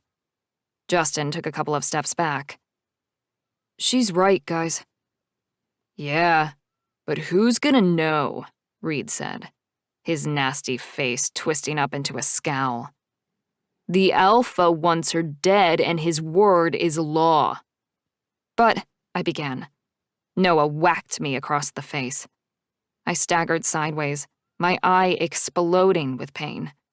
I stumbled away, trying to keep my balance and stay on my feet, but also trying to break up the little pack hunt they had going on. You need to stop, I said, squinting at them with my bad eye. You aren't allowed to attack me here in town. Justin hung back, a worried frown on his face. But Noah and Reed advanced on me. Their sneers were matching. The rules are there to protect our packs, but if no one shifts, you're just a girl who got mugged in an alleyway, Noah said. Reed swung his fist at me. I only just managed to duck out of the way. They were serious. They were going to beat me to death right here and now and blame it on a robbery gone wrong. What? So you're just gonna leave my dead body in the alley? I asked, hating the croaky sound of my voice. I had to stay on my toes and keep moving around so it was harder for them to hit me. Noah and Reed looked at each other and laughed. Hell yes. Good idea. Reed swung again, and this time he clipped my ear, hard. I went down, the cold cobblestones pressing into my hands. Shit. Get up. I jumped straight back up to my feet, ignoring the pain in my head.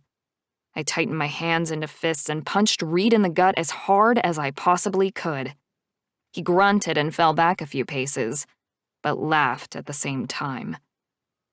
Really? Didn't think you had it in you. Noah stepped up instead of Reed and punched me across the face, making me lose sight for a moment. Then I fell onto my back on the cold stones. Get up. I couldn't fight these guys. I had to run. I groaned and rolled around on the stones, willing myself to get to my feet. My movements were slower this time. I was having difficulty keeping my vision in focus. But then I saw them laughing and clapping each other on the back. They thought they had already won. I groaned again and staggered a bit more, putting my hand up to my head and acting more disoriented than I really was, so they would think I was really gone. It worked. They gloated as I wiped at my mouth and moaned. They turned to give each other a high five, and I lunged forward and kicked Noah in the nuts. In the same move, I rounded and punched Reed again in the belly. Reed swiped at me as I pivoted and ran past them up the alley, back toward the street. I tripped over the smashed groceries but managed to remain upright and simply kept on going. Don't stop. Don't stop. My breathing was ragged as their footsteps charged behind me. "Help me!" I began to scream as I approached the alley entrance, appealing to anyone who might hear or care. Too late. One of the men grabbed my hair and pulled me back hard. Tears sprung to my eyes as I stared up into the ugly face of my attacker, Reed. His teeth had partially shifted, and he glared down at me with death in his eyes. I wouldn't beg or plead for my life. Not with him. Not with any of them. I bared my teeth and growled up at him, even as he yanked again on my hair, tilting my head further back. Nearby, someone yelled. Galen? I hoped it was Galen, and I hoped he would rip these guys apart. Reed twisted to face whoever was coming. The movement gave me a slight reprieve, and I got my footing, then kicked him hard in the knee. He grunted and pulled my head down. I went with his pull, then twisted out of his grip. It was Galen. He and the guy he had introduced as Darius raced toward us. Galen reached us first and punched Reed in the head over and over until the latter fell to the ground, his nose broken and bleeding all over the place. Then he came at Noah, who pulled a knife from his belt and held it out in front of himself in a defensive posture. He swiped at Galen, who jumped back and knocked Noah's arm out of the way. Galen brought his arm down on Noah like he was bowling a ball. Crack. Noah went down and didn't get back up. Reed went for Galen while his back was turned, but the new guy jumped in and turned to fight at Galen's back, lunging at Reed. He threw a punch at Reed's face. Reed staggered back. Justin looked between his buddies and Galen, then turned and ran away down the alley. I stumbled sideways, one eye already closed. Pain pushed me to pass out. I stood my ground as Darius threw another punch at Reed, knocking him out cold. Noah was still on the ground, his face covered in blood. He was either unconscious or dead. I didn't know, and I didn't care at this moment in time. Now who looks like they got mugged in an alleyway? I staggered over to my heroes. Thank you for saving my life. Again. Galen twisted to stare at me. His eyes shifted into his wolf. He took another step closer and pulled me up into his arms, holding me tightly against his body. My hero, I whispered, patting his chest. Galen growled something totally unintelligible, and I began to laugh until the darkness took me. Chapter 16. Galen. I carried Talia back to the bar and considered calling an ambulance. Her face was a mess. What do you think? I asked Darius, as I laid her down on my bed at my apartment above the bar. Should I take her to the hospital? She's a full wolf shifter, yeah? I nodded. Yeah, as far as I know. Then she should heal quickly. You got some ice for her face? Yeah, down in the bar. Can you get it? I wasn't leaving her anytime soon. In fact, she was banned from leaving my side ever again. Darius headed off and I knelt down beside her, brushing her hair off her face. Every time I leave you alone for 10 minutes, something like this happens to you.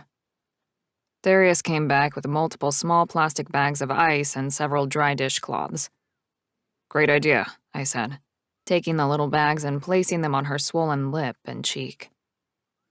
What sort of men do this to a girl? I said out loud, to no one in particular. Cowards, Darius answered, walking over to the corner and sitting on the chair there. 3 against 1 isn't a fair fight even if you're talking about men, let alone someone as young and small as Talia. I nodded, because I couldn't say anything else. My wolf had risen up inside me and it was hard to quiet. I clamped down hard to stop him from ripping through my body and causing a shift here and now. They deserve to be hunted down, those savages. Talia groaned, and her eyelids fluttered open. Who are... You're awake, I said, holding the ice to her jaw. And I'm talking about those monsters who attacked you. Are you okay? Do you want me to take you to the hospital? My father was there, so it would probably save me time, having the two people I was looking after stay in one place. "No, I'm fine," Talia said, closing her eyes. "I heal fast." "I'll head back to the pack for a shower," Darius said. "What time do you want me here for work?" "Shift starts at 8. People start coming in around 9 and it gets busiest around 11. "Be back at 8, Darius said, and then left. I withdrew my hand from Talia's face so I could stand up and pace. I can't believe those guys had the nerve to attack you in broad daylight, on neutral territory too. They could have killed you. This girl was trouble with a capital T. Her pack wouldn't stop until they had her. "They intended to," she said softly. I glanced down at her, and she smiled up at me, one eye swollen shut. "You saving me is beginning to become a habit." I sighed. "Yeah, well, maybe I'm trying to make up for the mistakes of my past." "What do you mean?" I groaned and grabbed the chair from the corner of the room, then dragged it over so I could sit by the side of her bed. "I don't really talk about this." She smiled, but didn't say anything, which was exactly what I needed, a moment to think. I bent forward, resting my elbows on my knees.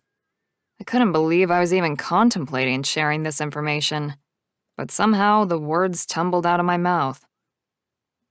Her name was Jessie. She was my girlfriend at the time, and we've been together for a year or so. "She was a pack member?" Talia asked. I nodded. "She was. We went to school together. We'd been friends a long time. Then we fell in love." I shrugged, the pain of speaking about Jessie getting to me. My heart still hurt. "What happened?" Talia asked, her voice gentle, soothing. "She died," I said, though it burnt my throat to admit it. Talia gasped. "How? What happened?" "We were attacked." I gulped loudly. "In the woods.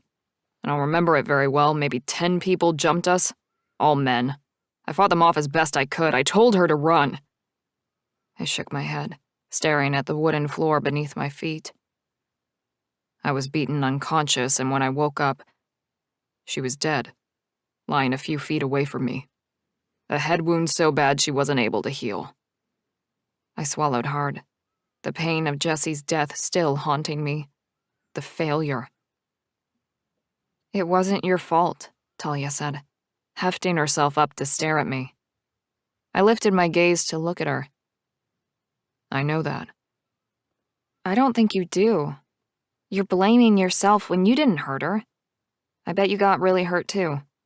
How bad were your wounds?" It was easier to show her. I stood up and reached over my head, drawing the shirt off my body. I pointed at my shoulder. "Knife wound here, slashed my belly." I indicated the thick white scar dissecting my abs. "Plus 20 stitches in my head." I put my hand up to the raised flesh cutting across my skull behind my ear. "Broken ribs, nose, eye socket." I swallowed hard. I shouldn't have survived, and the doctors at the hospital couldn't believe I had. Talia swung her legs over the side of the bed and stood up, the swelling on her face already noticeably improved. I raised my hands to cup her cheeks, staring at her injuries. "You're healing already." She smiled. "Good genes." She put her hands on my chest, and my heart stopped and then restarted double time. "You shouldn't have survived wounds like this, Galen," she whispered, running her fingers along the ugly white flesh of my belly wound. "Wolf shifters are hard to kill, but we are not immortal nor death-proof."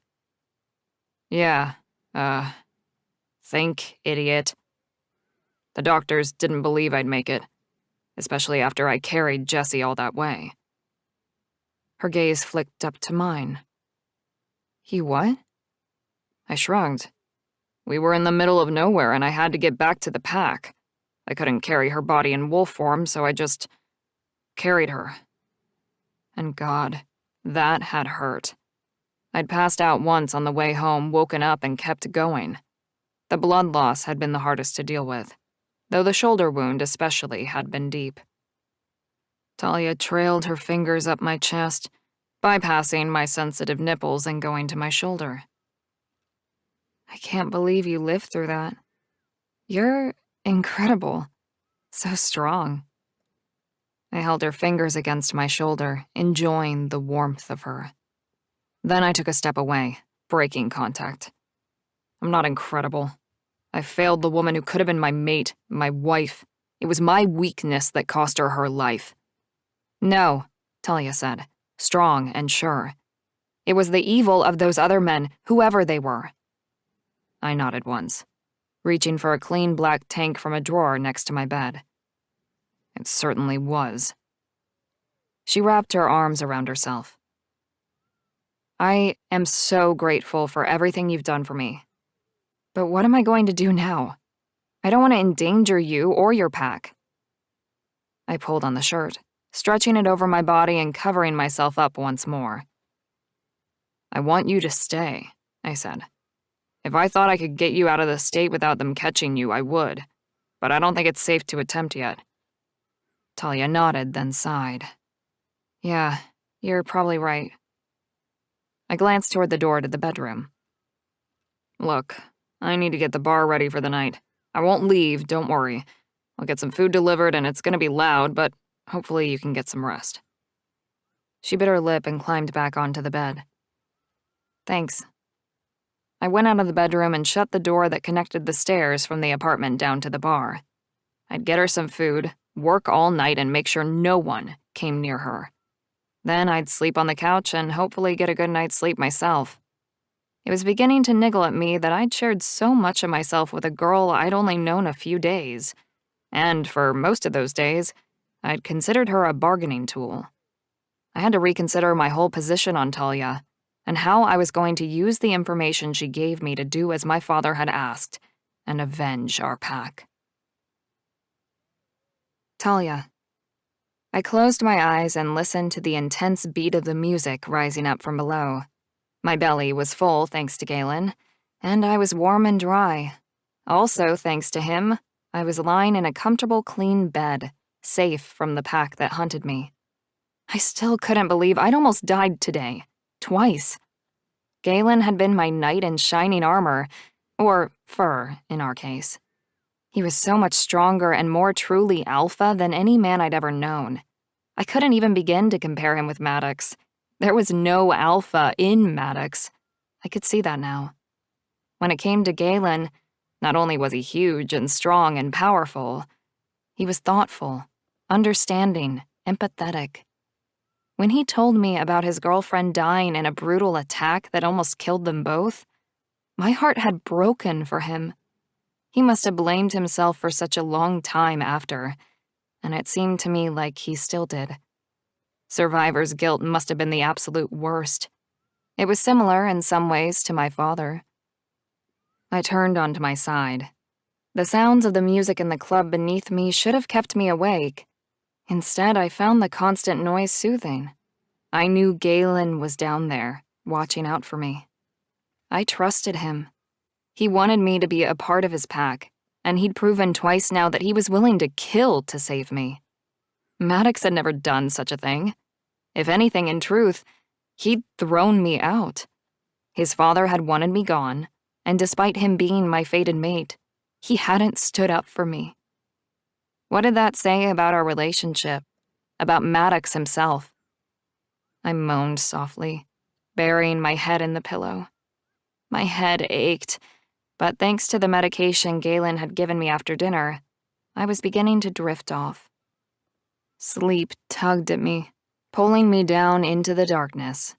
My body was sore and my heart had been broken, but I was still here, and I was still fighting for my life. And now I had a tiny bit of hope for the future, where earlier I had none. Yesterday, I hadn't been so sure I would fight if it came down to it, but today proved to me that I would and could. Despite losing everything, I desperately wanted to live, to see where the rest of my life's journey would take me. And at the moment, my journey had led to Galen, to his pack, with his scars and his strength. There were a lot worse places to be, and that included my old pack grounds. Chapter 17. Galen. Sleeping on my couch in the apartment was almost worse than sleeping on the old sofa in the cabin. When the sun rose, I woke up and rolled off the couch, falling to the ground with a thud. From the bed, Talia moaned softly but didn't wake. She was probably still a little doped up on pain medication. I got to my feet and walked over to her, staring down at her glorious red and gold hair and her beautiful face, as she rested peacefully on one of my pillows. She was looking so much healthier this morning. Most of the bruising and swelling was gone, leaving only remnants of the blood-smeared battle she'd waged yesterday. She couldn't fight, that was obvious, but she'd tried, and that said something for a female up against 3 males. I was proud of her, even though she wasn't mine to be proud of. Well, she was officially a member of my pack now, so I suppose that I was allowed to be at least a little. She could use some fighting lessons, though. I crept into the small kitchen and made eggs for breakfast, checking my cell phone for any messages from my betas. I'd told them I would bring Talia back to the pack this morning for her own safety and introduce her to some of the women. Then, while she was occupied and safe, I'd hunt with some of the men. I needed it. My nerves were stretched tight and I had to get out for a run. I still couldn't believe that I'd told Talia about Jessie. I didn't talk to anyone about her, not even my dad. It was a gruesome and dark part of my past that I never liked to look back on, let alone speak about. But Talia's very presence made me want to open up and talk to her. I didn't know how she did it, or what had possessed me to show her all my scars, but I had, literally and figuratively. "Good morning," came her small voice from behind me. I turned around, frying pan in hand. "Hey, you want some breakfast?" She nodded and rubbed her eyes like a sleepy kid. But there was nothing childish about the miles of leg that showed beneath the oversized sweater she'd worn to bed last night. Her thighs were creamy and smooth, and made me want to toss breakfast in the sink, throw her over my shoulder, and take her back to bed. I coughed to clear my throat. "Come sit down." I shoved off the papers and crap that had accumulated on my dining room table and put a couple of plates down. Talia sat, and I served her, the softness of the aura that surrounded her making me sigh. "Eat up. I've got juice and coffee if you want." "Thanks, this is great," she said, grabbing a fork and beginning to eat the scramble I'd made for her. It'd been so long since I'd had a woman stay in my bed. Too long to count, actually. I was a little rough on the whole breakfast with another person thing. "We'll go back to the pack this morning. It's safer there for you," I said, picking up my plate and sitting down next to her to eat. "That sounds great." She ate a few more forkfuls, then asked, "Where will I stay? At the log cabin again?" I laughed. "No, you're not my prisoner, and I don't like the idea of you being trapped in a house." She grinned at me. "You didn't seem to mind a couple of days ago." I shrugged. A lot has changed in 2 days. "Yes, it has." She stared at me, her eyes wide and vulnerable pools that I wanted to dive right into. I broke eye contact, scooped up the last of my eggs, and went to the sink to wash up. This girl wasn't good for me. I felt as young and vulnerable as an 18-year-old with his first crush. It was unsettling. "You want to get changed and we'll go right away?" She stood up and brought her plate over to me. "Yeah, of course. Thank you so much." I grimaced out a smile and started the dishes so she'd walk away. I was going to put her in Dad's house, but maybe I should shove her down the back of the pack with some of the other women her age. But what if her pack came to grab her and hurt some of our females? Nope, that wasn't happening. There was only one place where she would be safe, and that was right beside me. Talia walked back out of the bedroom a few minutes later in a pair of black leggings and a gray t-shirt. "All ready." "Great," I said, though my mouth was dry. "Give me 5 minutes and we'll go." I went and changed quickly, my hands shaking while I did. I was filled with nervous adrenaline. Damn, I really needed that run. I grabbed the keys, locked up, and escorted my new pack member to my truck. "Jump in and buckle your seatbelt," I told her, hopping in my side.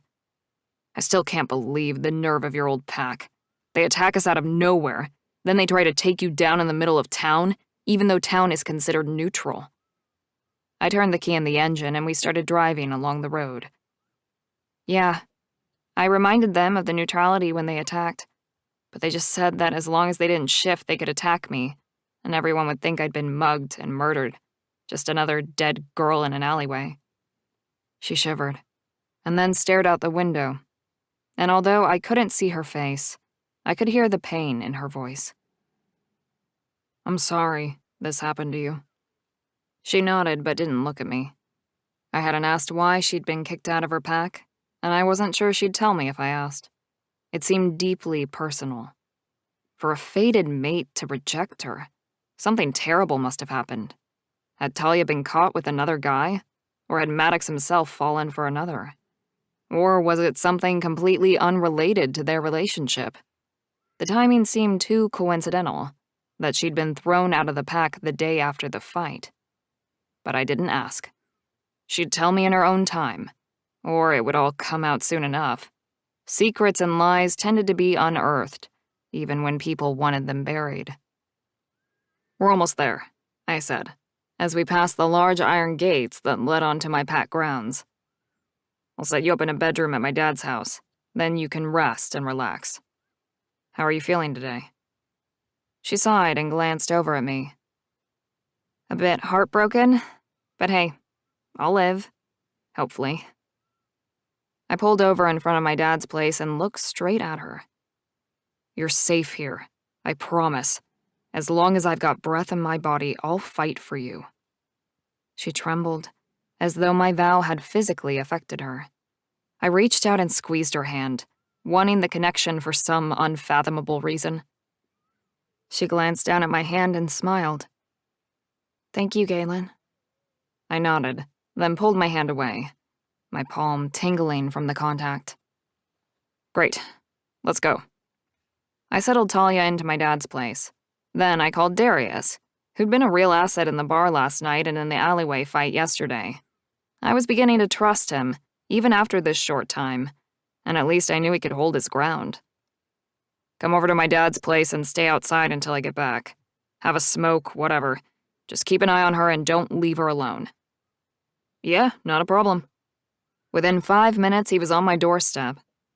"I won't be long," I told him. "I'll be back as soon as I can." Marcus waved at me from the front step of his place, and I jogged after him. My shifter was aching for a run. "Let's go, man. What are we looking for today? Rabbits? Foxes?" Marcus shrugged. "Whatever. Food is food, right?" I nodded. I wasn't hungry, and I never ate a live animal while in wolf form, but it was good for the pack to bring home game, and good for the local pest problem, too.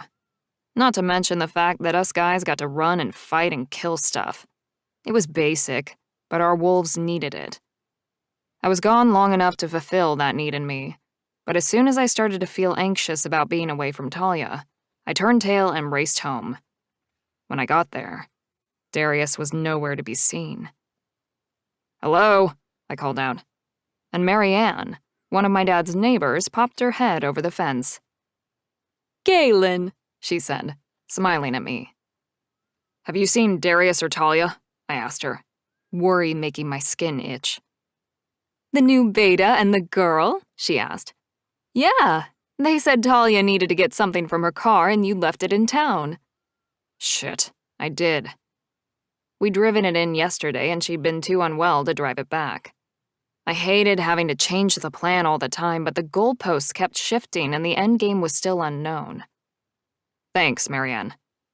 "They said they wouldn't be long."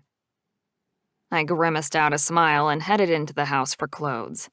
I'd begun to trust Darius, but not 100% yet. I didn't know him well enough to believe that Talia would be fine with him outside of these pack grounds. And I certainly didn't trust Talia's pack not to attack her again if they had the chance. I'd been there to save her the past 2 times, and I needed to make sure I was there again. I threw on some clothes, grabbed the keys, and jumped in my dad's truck, since they'd taken mine to the bar. My teeth were clenched tight as I pulled onto the main road and headed back into town. They were probably fine. I would see them driving on the other side of the street and they'd call me a fool for worrying. But I didn't turn back.